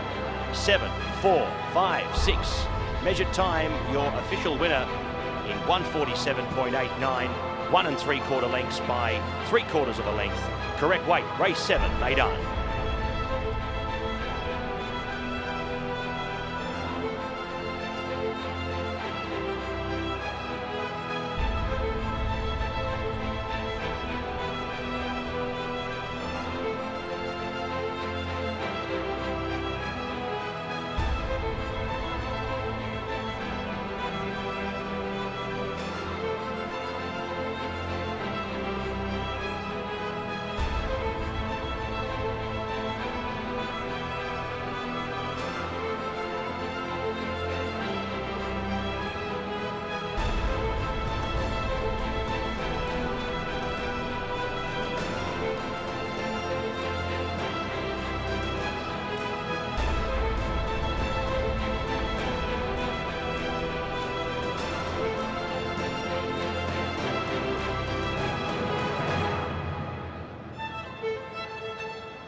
Presentation time then for the Jebel Hatter, presented by Longines. Another bonus qualifying race. We'll come to that.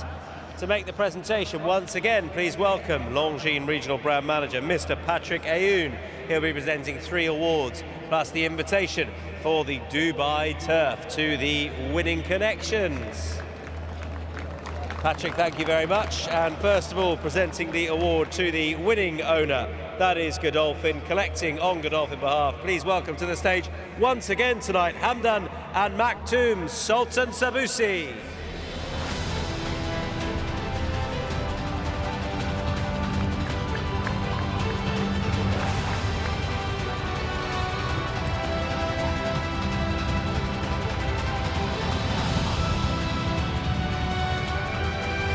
Well done to both of you. Been up on this stage plenty the last few weeks. And they will also receive from Patrick Ayoun the invitation to the Dubai Turf on Saturday the 30th of March. That qualifying race, the Jebel Hatter, for the 9 furlong Group 1 on Dubai World Cup night. And an excellent night for the winning trainer. Please welcome to the stage once again, Charlie Appleby.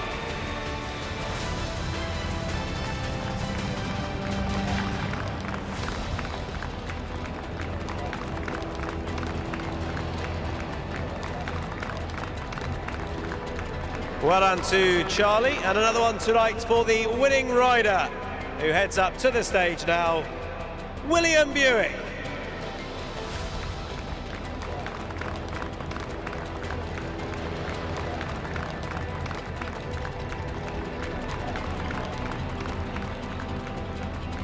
And everyone can come back together now, please.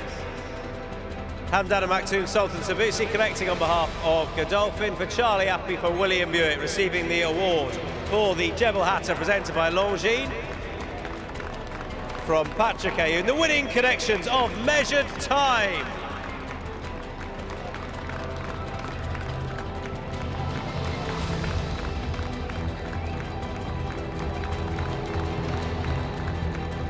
Well done to everyone. Charlie, if I can just keep you here for a very quick chat, if you don't mind. I'll pop you at the back here once again. Well done. You've got the invitation then to the Dubai Turf. Does that seem the obvious target?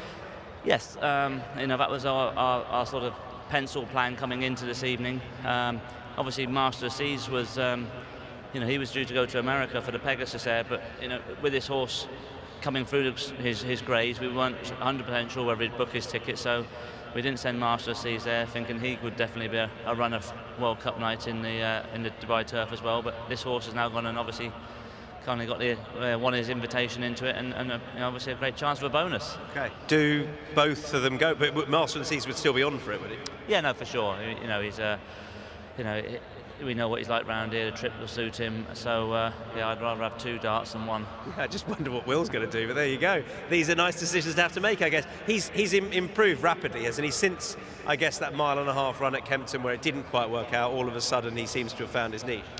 Yeah, look, to be fair, like I say, the lads, Michael Metcalf, he rides him, has done a great job in settling him. You know, he's a half-brother to Rebel's Romance, so we know what that horse has done over the 1.5 miles. So that's why we sort of started going that route. But we felt that the hood, when he ran with a hood there last time at Kempton, Will just said he just felt numb. So we obviously we removed the hood since then, and yeah, it's been the changing of him. Can you reflect on Star of Mystery? She was really exciting to watch, and you look really happy with that performance, because I guess that it was by no means a certainty that a drop to 5 was going to work out, but it did not. No, for sure. More delighted that it's mistrusting the mare. She obviously had a mysterious night winning earlier, and Althika we've seen out here before, so she's been a great mare for the family, and to see her, another one of her siblings win at group level is always a pleasure to see. And as far as to what she might do, Charlie, does she just have options over 5 and 6, do you think? Yes, I mean, look, we'll probably come back here Super Saturday first, and then look at what happens towards World Cup night. 6, I just think the 6 is back in Europe. They're a stiff 6 there, and I think that the 5, she probably gets into a better rhythm. You know, we saw her over the 6 win here, admittedly, but she just travels a little bit too generous, whereas over the 5, they just take her on put her on her head a little bit more early doors, and it allows her to run the race the right way around. Siskani in the last race, he's obviously got a penalty to shoulder, but he does like it here, and he seems to go pretty well first up. Yeah, he's getting a bit older and a bit wiser, but he knows it round here well. So, you know, the horses showing they're in good health, and you know, like you say, he's got a penalty. And it's a tidy little race as well. There's a couple of young horses in there, which you never know, where they're going to project to. But he goes there in good form. Okay, wish you all the best on the full time. Well done. Thanks, Tom. Cheers.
Okay, the Group 1s have finished, but we've still got a classic. That is the UAE 2000 Guineas, presented by Longines, Group 3, 1600 metres on the dirt. This is a fascinating runner. This is Oasis Boy, who is one of two strong chances for trainer Julio Lascuaga, South American import. 2 from 3 in the native South America, and comes across, though having to give weight away, being a South American bred, Southern Hemisphere bred, rated 109. He is by the great stager Asiatic Boy, formerly very well known in these parts, particularly to some of the older vintage. 2007 winner of this very race, so he bids to emulate his sire. Julio Lascuaga said back in December how happy they were to transfer this horse, but he did say he couldn't necessarily split his 2 horses. He's not a big, sizey sort that I thought we might see, but he's clearly very well regarded. And they're trying to keep a lid on him. Number 2 is next. That is his stablemate, Quartier. Jose de Silva rides. Sumion's on Oasis Boy. Now, this is a horse who's proved the talent here. Was second in the trial for this. Just failed to reel in Mayatao. And the extra couple of 100 metres, that won't hurt. Looks a surefire good move based on the way that he ran to the line that day. The third from that race has come out and won. He doesn't have the same rating as his stablemate, but he has proved it at this track. Doesn't seem to be getting as edgy as his stablemate either. Right, that's the 2 South American horses. 3's next. Killer Collect. Looks a big talent winning second up here. That was over 1600 metres. Having stepped up from sprinting on the debut. Mixed form, but looked a talent. And I thought he was going to go and get beat at one point before finishing strongly. No surprise they've opted to come here. And Tygo Shea, who selected the rides on this horse, saying he rode like an older horse. He said his ace card is just how laid back he is, and that's being exhibited here. Have a look at him. That is Killer Collect. We're going to jump to Military Artist. This horse is well regarded. Spot that white blaze. Adre de Vries is the jockey. He loves this horse. And he was 4th in the trial, with form to reverse. He's got a chance, though, third in the trial, I beg your pardon. He came out and won subsequent to that. He was a little unlucky the time before, but he's very well regarded. And Adrien de Vries said that he was the best horse in the race last time, even though he was backing up so quickly. He suggested he won't want any further than a mile either, so this should be the limit of his stamina. 6 is Nazy, who represents Godolphin, represents Saïd bin Suroor. He's won this before, 7 times no less, with some greats. Horses who went on to win the Dubai World Cup. Street Cry, Thunder Snow, he did that twice. I don't know if Nazy's in the same bracket, who switches back to the dirt, goes back up in trip, well beaten by Killer Collect last time. There were excuses for his dirt run 2 starts ago. Maybe he's worth another try, so we'll see. 7 is Rassas, who was 5th in the trial. He's been progressing though, and actually looked like he was a spent force last time, but the margin of defeat was less than 5 lengths in the end, so he kept on Rassas. For Ahmad bin Hamash, Connor Beasley, again, they look for a double on the day. Avoiding the bell like the plague now. 8 is Turgeman. For another jockey looking for a double, Michael Costa, the trainer. This is Tom Marcon's mount, Turgeman. There's no Mayatao, he's scoped dirty. Their elected first string he would have been. Turgeman, though, the trial non-trial winner, given the fact that Mayatao won that. Turgeman, who won at Jebel Ali the other day, turns out quickly, unraced beyond 1,200 metres, should be bred to get a mile. And Tom Marcon gave us a good word for this horse earlier. I think he was quite excited. You can see how hard fit he is, based on the fact that he's been racing very recently indeed. He's a fine-looking horse, Turgeman. There's a mighty atmosphere here, and all connected through the DRC race programming and everything else that goes on, I think deserve a lot of credit for tonight, given the fact that they have shaken up the usual, ripped the formula to bits and have changed the programme. We have all these Super Fridays as part of a season really that's not punctuated all by March, which is great. Oasis boy, Christophe Soumillon's aboard. He's had success in these colours, thinking to the brilliant Vercingetorix in my not so long ago memory, about a decade ago. I remember him riding that horse. He's had success in it, and these are the colours that Asiatic Boy under Johnny Murta won this very race in 2007 in the old Nadal Sheba. So this horse is looking to do what his sire did some 17 years ago rather. There's the stablemate, that is Quartier. The Argentinian bred meets the Uruguayan bred, and he's got a big player in this. Killer Collect is 3, we talked about him. Tiger Shea's elected mount. Still waiting on 4, Mendelssohn Bay. There is 5, Military Artist for Adrien de Vries, who has conquered the 3-year-old world, these connections. The trainer and the jockey conquered the 3-year-old filly world with brilliant Manama Gold, but got to prove it with the Colts. Now there's Nazy under Ashim Murphy. He didn't go for these connections with Morge. Rassas ran all right last time, despite the margin of defeat. Work to do, but might run okay. And no Mayatao, but there is the fine-looking Turgeman, who just last weekend hacked up at Jebel Ali. And there is, last but by no means least, number 4, Mendelssohn Bay, son of the UAE Derby winner Mendelssohn. Tiger rides Killer Collect, as mentioned. This horse was 4th in the trial last time, didn't have the quickest start. Looks like he'll benefit from further in time, maybe even further than this, you know, 19, 2000. We'll see. Rider aboard, and that completes the 8, the Fab 8, who go out for the 2,000 guineas.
And time for the best turnout winner yet again. Killer Collect, horse number 3, excellent winner last time. Looking to do it up in grade. That's 650 dirham for our winning groom. So AC Singh, well done to him. Thanks to Ziada Hawat for presenting the award on behalf of Zabil Feed. 650 dirham to AC Singh. Well done to him, all smiles. Zabil Feed, he's from Zabil Stables, you can see that from the hat. And thanks to Ziad Al Hawat.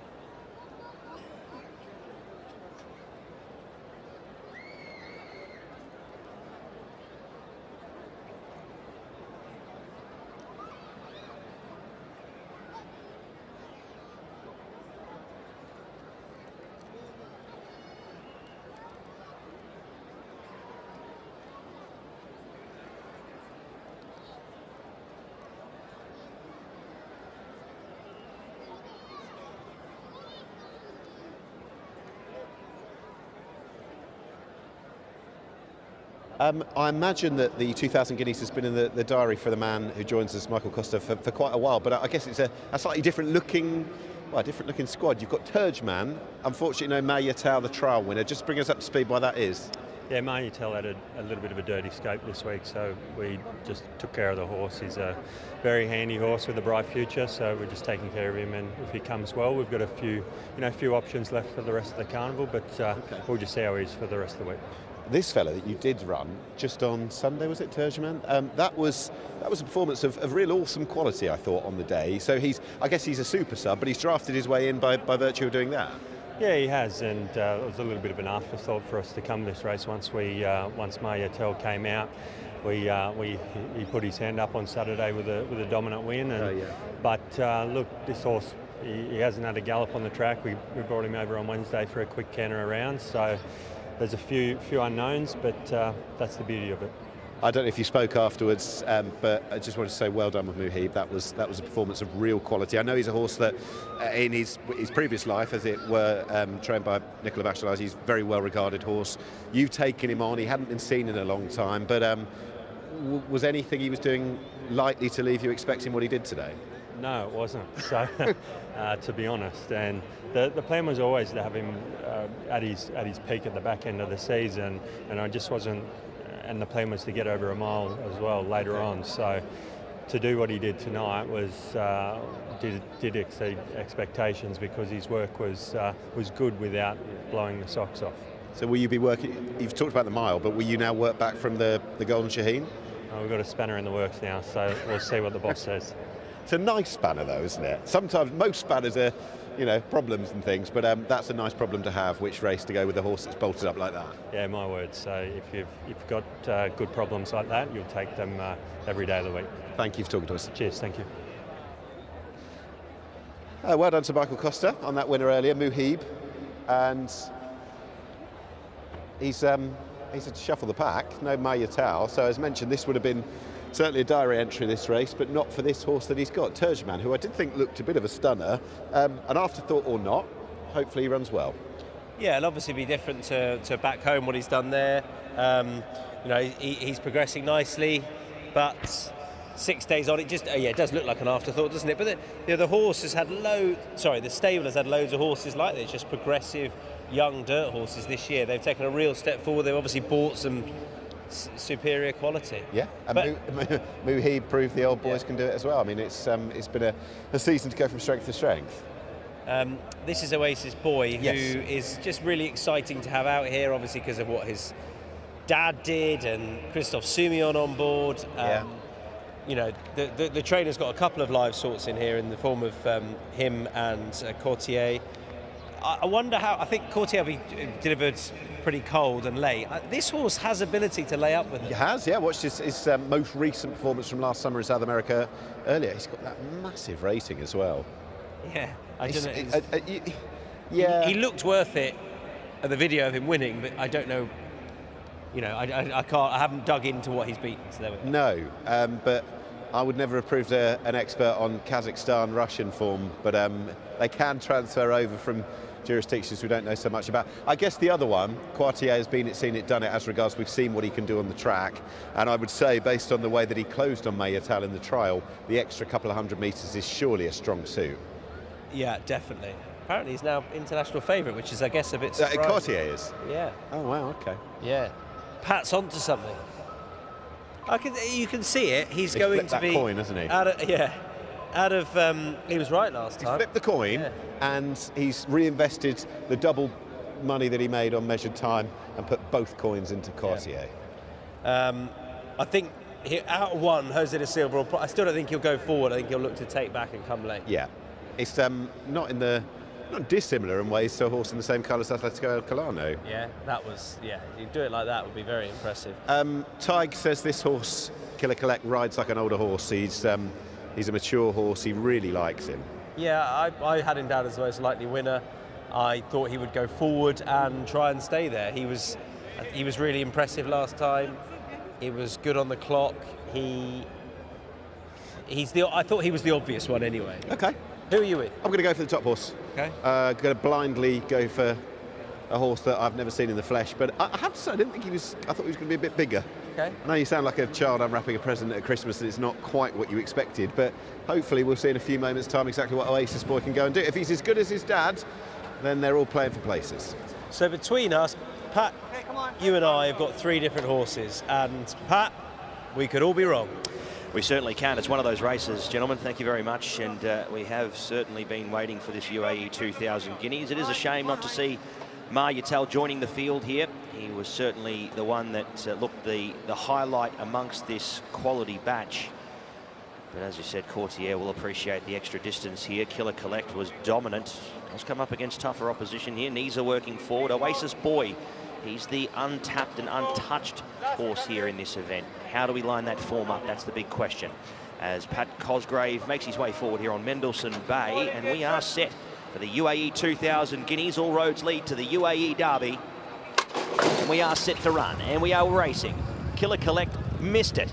About 2 lengths there in the early stages. Turgeman, Military Artist was away fast. Rasas holds the inside. Mendelssohn Bay works forward. Oasis Boy is wide at this point in time. Nisa tacks onto the back of the first group. Killer Collect recovers and starts running up into a 3-deep line now as he has cover. And at the back of the field is Quartier in his usual role and will have to come past all of them. So the sectionals come up 14.05, 25.16. So the pace is genuine enough for these horses to be making ground at the back. Military Artist rolls them along at the early stage. Up from Mendelssohn Bay in second. Third on the outside, Oasis Boy eventually works across. 4 deep now, 3 deep. The inside, Rasas. Meeting the sandwich was Turgeman. Followed by Killer Collect. He's had a horrible run in transit so far. Will need to be good. Nisa the next. And Quartier closes ranks onto the back of the pack. At the 650 in the UAE 2000 Guineas, Military Artist continues to inject the tempo. Mendelssohn Bay the outside. Oasis Boy. Sumion pulls the trigger. Killer Collect starting to be sooled up into it. Look at Quartier making his move now. Nisa next. Turgeman follows. Rasas out to the end. It's Military Artist up on the inside. Mendelssohn Bay giving a sight. Oasis Boy, Killer Collect, Quartier still with about 4 or 5 to pick up as Mendelssohn Bay hits the lead here. Mendelssohn Bay finding lengths here. Mendelssohn Bay under Pat Cosgrave here in the UAE 2000 Guineas. He's given them the slip. Mendelssohn Bay for Suited and Booted Racing. Mendelssohn Bay gets the UAE 2000 Guineas and does it well. Beats home a very brave Killer Collect. He was in the cheap seats the whole way. Quartier third, 4th to Turgeman. Oasis Boy's run came to an end, as did Military Artist. Rasas watched it all unfold with Nisa at the back. They were second, last and last. Mendelssohn Bay, for a great crew of owners, Suited and Booted Racing, pick up the UAE 2000 Guineas for 700,000 dirham, a Group 3 success for Mendelssohn Bay. Pat Cosgrave in the winner's circle here this evening, the 3-year-old son of Mendelssohn.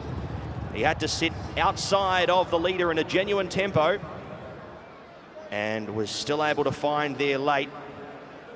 We saw him a very impressive winner there early on in the season, and he has continued to be able to rise to the task after that run for fourth in behind Maryatel and Courtier. It has certainly franked the UAE 2000 Guineas trial form, running fourth there, and he has gone on to win. That will be a great win for Connections, and I'm sure they are thrilled down in the mounting yard here, taking out race number 8 on the program.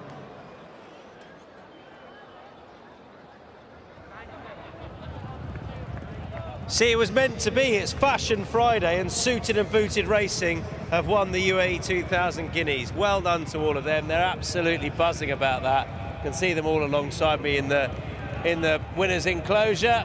Delighted for you all. Well done. It's a 1-2 for Bhupat Seema with Mendelssohn Bay beating Killer Collect, and Mendelssohn Bay, well, he had a bit to find on official ratings with a few of them, but that didn't matter because he's taken a huge step forward.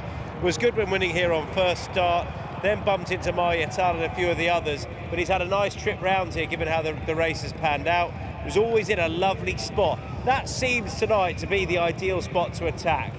2 off the rail, just in behind the leader. The spot to pounce. You're not covering too much ground, but you're not bang on the speed, bang on the rail. I don't think you've wanted to be so far tonight. He was in an ideal position, and those in behind just couldn't go with him when he kicked under Pat Cosgrave. Delighted for him as well, Pat Cosgrave, riding out here for lots of different collections this year, having had a brief stint in Saudi Arabia, but he's back amongst the big time with this win on Mendelssohn Bay.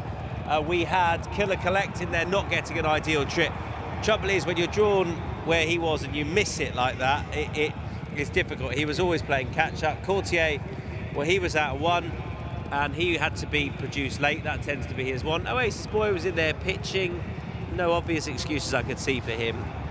But Mendelssohn Bay, proper dirt pedigree, out of a curling mare by Mendelssohn, and he's won pretty nicely. In the end, Mendelssohn Bay for Seema and Cosgrave.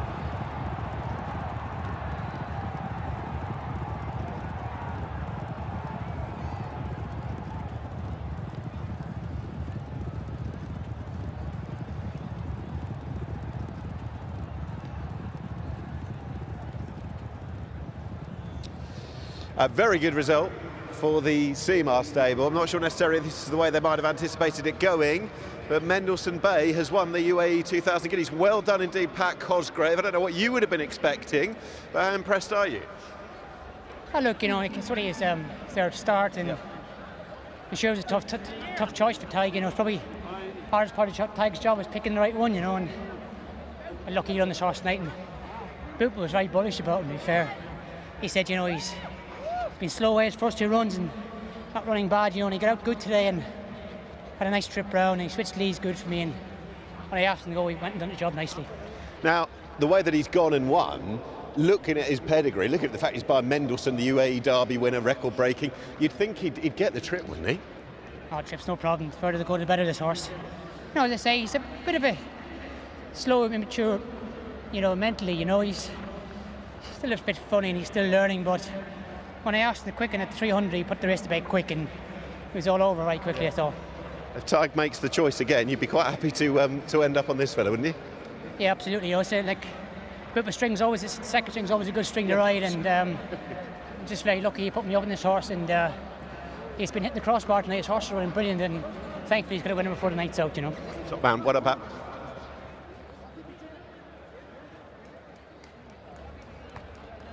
Well done to Pat Cosgrave, Bhupat Seema with the 1-2 there. The winner of the UAE 2000 Guineas, presented by Longines, Mendelssohn Bay.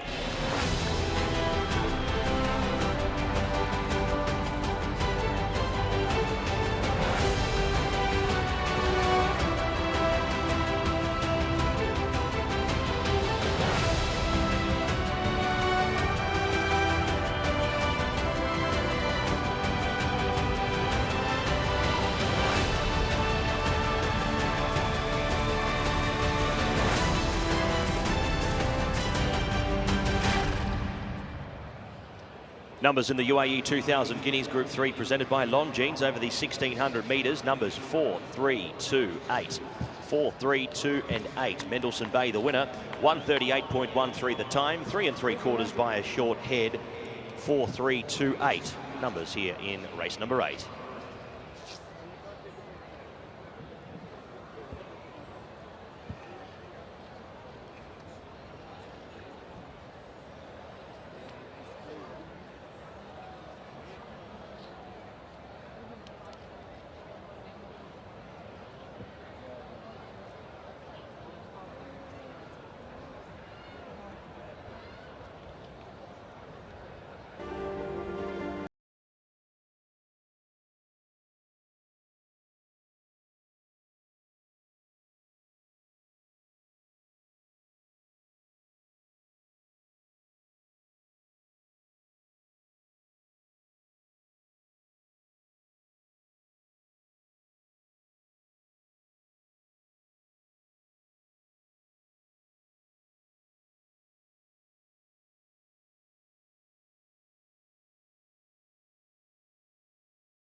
And that is correct.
Presentation time then for the UAE 2000 Guineas, presented by Longines, a bonus qualifying race for the UAE Derby. We will come to that. Making the presentation once again, please welcome the regional brand manager at Longines, Mr. Patrick Ayoun.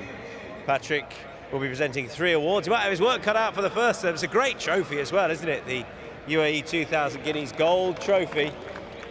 And he is presenting that first of all to the winning connections of Mendelssohn Bay. Please make your way forward, everyone. We have Paul Abbs leading up the team of Suited and Booted Racing.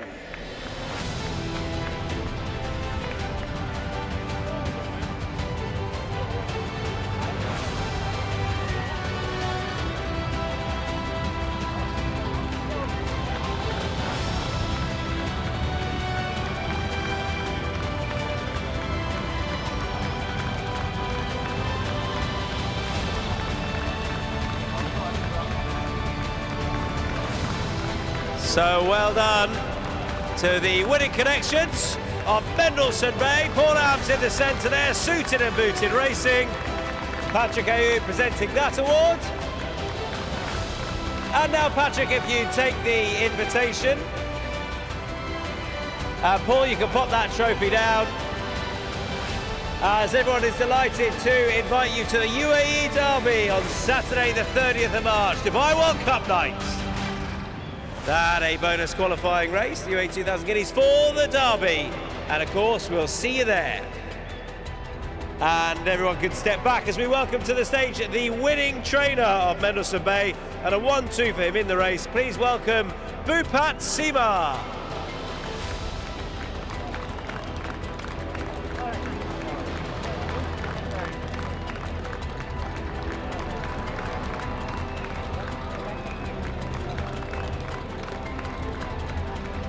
And the winning rider, please welcome Patrick Cosgrave.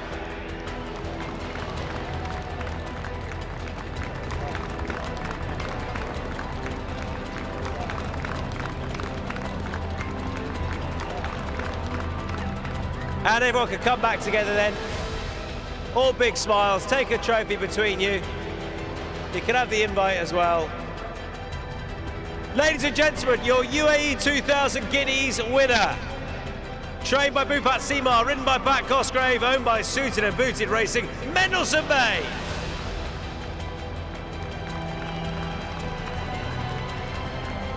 And I'm going to head up for you, please, Bhupat, if I can. And just ask you what that means to you. Well done. And actually, to all this group, you must be absolutely delighted for all of them. In fact, Paul, you can come on in. You don't want to. You don't want to. No, let the trainer. All right, that's fine. You know, but they're a great group, aren't they? And they're delighted with that. No, they're absolutely fabulous bunch. I went to America and I called Paul. I said, I found a horse. I really, really like him. And he was a little bit over a budget, but you know, they pulled through. They dug deep in their pockets, and you know, I'm glad that he, you know, he's repaying them. They do this, these trainers. He's a bit over budget, but it was worth it. It's all worked out well, hasn't it? What did you think coming here with obviously 2 horses with live chance? Well, look, they're both very, very nice horses. Mendelssohn Bay in his previous run, we had to put a line through it because he was a little bit slow out of the gate. So we went home this time and we did do some gate schooling, and I think it's worked today. He broke really well. Unfortunately, the other horse, he broke slow, and you know, now we got to go back to the chart and do some gate schooling with him. But it's great to get 2 good horses, some very good owners here, and you know, it's amazing to be first, second in the Guineas. What do you think about the Derby then for the winner? Well, I think he's going to get better with distance as well, you know, and so will the other horse. So it's exciting to have 2 good horses, and I hope they can both stay healthy and fit, and we can get to the big day. And it feels like, just looking at your yard, you know, one thing you've struck this season is consistency. You just, you know, you've been up here pretty much every time you've been here. You've had some great results all year. The horses feel like they've been running well throughout the season.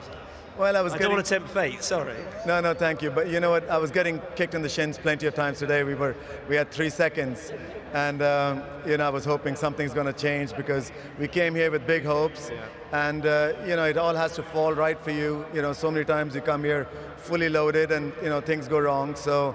Yeah, we had 3 seconds today, and now we had a winner in a second. So I've got a great team behind me. You know, there's a lot of people I need to thank. They do all the hard work, and I do the interviews and take the trophies. Well, maybe a bit more, but well done. Delighted for you. Suited and Booted Racing, well done. Bhupat, well done. Thank you very much. Thank you.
Right, it is time for faces at the races. One of you is going to win 500 dirham, but who's it going to be? What have you got for us? All smiles, please, if you want to be tonight's fourth and final winner of Faces at the Races. We are looking, we're searching hard. We need some smiles, people. It says smile for your chance to win. Who's it going to be?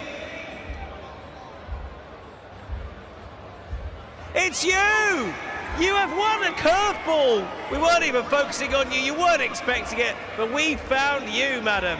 A great smile and our fourth winning face. 500 dirham is yours. Head to the reward centre at Concourse B to collect your prize. Our fourth and final winning face at the races.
And a reminder of our gratitude to our generous sponsors on the night, Longines, putting up a fabulous amount of support and, of course, prize money tonight, and from all here at Meydan. Thank you to the sponsors, Longines, ahead of the 9th and final race, which is the Al Kale Trophy, presented by Longines.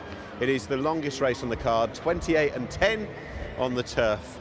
And the first horse that we pick up is the classy Siskany. William Beard will bid for a treble, and Siskany was an awesome winner of this race 2 years ago. He's back in Dubai for the first time since last year's World Cup night, and he did take in the Breeders' Cup at the back end of last season. Wasn't to be on the dirt. He was just denied a neck in the Gold Cup by Broome last year on World Cup night. I'm sure they'll be working back from that. He's a very, very good horse, and he's got to go £4 and upwards away, but he is the best horse in the race. Buick's picked him rather than Dahabi, and his record off breaks is pretty good. Siskany in many ways will be the one to beat. Number 2 is next. This is Al Nair, who is a familiar name, but it's a different route nowadays. He lit up Meydan a couple of times last year. That extraordinary win in December 2022 got Rider of the Season for Sam Hitchcock. That was well trained by Doug Watson, but he's now trained in France. Last seen 4th in the Group 1 pre-Royal Oak. And he's better off with Siskany at the weights on their meeting in the Group 3 Nad Al Sheba Trophy over course and distance last February. 2 lengths between them, so might be a player. Christophe Soumillon is aboard. Al Nair, who's back at Meydan. Number 3 is last year's winner, that is Global Heat, starting out now what will be his 5th Dubai World Cup Carnival. He's been here more times than Tom Stanley. Hasn't been seen since Royal Ascot. He did win here in a handicap first up in 2021, but he's now 8, and the first up record, we'll see, it might be a bit patchy. 4 is Dahabi, a horse we don't see all that often, but when we do, he's pretty good. He won first up after 10 months in the Dubai Racing Club Classic on Festive Friday. This will be a bit tougher. He's also never tried 2,800 metres, but I see him likely to get the trip. He's a half-brother of the magnificent Golden Horn, another strong string to Charlie Appleby's bow. 5 is New Comedy. He was 3rd to Dahabi last time. Ran from a little bit out of the weights that day, which wasn't a bad effort. And he was 6th in this race last year. Conor Beasley rides. He bids to bookend the card after success on Baraka in the Purebred Arabian race. Number 6 is already out. He's keen. Rakiz, who was 5th at Dahabi last time. That was probably as good a run as went 4th in the City of Gold last March on Super Saturday. Tygo Shea won this for Charlie Appleby on Secret Advisor 4 years ago. He bids to win it again. He's gone down early. Number 7 is Scottish Anthem. He's fascinating. He was 2nd to Dahabi on first start for the Crisfords since leaving Andre Farb. Having never tried 2,400 metres before, I'd suggest he got it really quite well. It's almost like he's paid by the shake of the bell. And I'm pretty sure that if I wasn't here, that bell wouldn't ring at all. Cedric, thank you very much indeed. There we go. He'll be off around the Emirates, terrorising others. Number 8 is next. That's Seastone. 3rd to Webinar here 3 weeks ago. Going back up in trip, it's a big shout. And we'll need a little bit more as well. Was inclined to hang over 2,400 metres last time. I liked him as a stayer though, so we'll see what Seastone can do. Number 9, that's Tides of War, down the field behind Webinar last time, goes back up in trip as well. 7th in the corresponding race last year, so has got form to find. That is Tides of War. And the last one is Gallerist, a fast improving stayer last year. Last seen when the 6th timer was foiled in a Group 2 2,600 metre race at Longchamp in September. He's another really interesting French runner. We didn't see the best of him that day, but he's fascinating. And that is all of the runners for the final race.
Interesting runner in the race is Scottish Anthem, trained by the Crisfords, Simon and Ed. Ed very kindly here.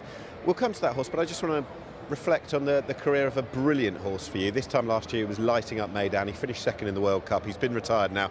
Algiers, who I guess leaves a hole in the stable for so many ways, but was it the right call that time was time was called on his career? Yeah, no, absolutely. I mean, he did the stable wonders, and this year, he's another year older. And the wheels just weren't there really, so it's best to retire him, and he's gone to a happy home, and that's the main thing, that he's safe and sound. Which was the best day with him? Well, I think coming 2nd in the World Cup was just huge. When he hit the front, and I thought he's going to win this. Yeah. but he got mowed down by a very good Japanese horse, Schubert Tesoro. And you know what he did for our stable and his owner Hamdan bin Sultan was fantastic. He won the first 2 rounds of the Maxim Challenge, and he started really with us his career here, just running through the ranks through Jebel Ali. He won the Jebel Ali Mile, and then he came back the year after, and he just rose these huge ranks, and it was a huge feat, and he was very special. It was that moment you thought he's going to do it, but. Listen, you might be back with another one another day, but we wish him a long and happy retirement. Thank you for bringing us up to speed with him. Scottish Anthem, he runs here today. Second start for you. What did you learn from the first? Well, going a mile and a half on the 22nd December, we learned he stays. Yes. And I think he'll stay this trip as well. He's never been this trip before in his life, but you know, he looks to me that he's just an out-and-out stayer. He's got a lot of pounds to find, about 15 pounds to find with the top-rated ones here.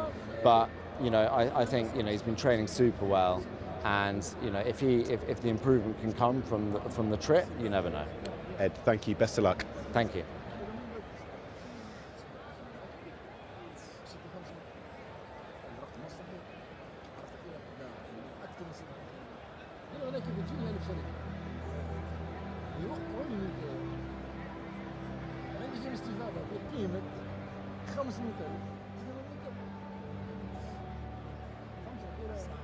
هذا ما 100 مليون عرض بإقامة شو اسمه 200 شركة 5 مليون.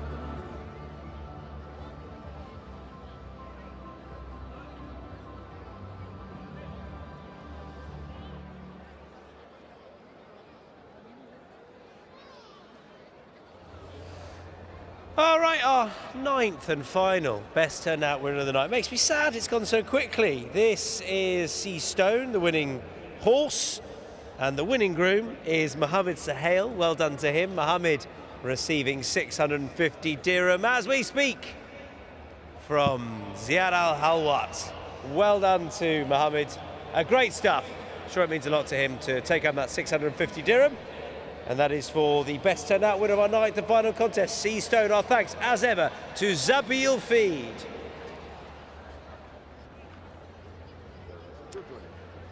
All right, the Al Khail Trophy then. Key trial for the Dubai Gold Cup itself. Knickers alongside.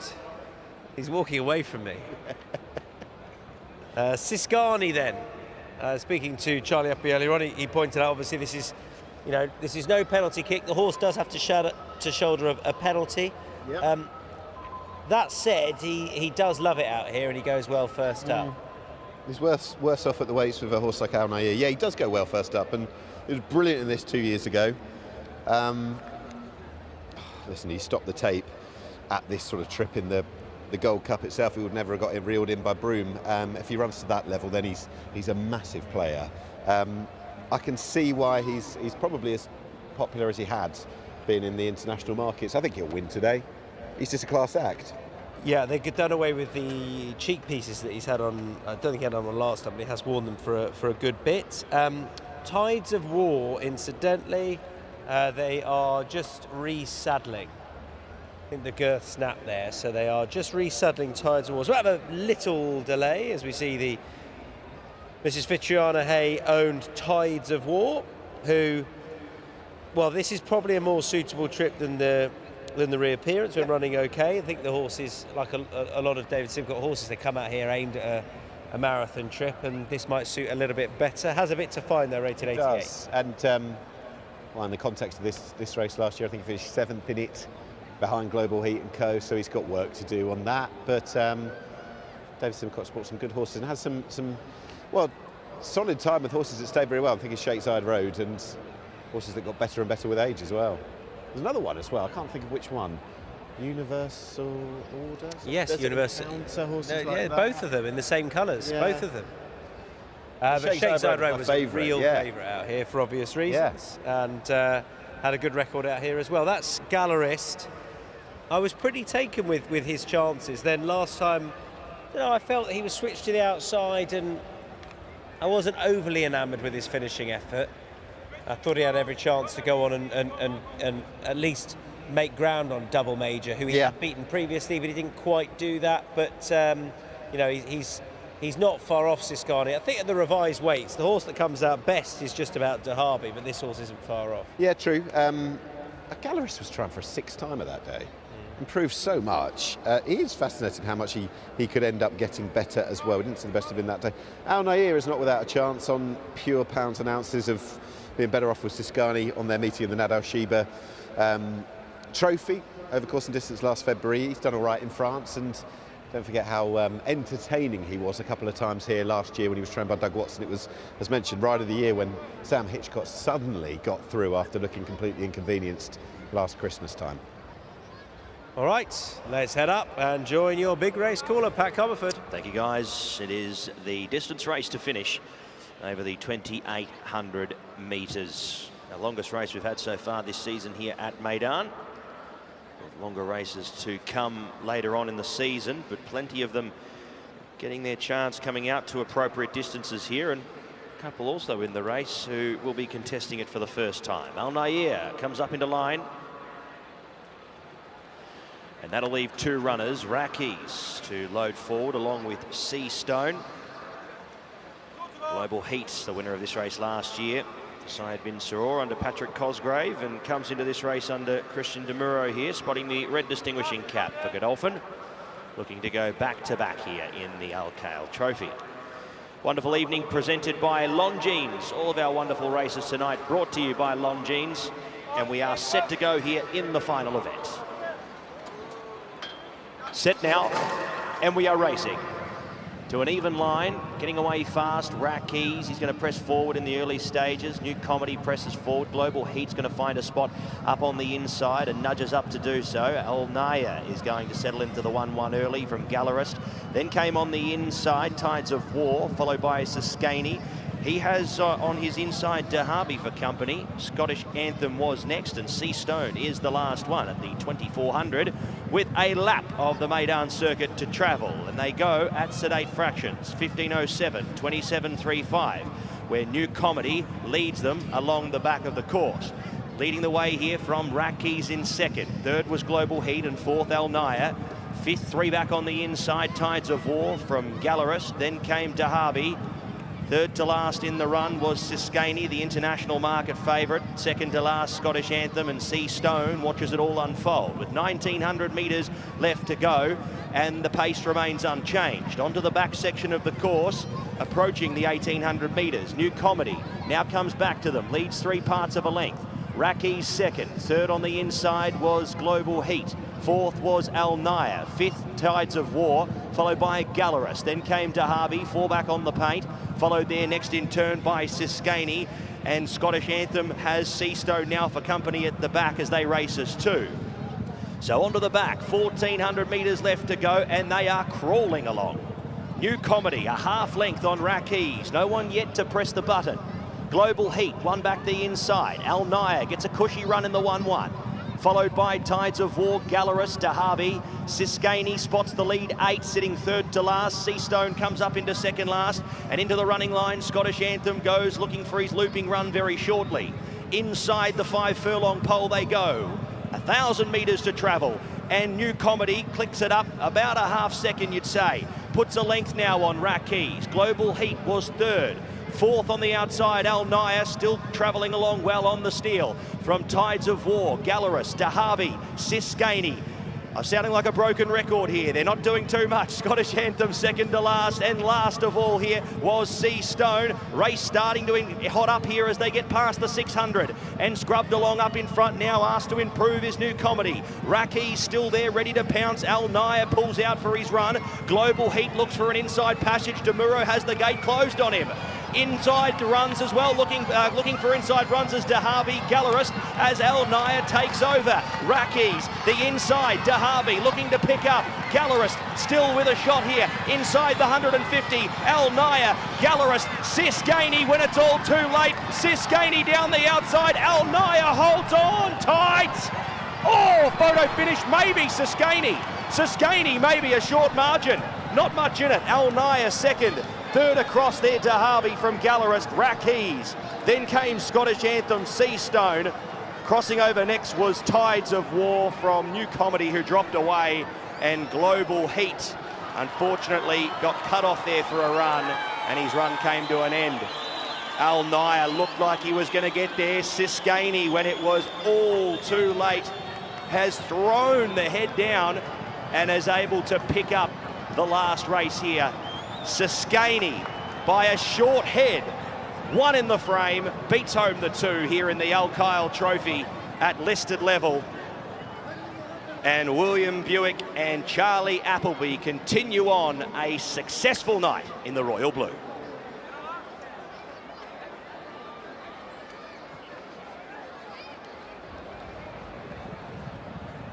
It's an excellent race, wasn't it? And as Pat said in commentary, they weren't going all that hard. And I think as that transpired, Al Nair and Christophe Simeon at this point were in a good position to challenge. And this is where Christophe says go, but William Buick is, well, he's not just exceptional, he's a man riding with a huge amount of confidence. He's a man riding like someone that's just not afraid to get beat. And quite often when you do that, you end up winning quite a lot.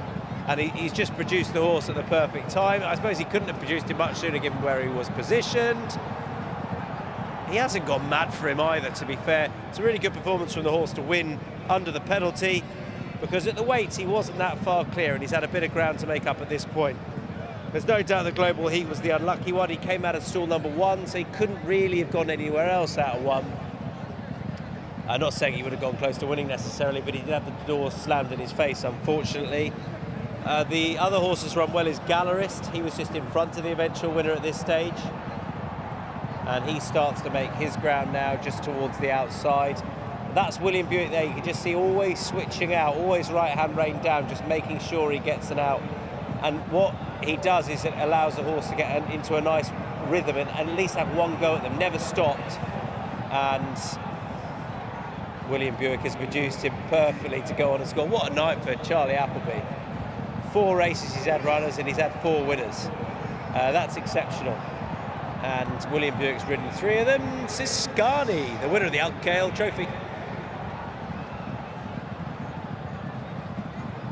Yeah, the replay's on the big screen, just watching it back. Wow, Siskany's back, and I imagine in a race where it didn't suit, even under the penalty, he's got there. He has, and he's such a lovely horse, you know, and he's been very well managed by the team, and he's been a pleasure to deal with since day one, and he really showed there today. Once he hit top gear, he really you know, he knuckles down and he really wants it. He was quite fresh early, and obviously with the pace not being overly strong, I was conscious of him not using too much energy, but no, delighted for him and great night for the team. And Plan A one day is 2 months away yet, but he hasn't got much to find to go and win that Gold Cup, has he? He ran so well in it last year, and you know it was tough to take, getting beat so close to the line and that narrowly. But look, he's been round the world and he's back here this year. Well done tonight. Thank you very much.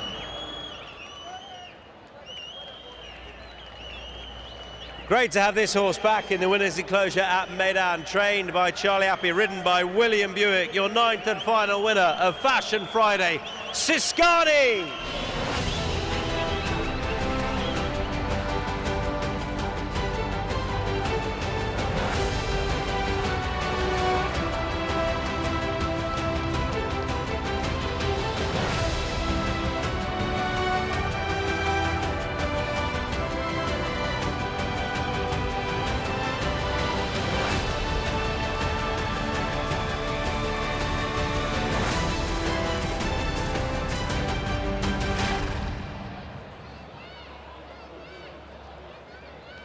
Numbers in the Al Kyle Trophy at listed level, presented by Longines. 2,800 metres the journey. 1, 2, 10 and 4.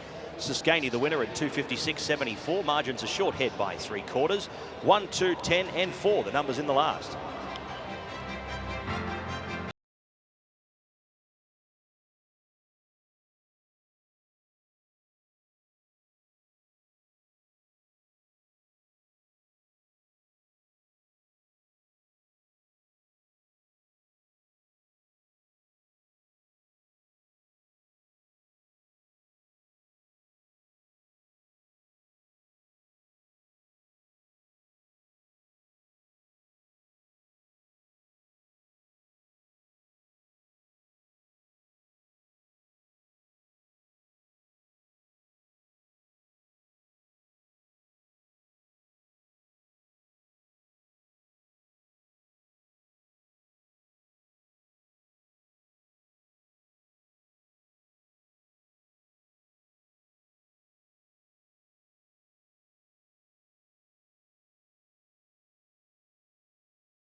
Well, I'm sure you'll agree. It's been a brilliant evening this evening. Really loved Fashion Friday, our inaugural Fashion Friday tonight. Our thanks to Longines for supporting all of the awards tonight, all of the races tonight.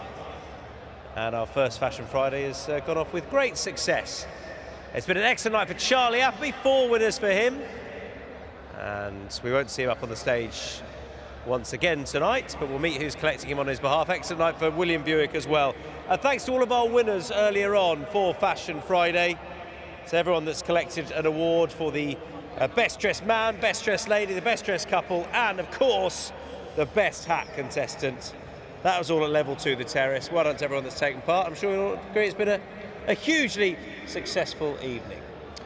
Okay, time for the presentation then for our 9th and final contest, and that was the Al Khail Trophy, a listed race presented again by Longines. Thanks to Mr. Patrick Ayoun, the regional brand manager, for presenting all the awards tonight. And he's making his way to the stage once again. Patrick Ayoun, thanks ever so much. And he is presenting these 3 awards once again. First of all, collecting on behalf of Team Godolphin, please welcome this year's members of the Godolphin Flying Start. It's an excellent opportunity for all of them. I'm sure they'll all go on to great things, as graduates often do. This year's members of the Godolphin Flying Start.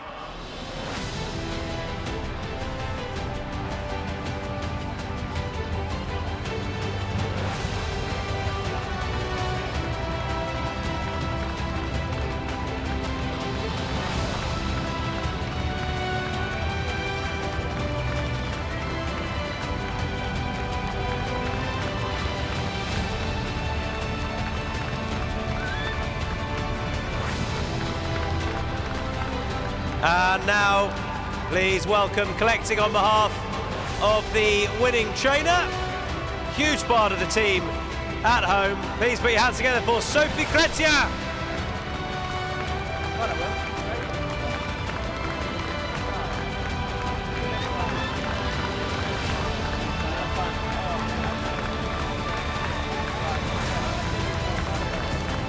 And now the winning rider. Please show your appreciation. An excellent night once again for William Buick.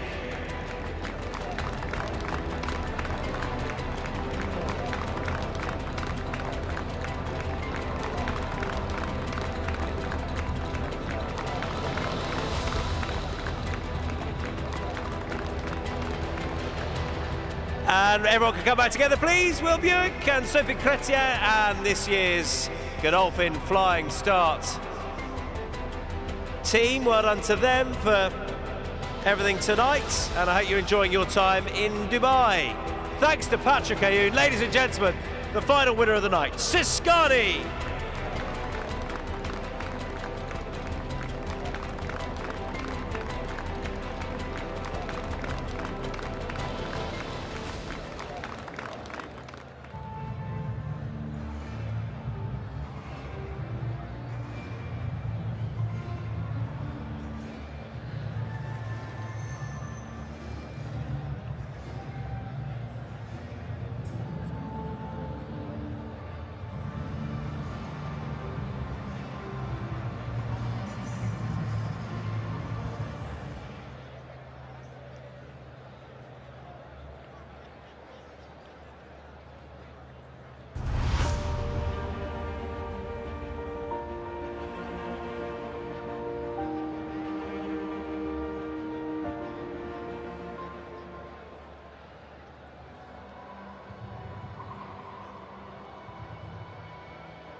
And that was Fashion Friday of 2024. It's brand new, but I think it's here to stay. That was brilliant. Pat Comerford, the top caller alongside. You've just about dragged out the final race. It really was a case of that, wasn't it, given how slow the race was run? Yeah, it was. It certainly was. But look, at the end of the day, those races certainly make for good finishes. It was a big stop and start kind of race, and I do feel the right horse got there.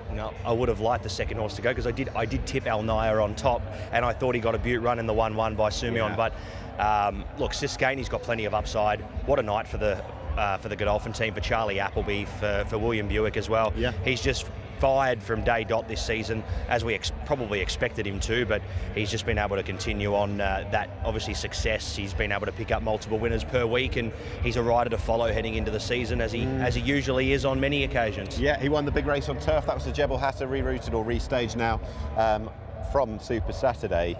That was a brilliant performance from Measured Time. He's only 6 races into a very short career so far. He's already a Group 1 winner. I was impressed. You couldn't not be, really, could you? It was a really good race, and I think there was a couple of horses that we can take plenty out of that. I thought the Runner Spirit Dancer was fantastic. Yeah. The way that he was able to pick up there. I think positive signs for a lot of those horses running in behind, because I think Measured Time could be something special. He's been able to pick up that Jebel Hatter tonight, and I think a very well-deserved Group 1. Now, commiserations to Morge. Obviously, the race didn't pan out as projected, but they were still able to pick it up with Measured Time, who on paper looked one of the clear horses to beat here. The other of the Group 1s for the thoroughbreds, well, that was the Al Maktoum Challenge, roundless as it is now, but it's going to be a race that Doug Watson's going to remember forever. Ditto Pat Dobbs, Kabirkan, the Russian, the Kazakhstani route in. I didn't know what to expect 2 weeks ago. Certainly didn't expect him to win a Group 1 like that. That was awesome. Yeah, it was. And very funny, I expected 2 weeks ago, when we saw him deliver that win the way that he did it with so much rawness. And funnily enough, the way that he came around the corner, it was as if that rawness was very much still there, and if he had something in the tank still to offer. And when he just jumped in at the top of the bend. He's a very special horse. Picked up for $12,000 at the last day of a Keeneland sale. And for what he's been able to achieve, the son of California Chrome, hopefully he can be a horse that not only represents his father well, but continues on the tradition as well, because we know he was such a wonderful horse here. I agree, and I really would like a really good local chance in the Dubai World Cup. It adds a bit of a fairy tale element to it, and I really hope this is the fella. Let's hope. Let's hope. I won't see you for a while, but I've really enjoyed today. We've learned where the Alpha Heady Fort is. That was a good start. I think I'm going to have to venture there on Sunday at this point in time, I reckon. Have the day off on Sunday, straight to the Alpha Heady Fort. Pat, top stuff. I will see you soon. Look forward to seeing you all soon. Next week, Pat will be back calling the Dubai Millennium Stakes as the Carnival Roadshow continues. But from us on Fashion Friday, good night.